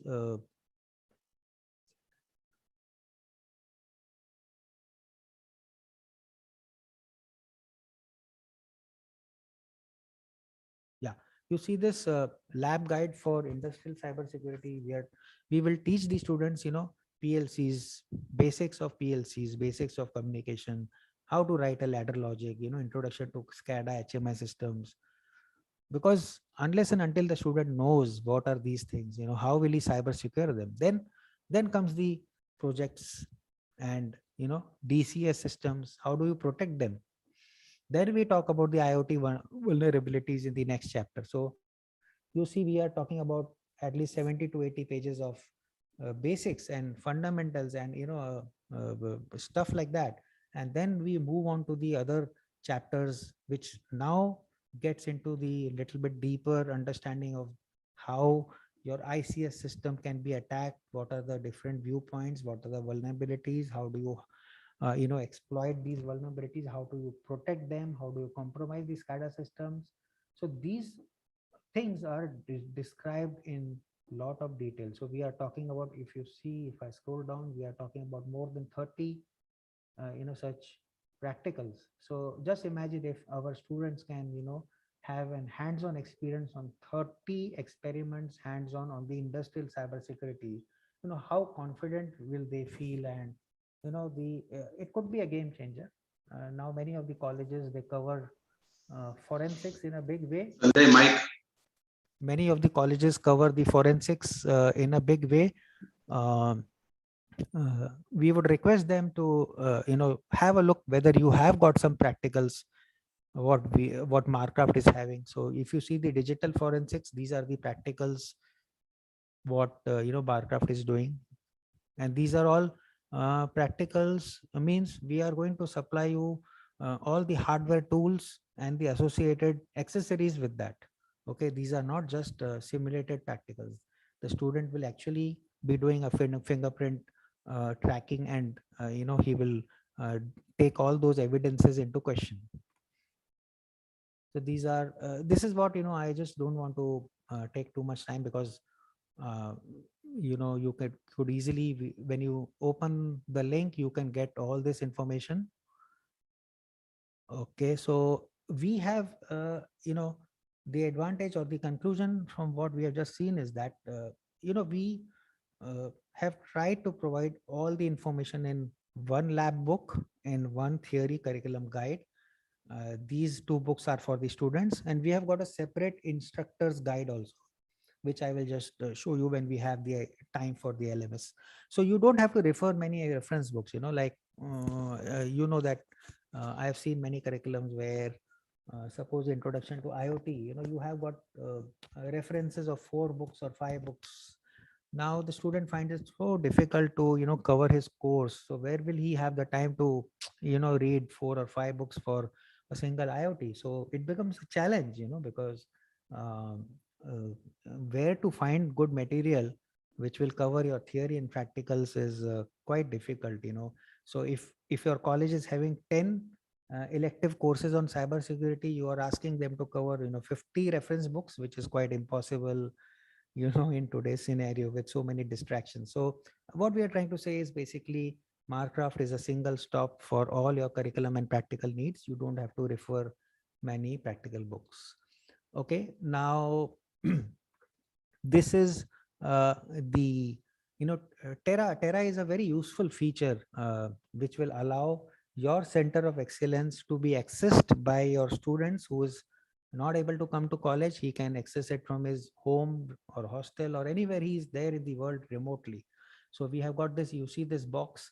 This is a remote access appliance which has been developed by, this is a very high, it's a very high speed gigabit Ethernet, firewall which has been designed, which allows your system to be accessed remotely. So here what you can do is, at least 80% of your practicals which do not require human intervention at the center of excellence end can be done by the student sitting at home. So just imagine if the student, you need to do an assessment for the student, and if the student can complete for 10 practicals out of at least 20, and the professor can do his assessment online on the Marcraft LMS system, what more do you want? You have a student sitting at home who's able to access the system. The professor can teach him through the Marcraft learning program, through e-learning. He can assess the student's knowledge through an online assessment examination, and the student can do the practicals remotely. So this is what we are talking. The conclusion is that Marcraft is ready as a hybrid platform for the education industry today. Can we break for Mr. Anis? If Mr. Anis has joined, I don't want to take his time as well. Raga sir? Yeah, Anis is joined. We can take 5 more minutes, Sanjay. Okay. Okay, now let me see. Yeah. So, okay, I am on my last page. Basically, I just wanted to show you a minute on the LMS system. I think I know many colleges are using the LMS system for their internal assessments, which is good. You can also refer to the Marcraft LMS systems, which will create assessments, quizzes, exams, practice tests. Of course, you can enroll your students and give them access. You can create link for the assessments. So quickly, I will just take a minute and show you how this looks like. Okay, if you can see the screen, this is my LMS screen, and this is, I will directly go into the assessment. I don't want to waste time in showing you classrooms and students. You can easily do it yourself. What is important here is basically you will get hundreds of resources in this particular Marcraft LMS system, where hundreds of universities have done assessments, and this is like a pool of resources for you. Let's say if we can browse to the more complex, if I can go to the ethical hacking page, I will just show you what we are talking about. So there are some examinations for the, if you can see, the CEH is basically certified ethical hacking course. So after you do the Marcraft curriculum and the practicals, if you browse this, what are the questions expected in the CEH assessment exam, your students can directly prepare. The faculty can assist or guide the students to prepare for these kind of questions, and the professor or the faculty can take their examinations and put their grades in this whole package itself. So you see there are about 15 to 20 questions on the CEH assessments. How do you calculate risk, and how does a twin attack work, and these things will already be taught in the curriculum. What are the functions specified by the NIST cybersecurity framework? These are all aligned with the industry objectives, with the certification objectives. So these are very important in the today's technology trends. Okay, now this is what a little bit on the LMS. I would just show you half a minute on the teachers lounge section. This section is basically accessible only for the faculty. There are tutorials for the faculty, before you take your class the next day or the day after. You could just orient yourself briefly, if you find yourself getting stuck. These are very good materials for the instructors. Suppose you are teaching a course on medical health, cybersecurity, you could go through this course, and you could easily browse various topics and get a little bit of a feeler as to how do you store electronic health records, and what are the cybersecurity challenges associated with these kind of scenarios. So these will be available for industrial essentials, all the courses. These are available. Okay, so I guess I have covered this particular aspect of I would just touch one final thing. We have been talking about certifications. So this is one file. If you can just see, this is my last topic of the day. These are the certification courses. Like we talk about 12 certification courses, and these are the Marcraft courses in the second column. These are our programs coupled with the practicals, and you see these are all the certifications on the left side. In the middle are the courses from Marcraft. So we are talking about 12 certifications, and what are their course objectives. So this is also important. You should know what is your objective. So let's say if you are talking about CISSP, somebody wants to challenge this particular examination, so you should know what is the objective of the CISSP course. So this is the objective of the CISSP certification course, and these are the topics which the students are expected to learn before giving this examination. And Marcraft will prepare the student to challenge this course based on their what is this? 1 second. Yeah, I will just go to that associated course of CISSP. Yeah. So if you take the Marcraft CS 2000 module, the advanced module, which is based on the advanced enterprise security, your students can easily challenge this particular CISSP examination, this examination. So rest assured that Marcraft, being an American company, NIST is also American. They have taken great pains to develop their curriculum based on the NIST framework, and also ensured that all their curriculum and practicals are aligned to these 12 internationally and globally valid certification examinations. So you are rest assured that if your investment in Marcraft will stay protected for the number of years to come, and we from AIPL and Marcraft will be there to assist you for any installation support. As Mr. Pillai said, that we'll be spending a week at your facility to train your faculty and connect various modules together and show the working practicals. So yes, friends, this is what I wanted to speak. The later part will come on the Leander's thing, where I will just show you these 2 slides before Leander takes off. So thank you very much. And I guess I'm sorry, it's time for Mr. Anis's presentation. I just took a little bit more time. Yes, Dr. Raga, you may please hand over the session.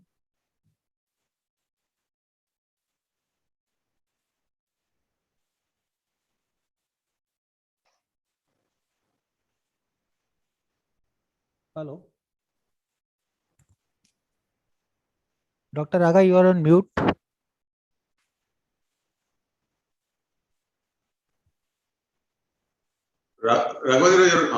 Yes. Thank you, Ameya. For some minutes, Ameya has not given a right for me for a moment. I do understand. I am pretty much convinced the Sanjay sir and Archipelago sir, who's trying to take it to for the day of cybersecurity. I don't think so that in a day this will be completed. I'm pretty sure this lagging of 12 minutes should not be a burden to my next key speaker. I'm pretty sure that Sanjay sir, I'll definitely take it in the coming days ahead with the elaborate sessions of it. Sure, sir. So, audience, we have within us Mr. Anis Pankhania, who is the Chief Information Security Officer in the Capgemini Technology Services India and leading security verticals of GDC India, Cloud Infrastructure Services. Anis has 25 years of rich experience in cybersecurity and established security and IT division from the scratch, involving design of strategy and execution roadmaps, objectives, etc. Sound knowledge on information and cybersecurity, SOC, telecom security, digital risk, security assurances, governance, risk and compliances, business resiliences, and data privacy. Anis has served various leadership positions across many multinational companies like Vodafone, IBM, Aircel, and Airtel. His impressive success in leading highly talented teams of 500 plus resources and won multiple awards as the top CIOs and CISOs of the country. So here I have privilege to welcome him and to talk about on industry specialist view on employing cybersecurity specialists for the industry. Over to you, Mr. Anis Pankhania. The dial is all yours. Thank you, Dr. Raghavendran. Thank you, Rajendra Pillai. Thank you, Sanjay Agrawal. I am audible? Yes, you are audible, sir. Okay. It's a great honor to be a part of this discussion, and thank you so much for inviting me. So before we begin to our main topic, I'll just set the context and give you some statistics of cybersecurity, where we are, the current trend of cyber attacks. So allow me to present my screen, and then we can have the Q&A round also. Okay, can you allow me to share my screen so I can present my presentation? You may share your screen, sir. Okay, yeah, let me know if you are able to see. Yes, sir. Okay, great. Let me put it on to the presentation mode. Okay, it's fine. Yes, Ms. Anis, all okay. Okay, fine, sure. So let me quickly move to my main topic. So let me give you some insights about the cyber society, about the cyber trends, how we are moving, and what is the demand of cybersecurity professionals, and what are the skills requirements. So as you know, in today's world, we depend on internet, and this is our prime requirement. So as you know that we say roti, kapda or makan, but now we need internet is our top most requirement because it's required at home, schools, office, and everywhere. And in this particular unthinkable that has happened, coronavirus outbreak, since last around more than 1.5 years, we all are working from home, and everybody, the internet is the topmost priority for us, because in the office where we were working in office, what was happening that we have the perimeter, we have the securities, we have all the firewalls that are in place. Now, since we all are working from home, the Wi-Fi's and the devices or the BYOD devices that we are using, it's not secure at all. And this leads to cyber attacks, and the kind of cyber attacks that are happening in, we can say nowadays, it is increasing day by day, and you will be hearing the attacks during this last 18 months during the corona situations. The attacks are happening, and the cyber attacks are applying smart tactics. So you can see some of the news which are very, very important, which I have put it here. The Aragyo Setu application that was launched, this was also one of the attacks or vulnerabilities that has been found. The corona lockdown, during this lockdown period, the remote workers were targeted for attacks. Okay, and there was also a phishing attempt that was introduced that, okay, Prime Minister Narendra Modi, with the slogan Sabka Saath Sabka Vikas Yojana, and where you can get rupees 15,000 and you can fill the form, and all your information will be captured and you will be targeted for cyber attacks. So very, very smart way of attacks that are happening in the industry during this work from home and over the period. Few more, you can see very, very important and critical phishing updates related to COVID-19. Consumer hit 27% of consumer hit with pandemic theme on phishing scams. And you can, in my next slides, you will be able to see what are the smart tactics that has been applied over the period. And every day the news is only on phishing attempts, the social engineering attacks, and that has been sent over your mobile or over email and other smart way of where you can go and click and you will be the malware or whatever during one click over your official laptop or personal laptops or your mobile, the malware will be installed and you will be targeted for such attacks. So I'll just give you some glimpse of how it happens also. So these are the trends of attacks that has happened over the last 1 year. And you can see that during this period of last 12 months, a new phishing site that has been launched in every 20 seconds. So this means every 1 minute, 3 phishing sites are launched. And 74% of the phishing websites, they use HTTPS protocol. And all these are free certificates that are available on the internet. And there are websites which are created and all they are using the free certificates, and you will see that, okay, this is the HTTPS protocol or it is a secure site, but it is not secure. And you can see around in 1 week, Google blocked more than 18 million mails, which are phishing emails on daily basis. And as per the report, Verizon reports, it is a database in investigation report, 94% malware are being delivered over email, and that has been delivered in your via MS Office that contains your Excel, Word, and PowerPoint files. Secondly, most important part is that Google is also blocking more than 215 million COVID-related spam messages daily basis. But still we are receiving such messages over SMS or over other source of media or WhatsApp also. Still they are blocking, but this is happening. 87% of the phishing attacks are happening on mobile. So nowadays the mobile is our topmost device and it is being targeted for attacks. And all our personal information, our bank accounts, our salary messages, our other personal documents, everything is in mobile, and they are being targeted for attacks. 94% corona-related cyber attacks are happening in phishing, and all these are happening through 48% files that contains malicious email attachments over email. I'm just moving to the next. So if you can see, what are the top hacking tools? And this is the data breach investigation report. In it, you can see that around 80% are happening through brute force or stolen credentials. So if the web applications are not secure, if there are any vulnerabilities that are open, and if these vulnerabilities are open through brute force attacks by running these tools, all these tools are available freely over the internet, and the attacker can easily gain the access of this application, and it can crack the passwords. If the passwords are weak, and if the system has vulnerabilities, it can be targeted for attacks.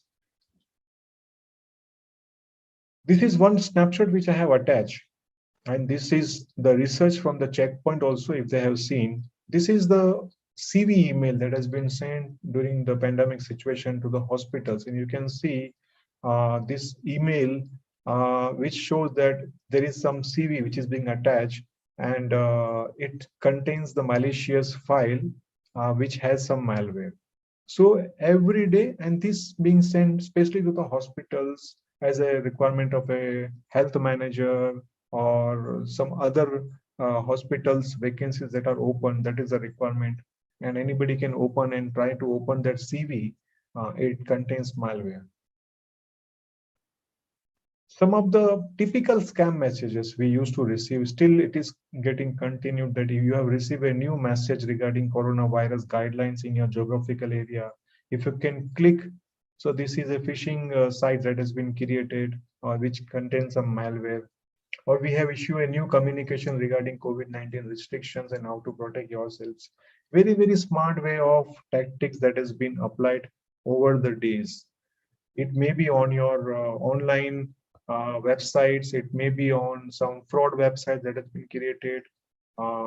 Some websites are related to very similar related to Amazon or Flipkart, and it looks like some a sale is going on, and you will try to click on that email. Will you pay the money, and your money will be deducted, but finally you won't be receiving anything.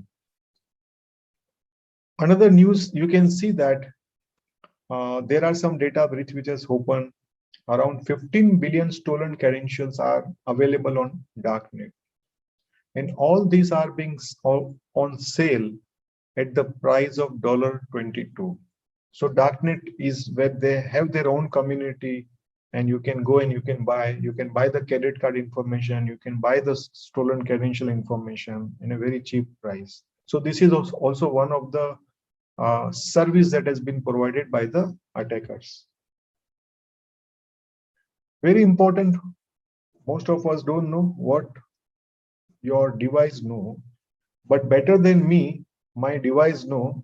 And since I'm allowing every information to capture the locations, I'm storing my passwords, I'm storing other important files, I'm storing my credit card informations, okay, bank account informations. I have my text messages, phone calls, name and address informations. I have recently visited sites, my contact information, everything.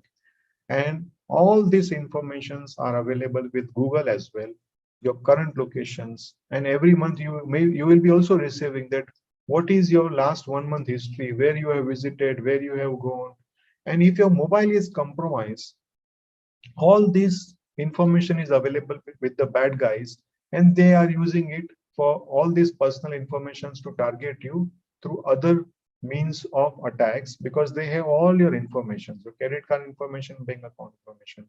So your mobile device is very, very important to secure, and I'm not sure how many of us are keeping antivirus on our mobile. So we must have antivirus, because at least it will secure, it will protect your device for any unmalicious activities that are happening. Ransomware, as you know, it's a type of malware, and if you can see, cybersecurity ventures predict that a business will be victim of a ransomware attacks every 11 seconds by 2021. In every 11 seconds, one organization is being targeted for attacks, either organization, it's a small, medium, or anybody. So that's the prediction that has been done. And we have seen the news, the media, that number of companies, they are being targeted for attacks. And the losses are huge, huge. Some of the malwares, which I was talking about, how it is changed. So it is being sent in shell script, in Java or PDF document. It contains in Linux application, Android applications, some of the archive files.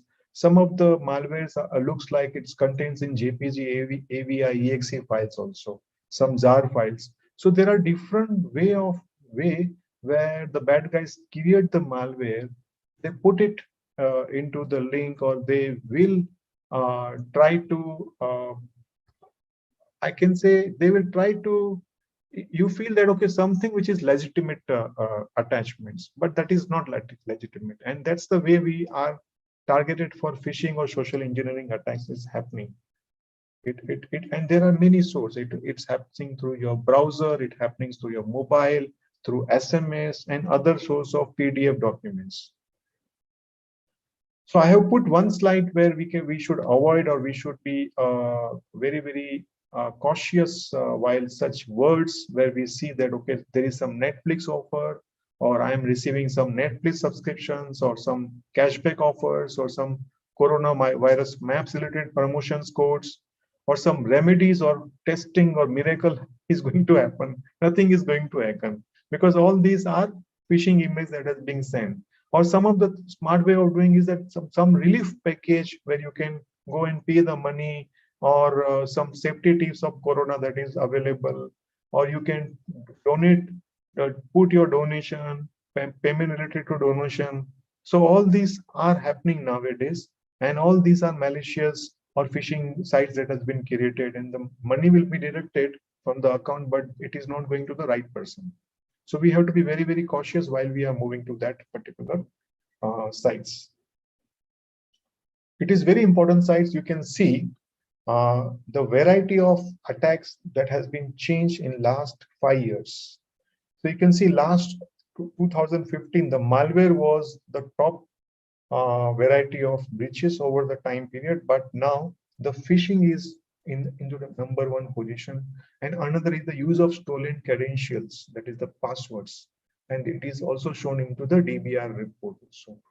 So the things are changing over the period of time. We know that the passwords which we have to type every time in the bank account or in social media account or while browsing, some of the sweetest and easy passwords which can be cracked in a fraction of seconds.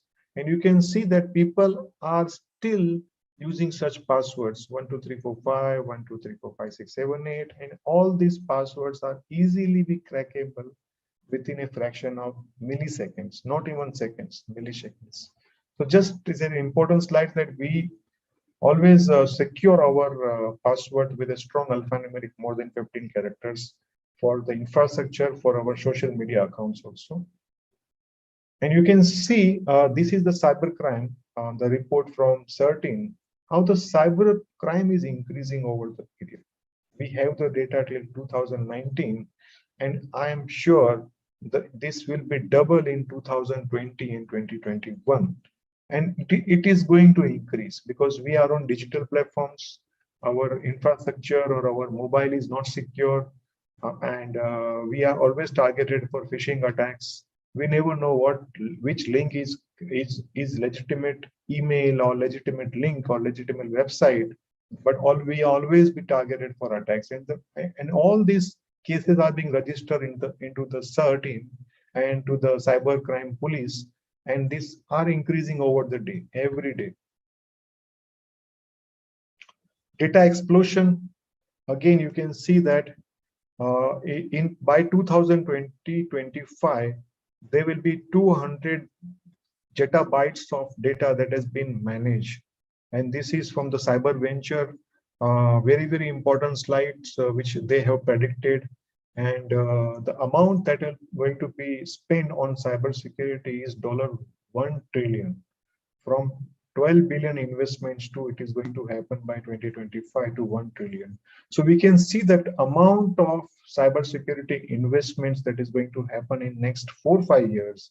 And there is a huge requirement of cybersecurity skills and cybersecurity professionals because the data explosion still continue. You can see the uses of apps over the mobile. You can see the social networking apps that are, the uses is around 89%. The chat apps, messengers is 91%. Entertainment videos are 75%. And everywhere, shopping apps, 72%. Maps, around 67%. And all this, wherever we have the app, and it has vulnerabilities. And we are downloading so many apps over the internet through Google or through Apple iStore, Market, okay, and we never know that, okay, some of the applications which contains, they take all your personal informations. They are able to hear you, your voice, your video, everything is accessible to them. So we always see while we are installing any application, we need to ensure that what kind of privacy information they are asking you to permit. Because whenever we install, we permit, we allow them, okay, to store our locations, to access my gallery, to access my contacts. So we should be double sure by installing. And some of the applications are also malicious. It contains malware, but the usage is, you can see that is increasing. And for the bad guys, this is the opportunity for targeting the individual or the organization. They need one hole where they can put their malware and they can get into the network and they can do the lateral movement over the period. Cybersecurity talents requirement, you can see this is from the Gartner. You can see the talent shortage in the US is, they don't find the people, it's very difficult. In UK, it is moderately difficult, but there is a huge requirement of cybersecurity talent in the industry. I have put this cybersecurity roadmap, okay, the huge requirement from an intern trainee, how we can move to the next ladder. If you are into the cyber defense center, security operations center. So this is the train where we from analyst to senior analyst to, we can reach to senior manager security operations to the director and to a head or to a level of CISO or head of InfoSec security. And finally, we can move to another role of a director at the board level also. So these are one of the ladder for a security analyst to reach to a next level. And for this, there is a huge requirement at this particular level. Other than that, I can also give you the other insights. There is a huge requirement of cloud security architect, security officer, network security, IoT security, cyber defense center, SOC analyst. You have seen that graph, okay? There is a huge requirement of data privacy team, data privacy officers, okay? Lawyers as well, privacy lawyers who can work on our cyber crimes. They can fight for us. Huge requirement on the laws as well. Cyber forensic experts, you can see that. Huge requirements. We don't find the cyber forensic guy who has some 2 to 3 years of experience. Okay, if it has, there is a huge per hour you have to pay in dollars. Security officers, security managers, and the CISO's requirement is also increasing with more than 15 years of experience people. And you can see that US Bureau of Labor Statistics that cybersecurity jobs will grow 31% through 2029. So these are some of the statistics which I would like to share with you. And this is my last slide, and I will end my presentation here. And now I am open for my Q&A discussion.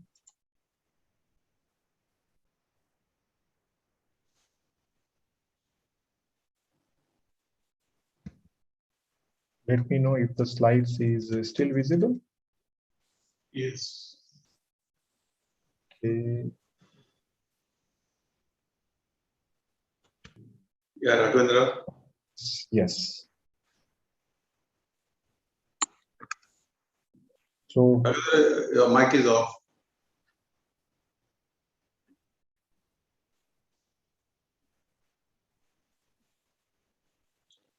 Raghavendra, your mic is off.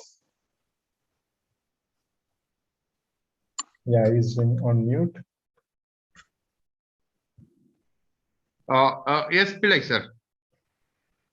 Pillai sir, am I audible to you? Yes, yes, very much. Yes, yeah. Raghavendran sir, your mic is muted. Please unmute yourself. Raghavendra, no, we are not able to hear you, Raghavendra sir. Please. I think they don't have rights to unmute. Can you try? No. They don't have rights to unmute. Yes, now I got. No, again you're gone.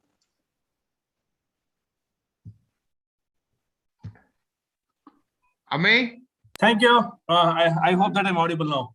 Yes, you're audible, sir. Loud and clear. Well, Please go ahead. the host has muted me. That should not be a problem. It was a wonderful insight, sir. Mr. Anis Pankania, sir. It was a great gesture that you came here with us, right? Sharing with the industrial perspective of the cyber security and other things and all. Well, definitely we are looking for a Q&A session by end of this webinar. I hope that you might wait for another 30-40 minutes in the session. Hopefully, once for all that all the questions will be collected. If possible, as the time is there, Yogesh, do you find any questions from YouTube so that you could ask particularly for Anis Pankania, sir? Hope. Yogesh, do you have any questions? Professor, not it. All right. Okay. We will get it by end of the webinar, sir. We have been asked for the YouTube so that there will be collective questions will be coming in. Well, having said this, it's a time for me to call for the last key speaker for the day. We have Leander Pillai. Presumes to me like Leander PS, and I highly appreciate for that. Leander Pillai is the development officer of Marcraft, will be now going to share the practicals, laboratory sessions across with all my audiences of YouTube from the faculty fraternity as well as the students community who have been actively participating in YouTube. I request Leander Pillai and Sanjay Agrawal to take us through the hands-on experiences of the Marcraft cyber security systems. Thank you, and over to you, Leander and Sanjay. Thank you, Raga sir. Thank you very much. Am I audible? Yeah, Leander. Before you speak, I will just let us show to them what are we going to do today. Okay. Okay, perfect. I'll just show a couple of slides, then maybe you can take over.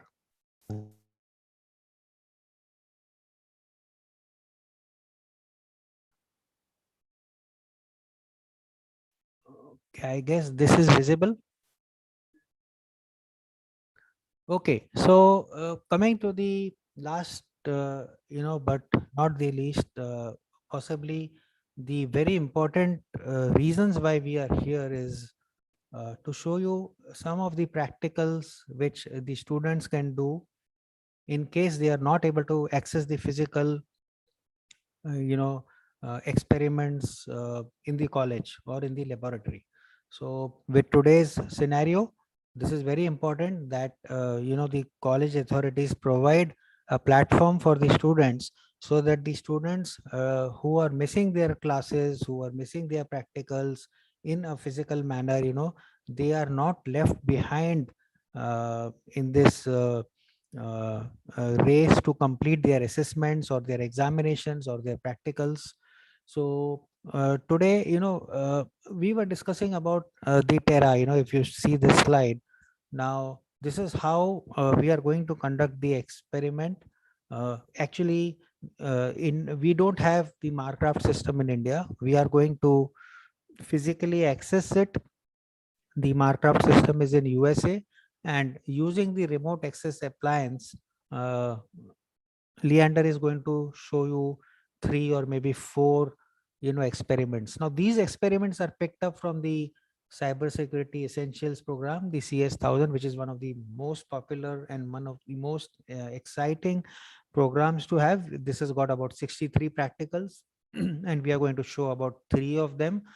So we are going to start with steganography, file hashing, and maybe something on Wireshark from the lab group 4. And if time permits, we can go on to the managing Linux user groups and some of the router configurations. So yes, Leander, over to you. Thank you, sir.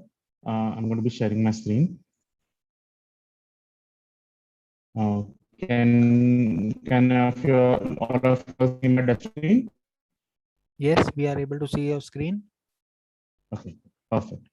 As Sanjay sir said, I'm going to be playing the role of a student, and Marcraft is right now going to be my institution. So I'm for logging into the system PC that has been set up there. I'm going to be using this OpenVPN tool. So as you can see that the icon here doesn't have any green or yellow status.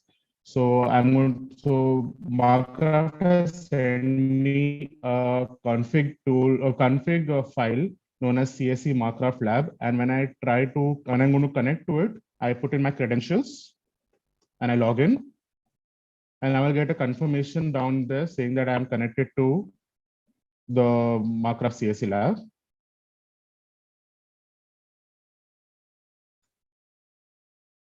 As you can see that the icon has turned green, and it shows that I have connected to the Marcraft CSE Lab. So now I'm going to use the Windows remote desktop connection tool to connect into the student PC that has been set up for me to perform these practicals. I'm going to be accessing the student PC at the IP address that is 192.168.0.105. And yet again, I have to put my credentials of the student PC and get inside.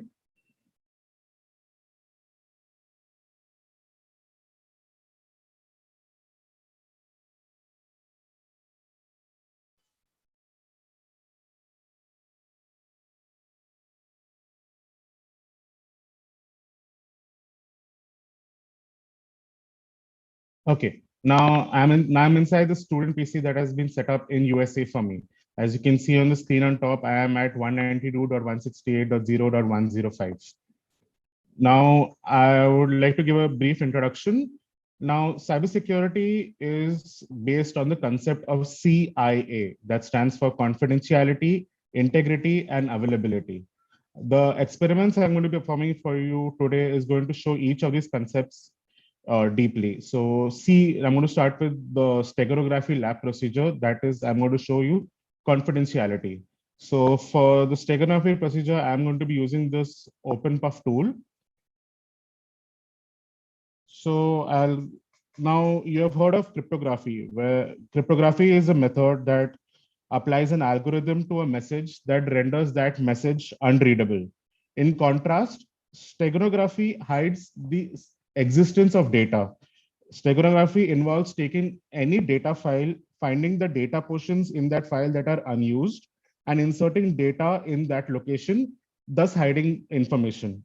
So the steganography can hide that secret data of ours within the header file, between sections of metadata, or also in the areas that actually contain the actual content. So now these data files can be audio files, video files, as well as image files. So there are 4 steps that I have to go through to show you the entire experiment. The first step is I'm going to be creating a carrier file. This carrier file will be holding my secret message. So for that, I'm going to be using this OpenPuff license text document, and I'm going to be snipping it and creating an image out, creating a JPEG out of it.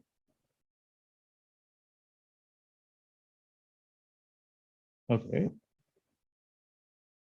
So now I save this. I'm going to be saving this carrier file of mine under the name of carrier as carrier.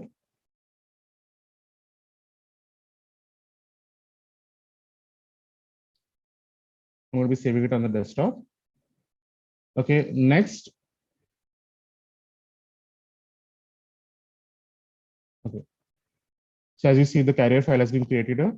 Next, now I'm going to be creating our secret message. I'm going to be opening a Word document, a text document, and name the file as message. And type any simple, now I'm going to type this is a secret message. And I'm going to save this file.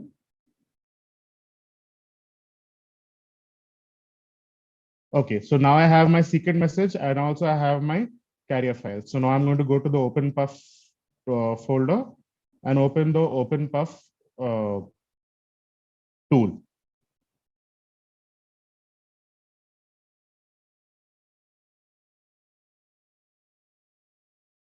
Now see, there are a lot of options where I can hide the information, also unhide the information. First I will hide, and then later in the procedure I will unhide it. So now I press the hide button. So as you see, there are 4 steps inside this OpenPuff tool. One is I'm going to be creating a cryptograph. I'm going to be using passwords to secure that information. I'm going to be choosing my carrier. I'm going to be choosing the secret message data. I'm going to be choosing the carrier file, and also the type of information. As I said before, the data files can be the audio, video, as well as image files. So now I'm going to be creating 3 passwords.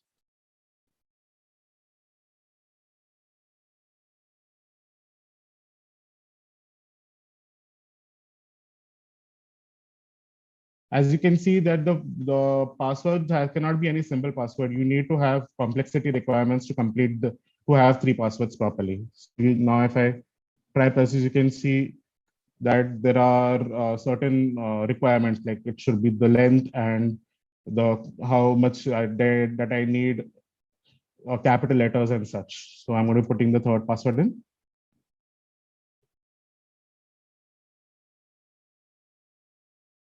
Okay. As you can see that I've completed the requirements and I get the green OK status that these passwords are secure.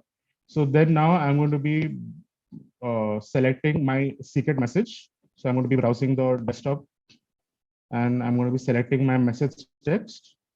As you can see, the file, the size of the file is 10 plus 11 plus 25 bits. So that comes up to 46 bits around here. So now when I add my carrier file, that is this JPEG, it gives me the green status. Now it says that my data file, my secret message file, is smaller than the carrier file, and hence I can continue with the process. So now I'm going to be pressing this button to hide that data.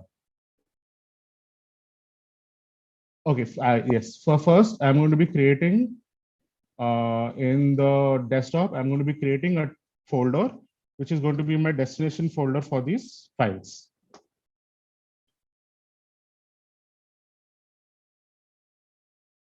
On desktop. Okay, I'm going to be selecting the text access folder, and I OK it, and now it shows me that that it has been processed, and I press OK, and gives me a report at the end of it. Now I'm going to open this file. This is the file that has the this is one image file, and this is the other image file here. Just a second. As you can see, one of the image files here contains the secret message, while the other is the normal message carrier file that we had created in the beginning. If you notice very closely, there are absolutely no differences between the files. So when a normal person looks at it, he will never know that one of these photos actually has a secret message hidden inside it. So now I'll take me as the first person, and I'll take Mr. Raghavendra or Mr. Sanjay as the second person, which I'm going to be sending this secret file to. So they are going to be, they'll also be using the same OpenPuff app, and then they will try to unhide their information. So when I press unhide here, and again, they will use the passwords that I have sent them.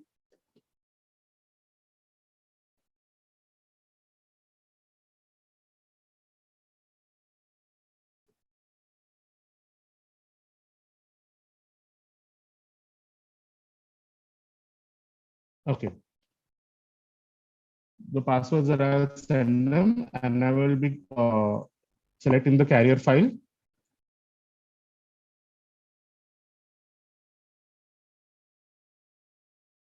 From the text access folder. And I will try to unhide information. And I'm going to be putting in the same destination folder.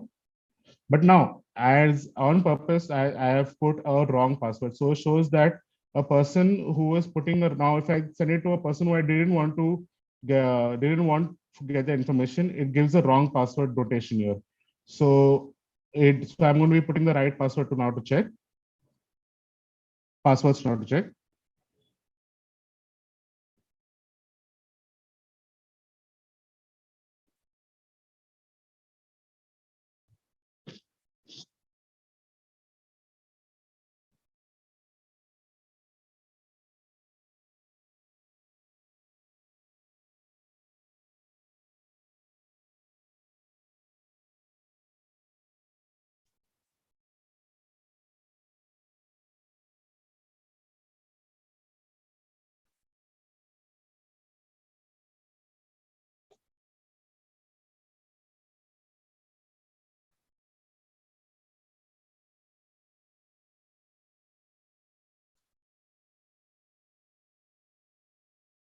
As you can see that it has been, I've put the right passwords and it has been processed.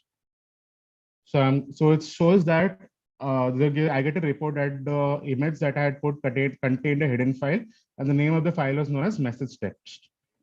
So when Mr. Raghavendra or Mr. Sanjay opens the destination folder, he can press it and he can see that he has got a secret message, say as such. So this completes the first steganography procedure, which I can, when I'm sending a message from one place to another, no one can like break into it unless they have those secret passwords. So this shows confidentiality of the information passed through. So this is the first lab procedure. Now for the second lab procedure, I'm going to be performing file hashing. Now I'll give you a little introduction to file hashing. Now hashing is a basic type of cryptography which employs a one-way algorithm that creates a very unique hash, also known as a message digest. The purpose of a hash is not to create a cryptographic message to be decrypted later, but rather it is used to compare a file before and after it has been sent in transit. So hashing actually does not ensure confidentiality, but rather it ensures the second part of CI, that is integrity of the file. So that then the person gets to know that between the transit from one person to another, the file has not been tampered with. So now I'm going to be using the MD5D. I'm going to be opening the MD5D folder here, and I'm going to be creating my a test file. I'm going to be opening the. I'm going to be making a text document. Name it as hash test.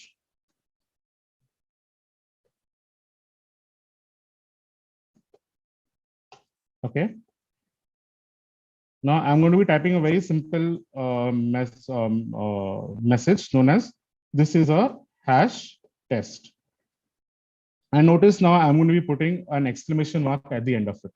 And I'm going to be, sorry, I'm going to be saving this Word or text document.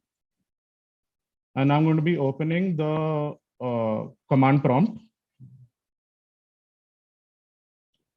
I'm going to be accessing the file, the MD5D file on the desktop.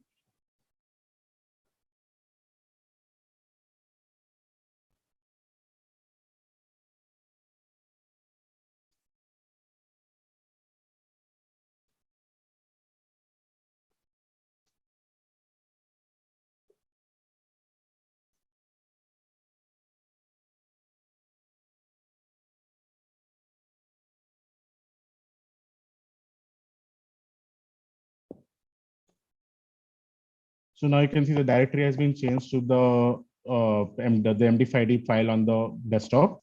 So here I'm going to be putting the directory command to look at the file contents inside of it. As you can see, there are a lot of methods to create hashes. One is the MD5 deep method. Then there is a SHA-1 deep, SHA-256 deep, Tiger deep, and Whirlpool deep. There are different levels. All these hashing algorithms provide this different level of security. So now I'm going to be applying the first MD5 deep technique to create the hash. So I'm going to be typing the MD5 deep. Now my system, I'm not going to be using the MD5D.exe. I'm going to be using MD5D64.exe as mine is a 64-bit system.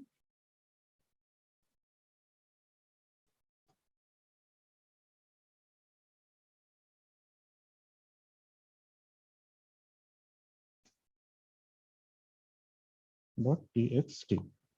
Okay, so now the hashing algorithm will be applied to the hash test, the text document what I have created. As you can see, a hash is being created. A hash is a combination of letters and numbers. But you can see, but notice the length right now of this of the MD5 deep hash that is created. So next, I'm going to be applying the SHA-1 deep algorithm to same the hash test .text document. Now notice that the length of the hash is increased. That shows that it is more secure for the file. The hash is more secure. And at the end, I'm going to be now applying one more method known as the Whirlpool deep.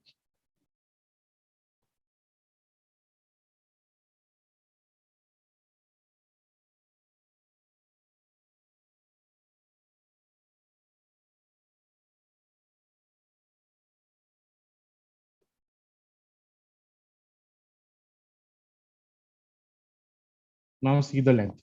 The length of this hash that is created is almost coming to the second line. So I'm going to keep this command line in open, and I'm going to be going back to the hash test document that I had created. As you noticed when I told before that the sentences, this is a hash test with an exclamation mark. Now I do a very simple thing where I delete the exclamation mark and I put in a full stop. Nothing should change in a normal person's eyes. Nothing should change, right, about the hash. So when I save this document and I again go back, and I again go back and I apply the same, the MD5D64exe to the same hash test. When I paste it, you will notice that the hash has changed. This was the previous hash that was created by the MD5D, and now this is the new hash changed.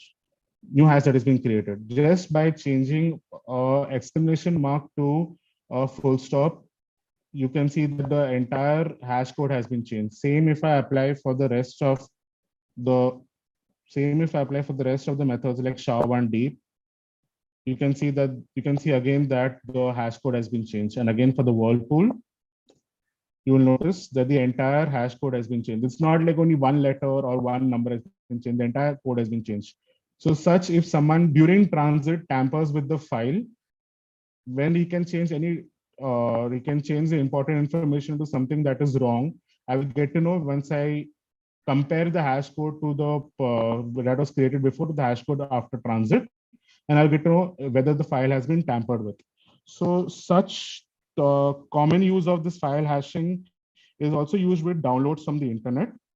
Perhaps when like a freeware item is available, like a software or some PDF document is available, but sometimes you're also worried that a malicious user might have tampered with this file on the site itself. So the owner of the site sometimes, however, provides a hash of the original file. Should you once compare it to it once it's downloaded? So once you examine the string of characters on the file to the hash that is given on the website, you will get to know whether the file has been tampered with or not. So thus you can ensure the second part, that is of CI. We can confirm the second part, that is integrity of the file. So this is the second lab procedure. So we have finished CI. So now I'm going to be not exactly showing you the availability, but how to maintain availability of resources. So for that, I'm going to be using the Wireshark tool. Now, Wireshark tool is a packet analyzing software. So what packet analyzers do, they capture or intercept and log data as it moves through a digital network. So these tools are also often known as packet sniffers or protocol analyzers.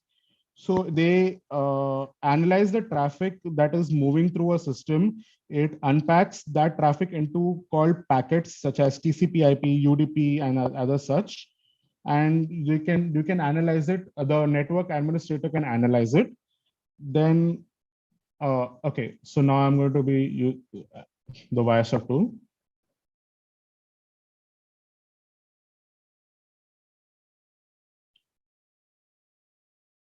Okay.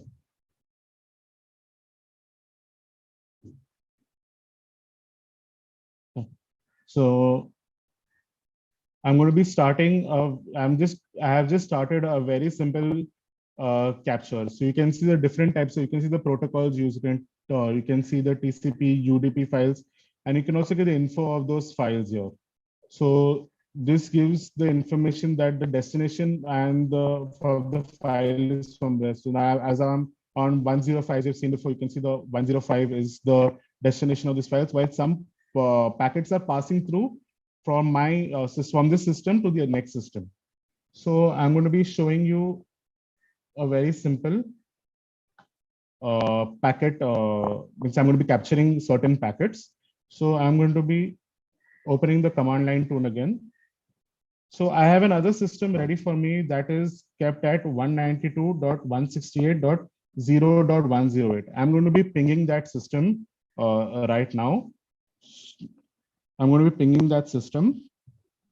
So I'm going to be going to the Wireshark tool again. And I'm going to be stopping this initial capturing, and I'm going to be starting another capture again. So I'm going to continue without saving. So now it starts capturing again. So I go back to my command and I press the enter button. So you can see that it's getting 4 replies. It's sending out requests to the 108 system, and it's getting 4 replies back. As you can see, the packet sent of 4 and receive 4, and I have 0% loss. So now and these are known as ICMP file requests and requests and receives. So I'm going to be typing ICMP in the filter here. As you can see, 4 requests have been sent out and 4 replies have been, 4 requests namely have been sent out and 4 replies have been received to that. So when a network administrator looks into such means this traffic, you will get to know that someone has made a ping request to the 108 and the 108 destination, and 105 has got the reply from it. So now I'm going to be showcasing you. This is a simple. I'm going to be now showcasing you how few attacks can be like analyzed through this Wireshark. So I'm going to be opening the Wireshark examples folder here.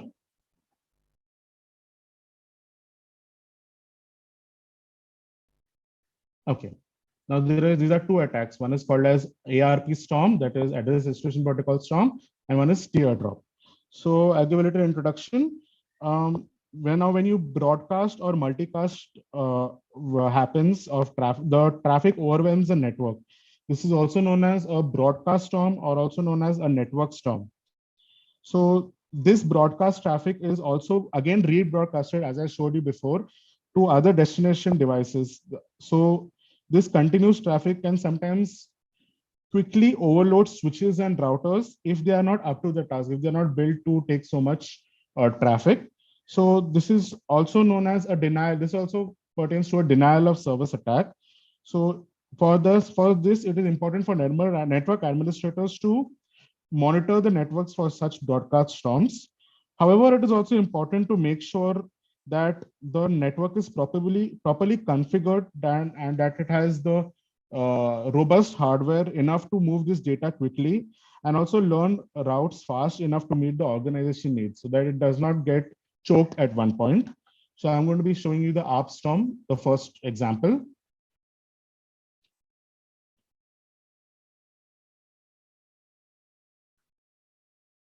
Okay, so now you can see the time that is elapsed. You can see in a matter of milliseconds that so much network packets have gone through of ARP. So what happens in this case is that the device through which this traffic is going to becomes overwhelmed. And as you can see, address resolution, if I press any packet, you can see that the address resolution protocol has been requested, but there is no, as you saw before, there is a request and reply. But as there are so many requests, the system is not able to complete those requests. So you can see all question marks right here. So the system becomes overwhelmed and thus brings the system to a stop. This is known as the storm attack, ARP storm attack. So I will show you the next example. So this is a teardrop attack. Okay, now the teardrop attack is such like now when you see when it rains outside and you see the window and you see two drops that are falling through the window, you see sometimes a drop, it overlaps the other drop and it becomes one. So in that, a person who doesn't notice that actually there were two drops in one. So the same way happens in terms of network packets. So the teardrop attack is also there's also a type of DOS or denial of service attack that involves sending fragmented packets to a targeted machine. This targeted machine, as the packets overlap each other, they are not able to reassemble these packets with such packets of this nature. So this will cause the packets to overlap one another and eventually it crashes the target system. So very quickly you can notice the packet 8 and packet 9. So as you see the info given here, it is a fragmented IP protocol which has the data of 36 bytes. You can see here the size is 36 bytes. And you can see the next system itself, the next packet itself, we can see that there is a bad UTP length, that it is smaller than the 36 bytes of the before packet. You can see that the file size is only 20 bytes. So what happens in this case that this UTP file has been overlapped by this IPv4 file. So what happens? So this causes the overlap and also it crashes the targeted network system.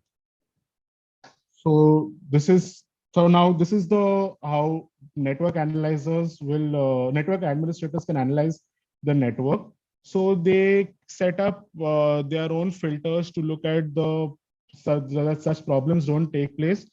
So the these are used to protect the resources of the enterprise.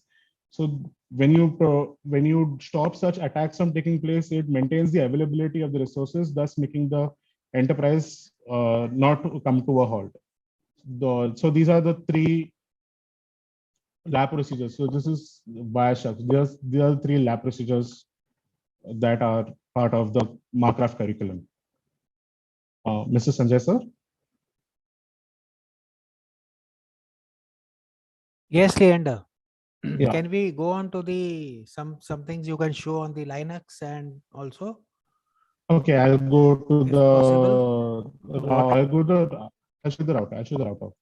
So that is in the lab group 3? Yes. Okay, great. I will show the router configuration, enterprise router configuration. Okay, now we have routers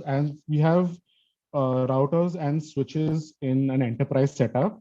So routers, as you know, are connectivity devices that forward simple network information in a similar manner to that of switches. But switches are inside a network segment, while routers can do that same forwarding of information between different network segments. So this gives routers to the ability to join different networks together by a process known as routing. So for this routing, the routers also have ports through which you can connect from one network segment through another. Now I'm going to be using the secure shell communication protocol to connect into a router that has been enterprise router that has been set up for me at Marcraft. So that is at 192.168.0.106. Now I'm going to be putting the password of that has been set up for me there under the name Marcraft. Okay, once again. Okay, so now I am using the secure shell protocol. I am now inside that CSE router right now. So this is also known as the privileged executive mode. So this allows me to look at the configuration in which the router has been set up. So here I'm going to be seeing the putting the show run command.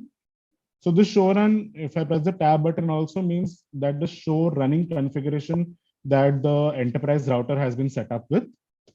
So if I press the enter button, it will show me the exact configuration that has been set up with. So now you notice there is something called as the gigabit Ethernet ports 1 and gigabit Ethernet port 2.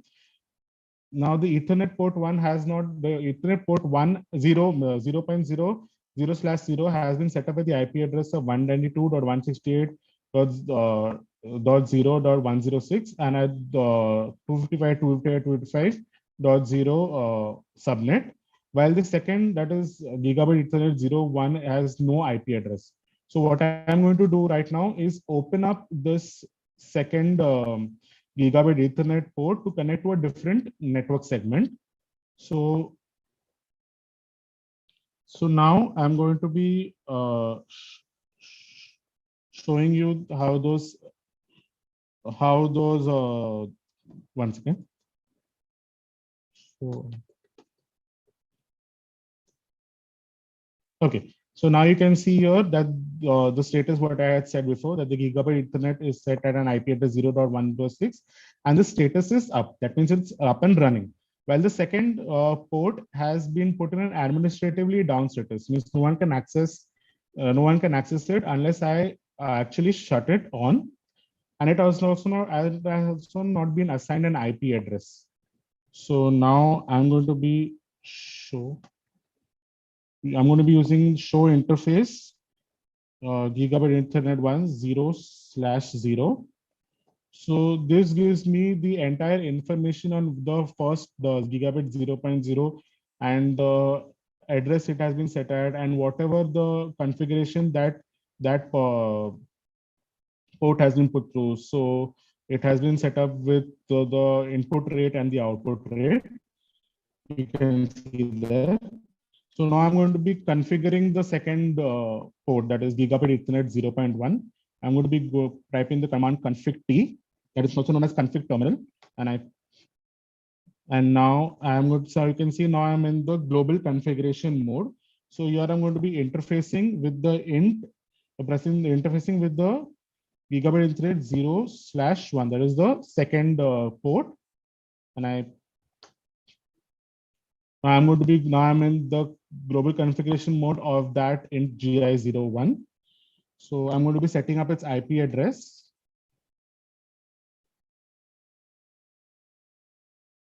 as 192.168.1.106. Now, if you notice before I had put it at 0.106, but I told that I'm going to be connecting to a different network segment, which now I'm going to be connected at 1.106, and I'm going to be creating its subnet as 255.255.255.0, and then I'm going to be putting it as an changing its status from administratively down to now up. So I'm going to be typing the command as no shutdown. So now I'm going to be exiting this global configuration mode, and also that the configured the interface mode. And again, I'm back to the CSE router. So now if I go and press the command as I had done before, show IP in brief, you had seen the setup was as such where the 0 gigabit Ethernet port 0.1 has an unassigned IP address and also was an administratively down status. So now if I type the same command again,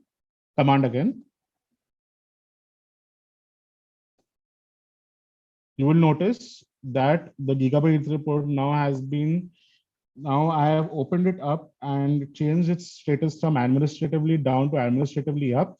And I have also joined two network segments, that is 192.168.0.106 to 1.106, and also put it as an up status. So this happens often when you're connecting to segments from one to each other, where you have to you have to show security by turning down ports so that other people cannot access it. So this, as a network administrator, he can either he can put the status up and down on himself, thus showing security at the router level between two network segments, so no one can get inside those systems. Now, as I'm going to be reloading the initial config file. This procedure is, the lab procedure is complete, but I'm going to just have to be reloading the initial file.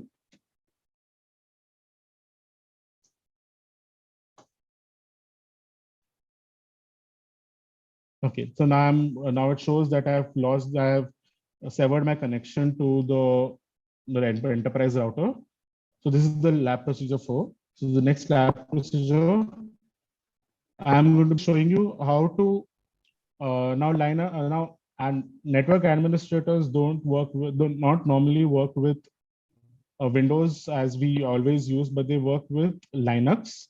So I'm going to be showing you how I'm going to RDC I'm going to be remotely connecting to, I'm going to be remotely connecting to a Linux Ubuntu virtual machine, which is at 192.168.0.108.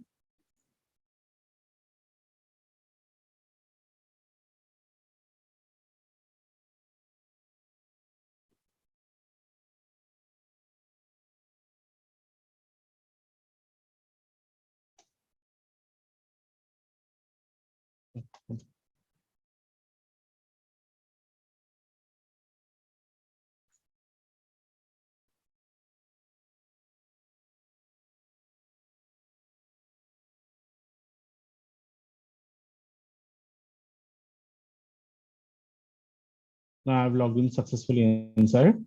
As you can see now, I'm in the Linux Ubuntu setup. So here, in this procedure, I'm going to be using the command line interface in the Linux known as the terminal to show how does the network admin administratively set up the file, the users and the groups and permissions inside Linux. So I'm going to be going to the system settings, and I'm going to be creating a user for myself. So I'm going to be using the unlock for this. I'm going to be typing in the password setup. As you can see now, I'm inside, and then I add a user. So I'm going to be, as I'm creating a standard user, I'm going to be typing the full name known as test user XX. Well, these XX are going to be our any initials, our initials when we do the lab procedure. And now I'm going to be creating this user. I have only created the username, not the password. I'm going to be creating the password using the terminal. As you can see, the test user has been created here. So now I go to the terminal.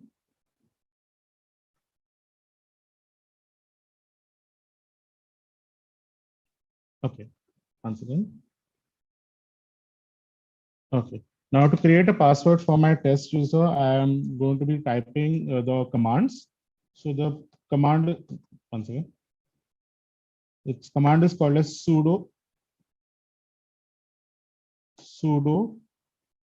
password for my test user, that is XX, test user XX. So when I'll be pressing the enter button, so now gives me the option to set up the password for, now I have to put in the administrative password for the Marcraft account. So I'm going to input in that password. So now I can create the password for my test user XX. And I'm going to be creating any password.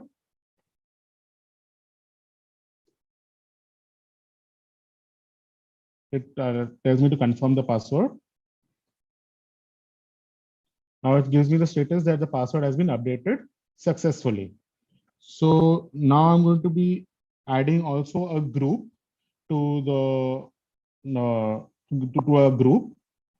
So the same, I'm going to be using the command known as sudo group add test group XX.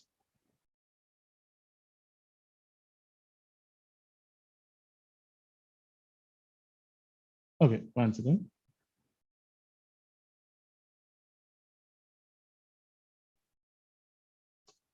Text group help.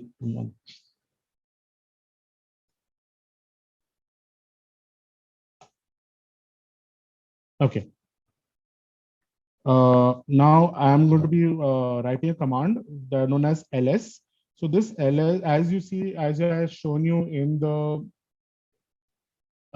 the previous in Windows, that cd is used to look at the directories of in Windows. In the same way, in Linux, we use ls. As you can see, I can see the folder. I can see the desktop. Get the options of what are in the on my Linux system. That is, I have a desktop, the documents, the downloads, and the music, pictures, and publics, and the templates and the videos. So now I'm going to go further inside, and I can put the command as cd documents. So it is going to be opening up the documents directory.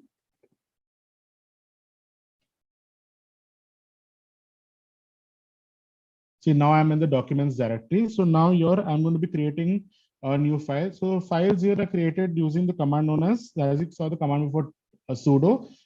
Creation of files and stuff is done with the command known as touch. So your touch new file XX. Touch new file XX. I'm going to be pressing enter. So now the file has been created. Now to check whether that file has been created, as now I'm already inside the documents, I press ls. As you can see here, the new file XX has been created for me here. So I'm going to be creating one more file. Touch new file to XX.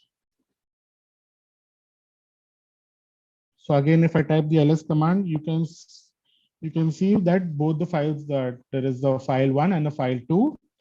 So now I'm going to be editing the file. So as you saw, sudo and touch, there is one more command known as pico, which is used to edit files. So pico new file. I'm going to be editing the new new file XX. So that will open another window. So here I'm going to be typing a very simple word like hello. And and you press the Control plus X. So with Control X, I'm going to be saving that same document. So here on the down, it gives me the option whether I want to I have to type the yes or no to save the document. So I type yes.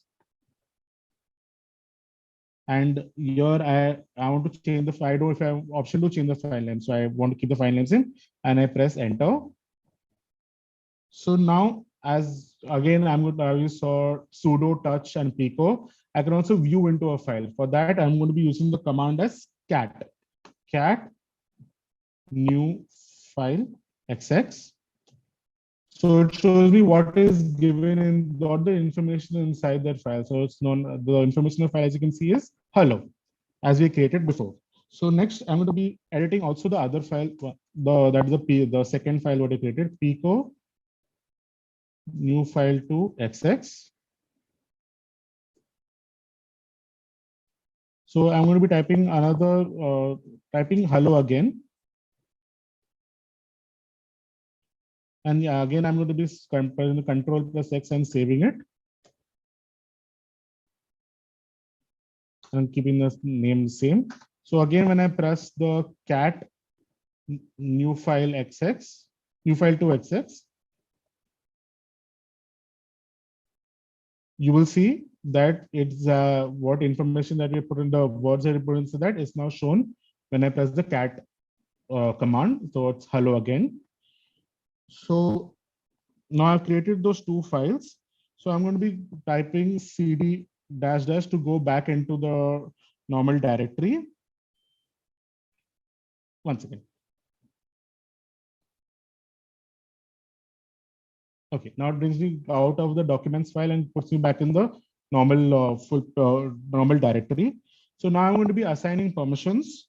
So I am going to be typing a command right now. I will explain what the command is in a minute. So the command is chmod 750 /documents. I'm going to be typing the name of our file. Going to the directory of the file, documents, new file, XX. I'm going to be explaining what the chmod and 750 is going to mean. And now I'm going to be pressing the enter button.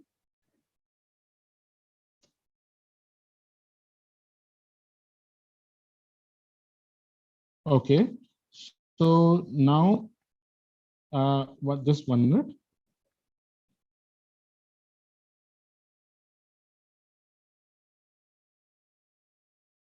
I'm going to be typing one other command to show you what change. One second.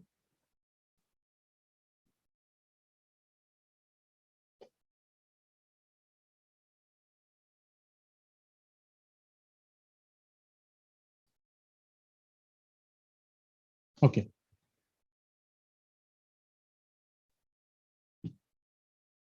Once again, I forgot to put a slash.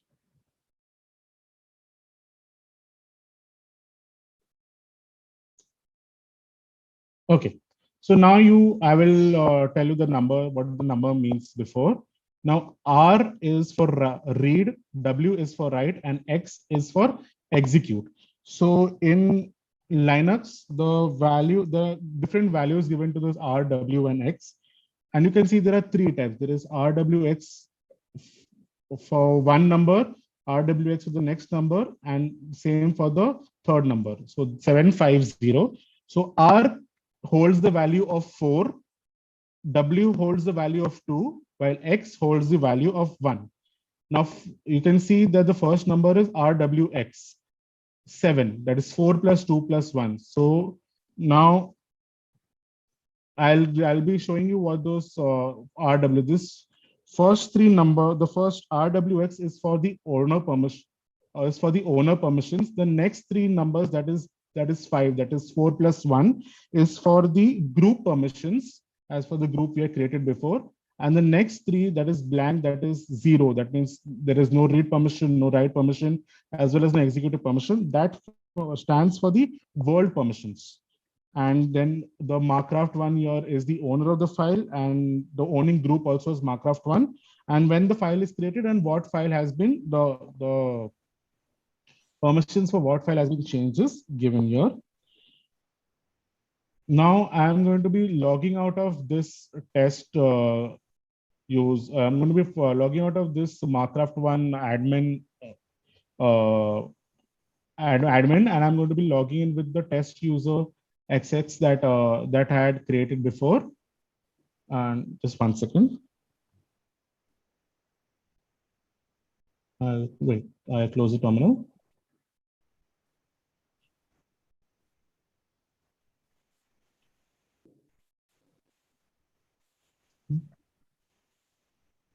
I log out.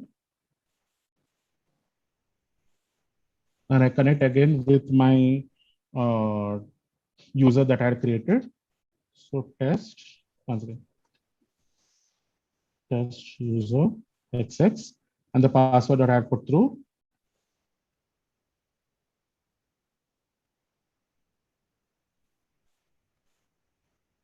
I'm logging inside.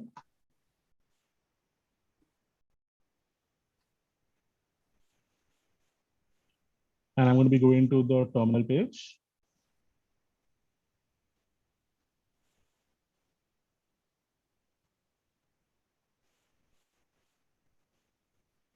So once again, here I'm going to be opening up the directory again. cd // home, going to Marcraft 1.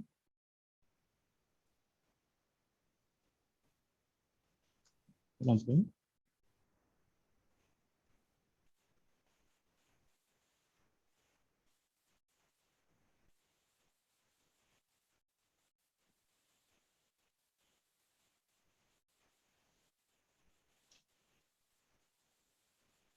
Okay, now I'm in the directory folder of the Marcraft 1 user that was created. And here again, if I update. If I again press the ls command, the ls command will take me into the directory. As you can see, there are two files, that is the new file 2x6 and then new file x6. And I'm going to be trying now. I set permissions only for the first file, not for the second file, or for the new file 2x6. So I'll type cat. Cat is to view inside the file, cat new file 2xx. If I press it, as I can see the information inside the hello, the hello again, which was the information inside the second folder. But if I type the same for the first folder, as you can see the permissions what I had applied before, I am not given permission. As I told before that the world permissions was, it was owner, group and world, right?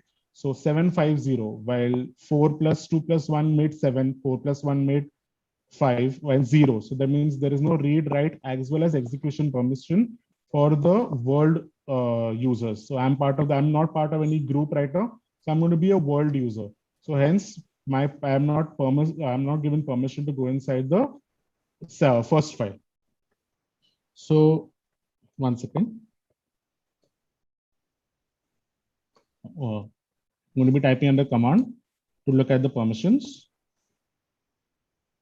See, you can see that the different permissions given here R, W, X for the first file. Well, that means the owner is allowed to read and write and not execute. When same, it also is allowed for the group and only read for the world users. As I was now a world user, I could look into the new file too. While you can see it was empty for the world user in terms of the first file. So I couldn't even look into it because the permission was denied for me. So I will again. And I think you have done a great practical session. You know, I'm sure the users will appreciate like what the last experiments were done was basically how to, create managing Linux users and groups, performing Linux terminal commands for creating groups, users. Then he showed, how to traverse the directories and creating files and, some assigning and testing permissions were done based on some restrictions in the terms of user, group and world restrictions. So I guess, yes, Leander, I think I'm sure some of the faculty and students would have got the gist of what we are trying to tell. So thank you very much, Leander. I guess we have shown all the 5 experiments what we planned out in the morning. So, and we are quite on schedule, I think. Raghvendra sir, over to you. Thank you, Leander. Yes.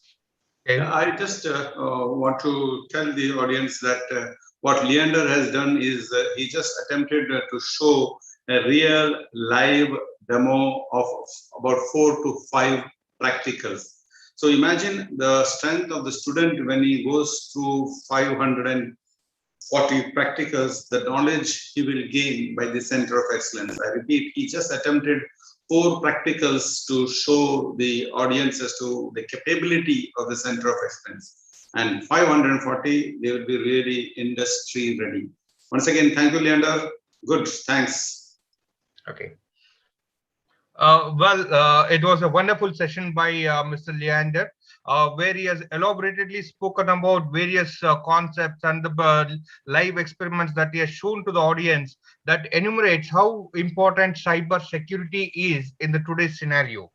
With seeing the today's agendas of the workshop, of the webinar, right from the morning, we have been extensively benefited by the fantabulous knowledge and the works that has been shared to the audience.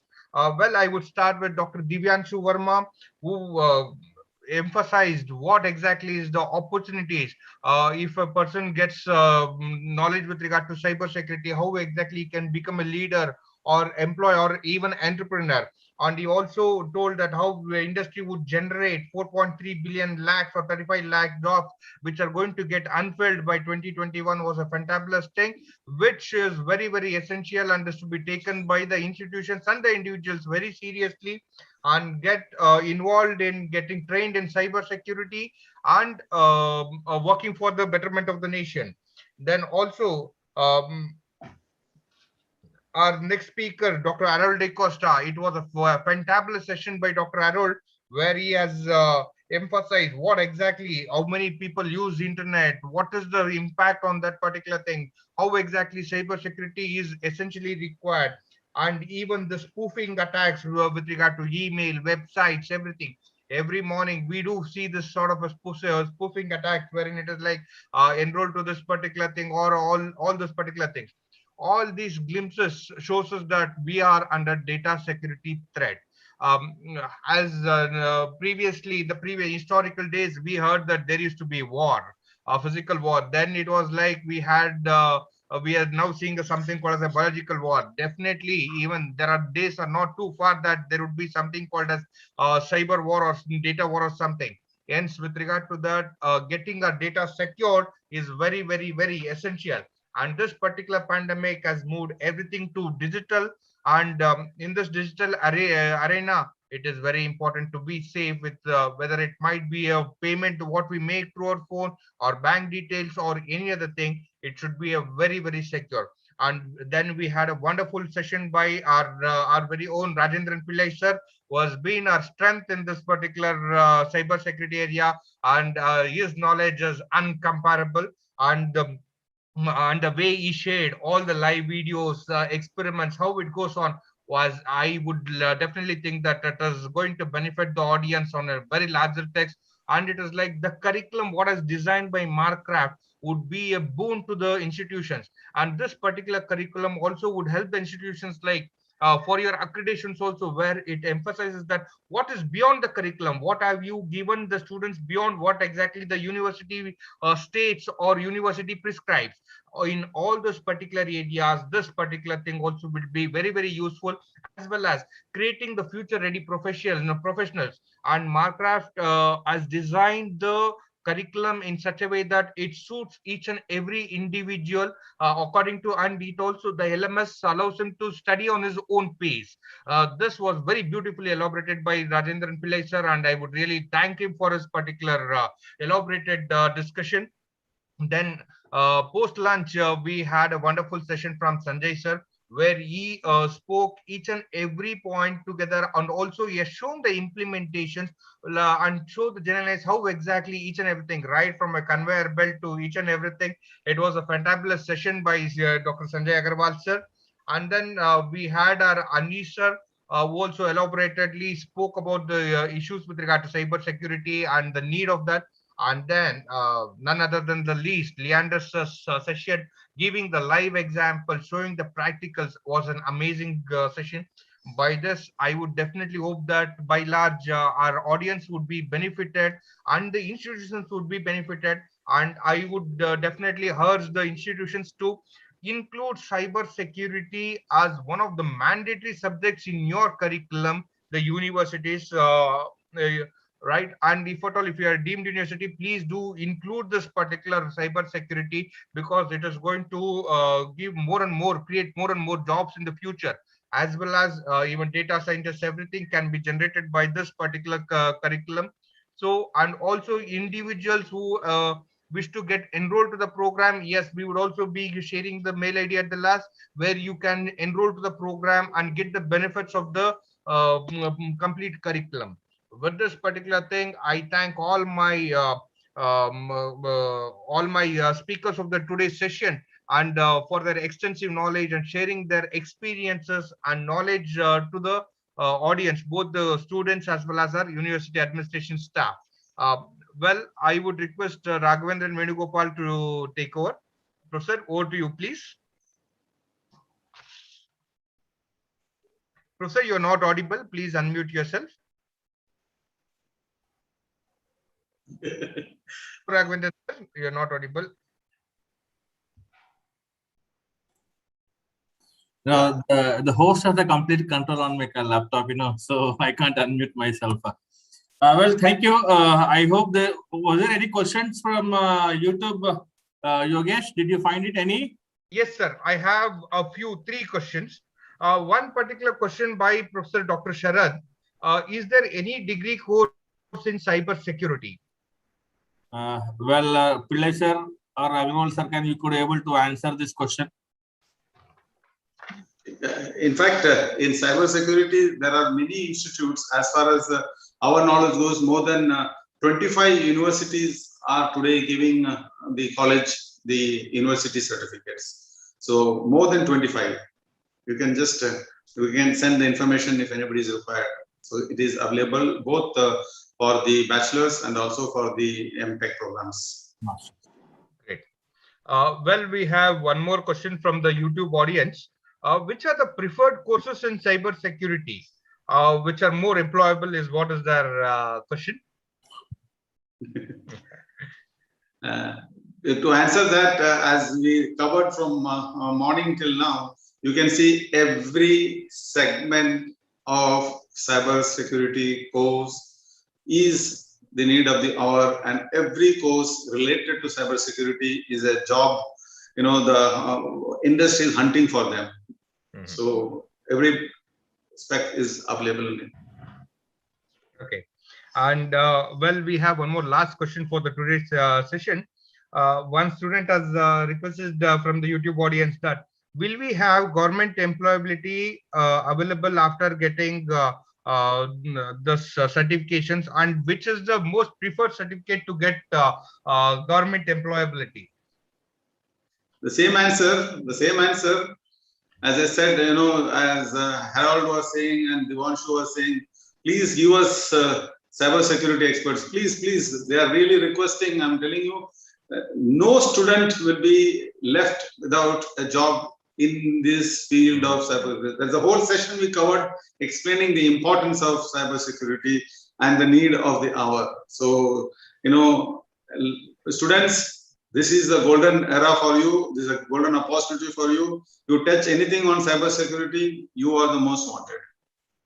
Great. Thank you, Yogesh. There could be possible lot amount of questions. We will definitely take as we have just said, that 3 or 4 questions to be limited because of the time constraints.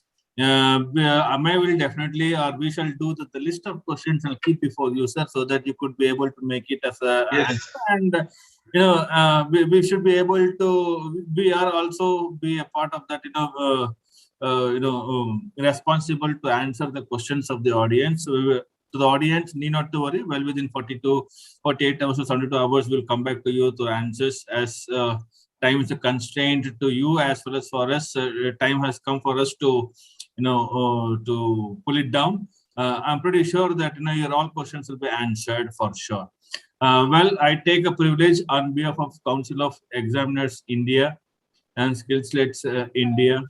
And just a second, Teji ma'am wants to say a few words. Okay, sure. I would definitely call upon Teji Sethi, from Capgemini to speak a few words. It will be highly appreciable, madam, so that most of the people are talking about the employable opportunity. I want you to put some focus on that, how the cyber security could be able to, or rather enable opportunity for the students community. Thank you, Raghavendra, and Rajan. You answered it very well. The students' anxiety of, will this give me a job? What will happen if I do these certificates? And our leader from Capgemini, Mr. Anis Pankania, spoke a lot about how the disruption is happening in the business models. I just want to I'm a big fan of Mr. Devdutt Patnaik, and let me draw some parallels of the management and the gods and goddesses what we have seen in our RSC. So in the ancient world, we still have the suras and asuras in today's world as well, right? The suras are the academics, the professors, the teachers, each one of us who's wanting to make this world a beautiful place. At the same time, we still have asuras, the elements, the clans who are trying to disrupt this whole environment. And as we get digitalized, we are moving our whole environment into more digital servers that will control and that will give us a different experience in the future. The cybersecurity threats that we are seeing are the asuras trying to disrupt this whole process. And while we try to make a world a better place, these elements will continue to play. However, it's in our interest to look at it from an opportunity standpoint. The asuras will continue to do their work, and the good people will continue to do good work to keep the world a better place. So what are the cybersecurity? I look them as tools or the brahmastras to protect our digital assets, protect our data. We need all of these tools and techniques to make the world digital enabled, protected, safe for every consumer that is using this digital world. At the same time, as we get more digitalized, our servers will be artificial intelligence where we will have AI, ML monitoring these servers on their own. If there are some issues, they will take corrective steps. We will still need specialists. It cannot be a fully unmanned operation. We will still need specialists who understand when an event happens. How do we take it forward? How do we communicate to the stakeholders? What are the 3-step actions we need to take to make it seamless and ensure it is protected? That's where the specialists come from. And the strong foundation knowledge on these topics is going to assure that we have the right teams who will be able not just to protect these digital environment, the cloud digital servers that we will bring as we get more digitalized. Not only that, but give a better service and make our lives more easier by bringing more digital enablement in every aspect of our lives. We are looking at a world where we are looking at connected cars to happen. Robotic plants will be having everything controlled. We are already seeing cybersecurity threats where a plant can be completely disrupted remotely and the entire production unit can stop. All of these call for very specialized skills, and there is a huge potential, as Mr. Anis also mentioned, there is a huge potential of growth, more than 31% annually. Are we preparing India as a nation to be ready to take this opportunity? I don't think so. And that's where it involves a huge participation by academics, institutes who are creating these certification programs. And the more better we do, it is for India to grab these opportunities.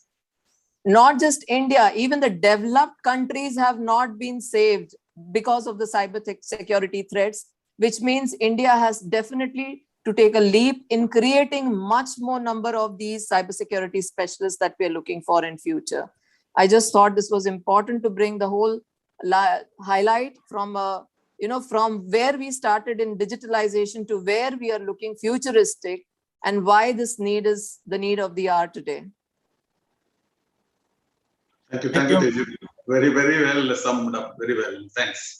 Thank you, ma'am. Even I am also a big fan of Devdutt Patnaik, 7 secrets of Krishna, Shiva, Vishnu, and all that I've been gone through. Even the business sutra also, that reminds me, it was an exact quote that you try to speak about the suras and suras at this present context. Well, time for me to thank everyone. First and foremost, let me, on behalf of Council of Examinations India, SkillSlate India, and on behalf of Marcraft USA, I would like to privilege to thank all the key session speakers, and first and foremost from our advisory advice, Dr. Sangameshwara sir. Thank you for giving the tone which has to be set at the morning, that you have done a very fantabulous job, sir. Thank you for that. And Thank followed you, by, thank you. we had a keynote address, a topic on career building in cybersecurity by Mr. Divyamshi Verma. And he also emphasized about what is the importance of career in cybersecurity. I thank him in his absence. I also thank our another keynote address, Dr. Harold D. Costa, who spoke about spoofing attack prevention and protection.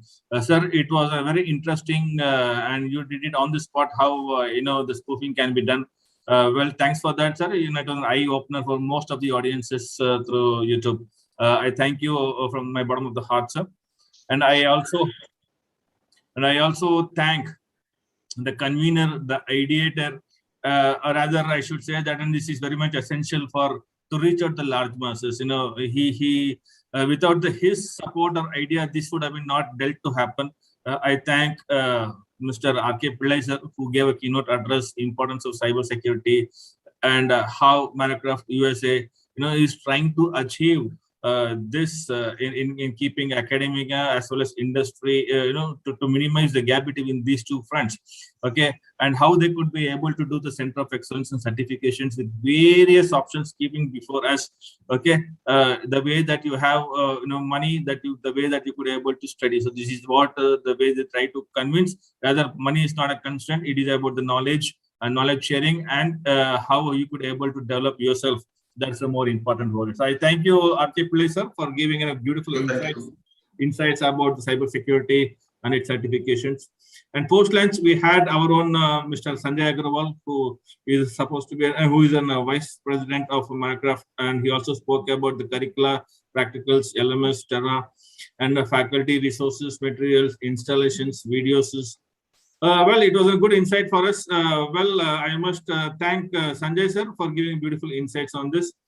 And over and above, I need to thank Mr. Anish Pankhania, in spite of his busy schedule, Chief Information Security Officer of Capgemini, who could be able to join us and try to speak about the industry specialist view on employing cybersecurity.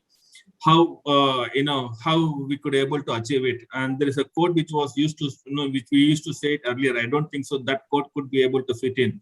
The master of a trade is the master of all trade is a jack of none. I don't think so. That is a present need of an hour. You need to be mastery in one industry or one particular thing so that you could be, you have to make your own niche, and you have to be yourself differentiated from the others, which means that mastery is important, and that is how the cybersecurity employability can be pitched in. So I thank Mr. Anish Pankhania sir that giving a beautiful insights.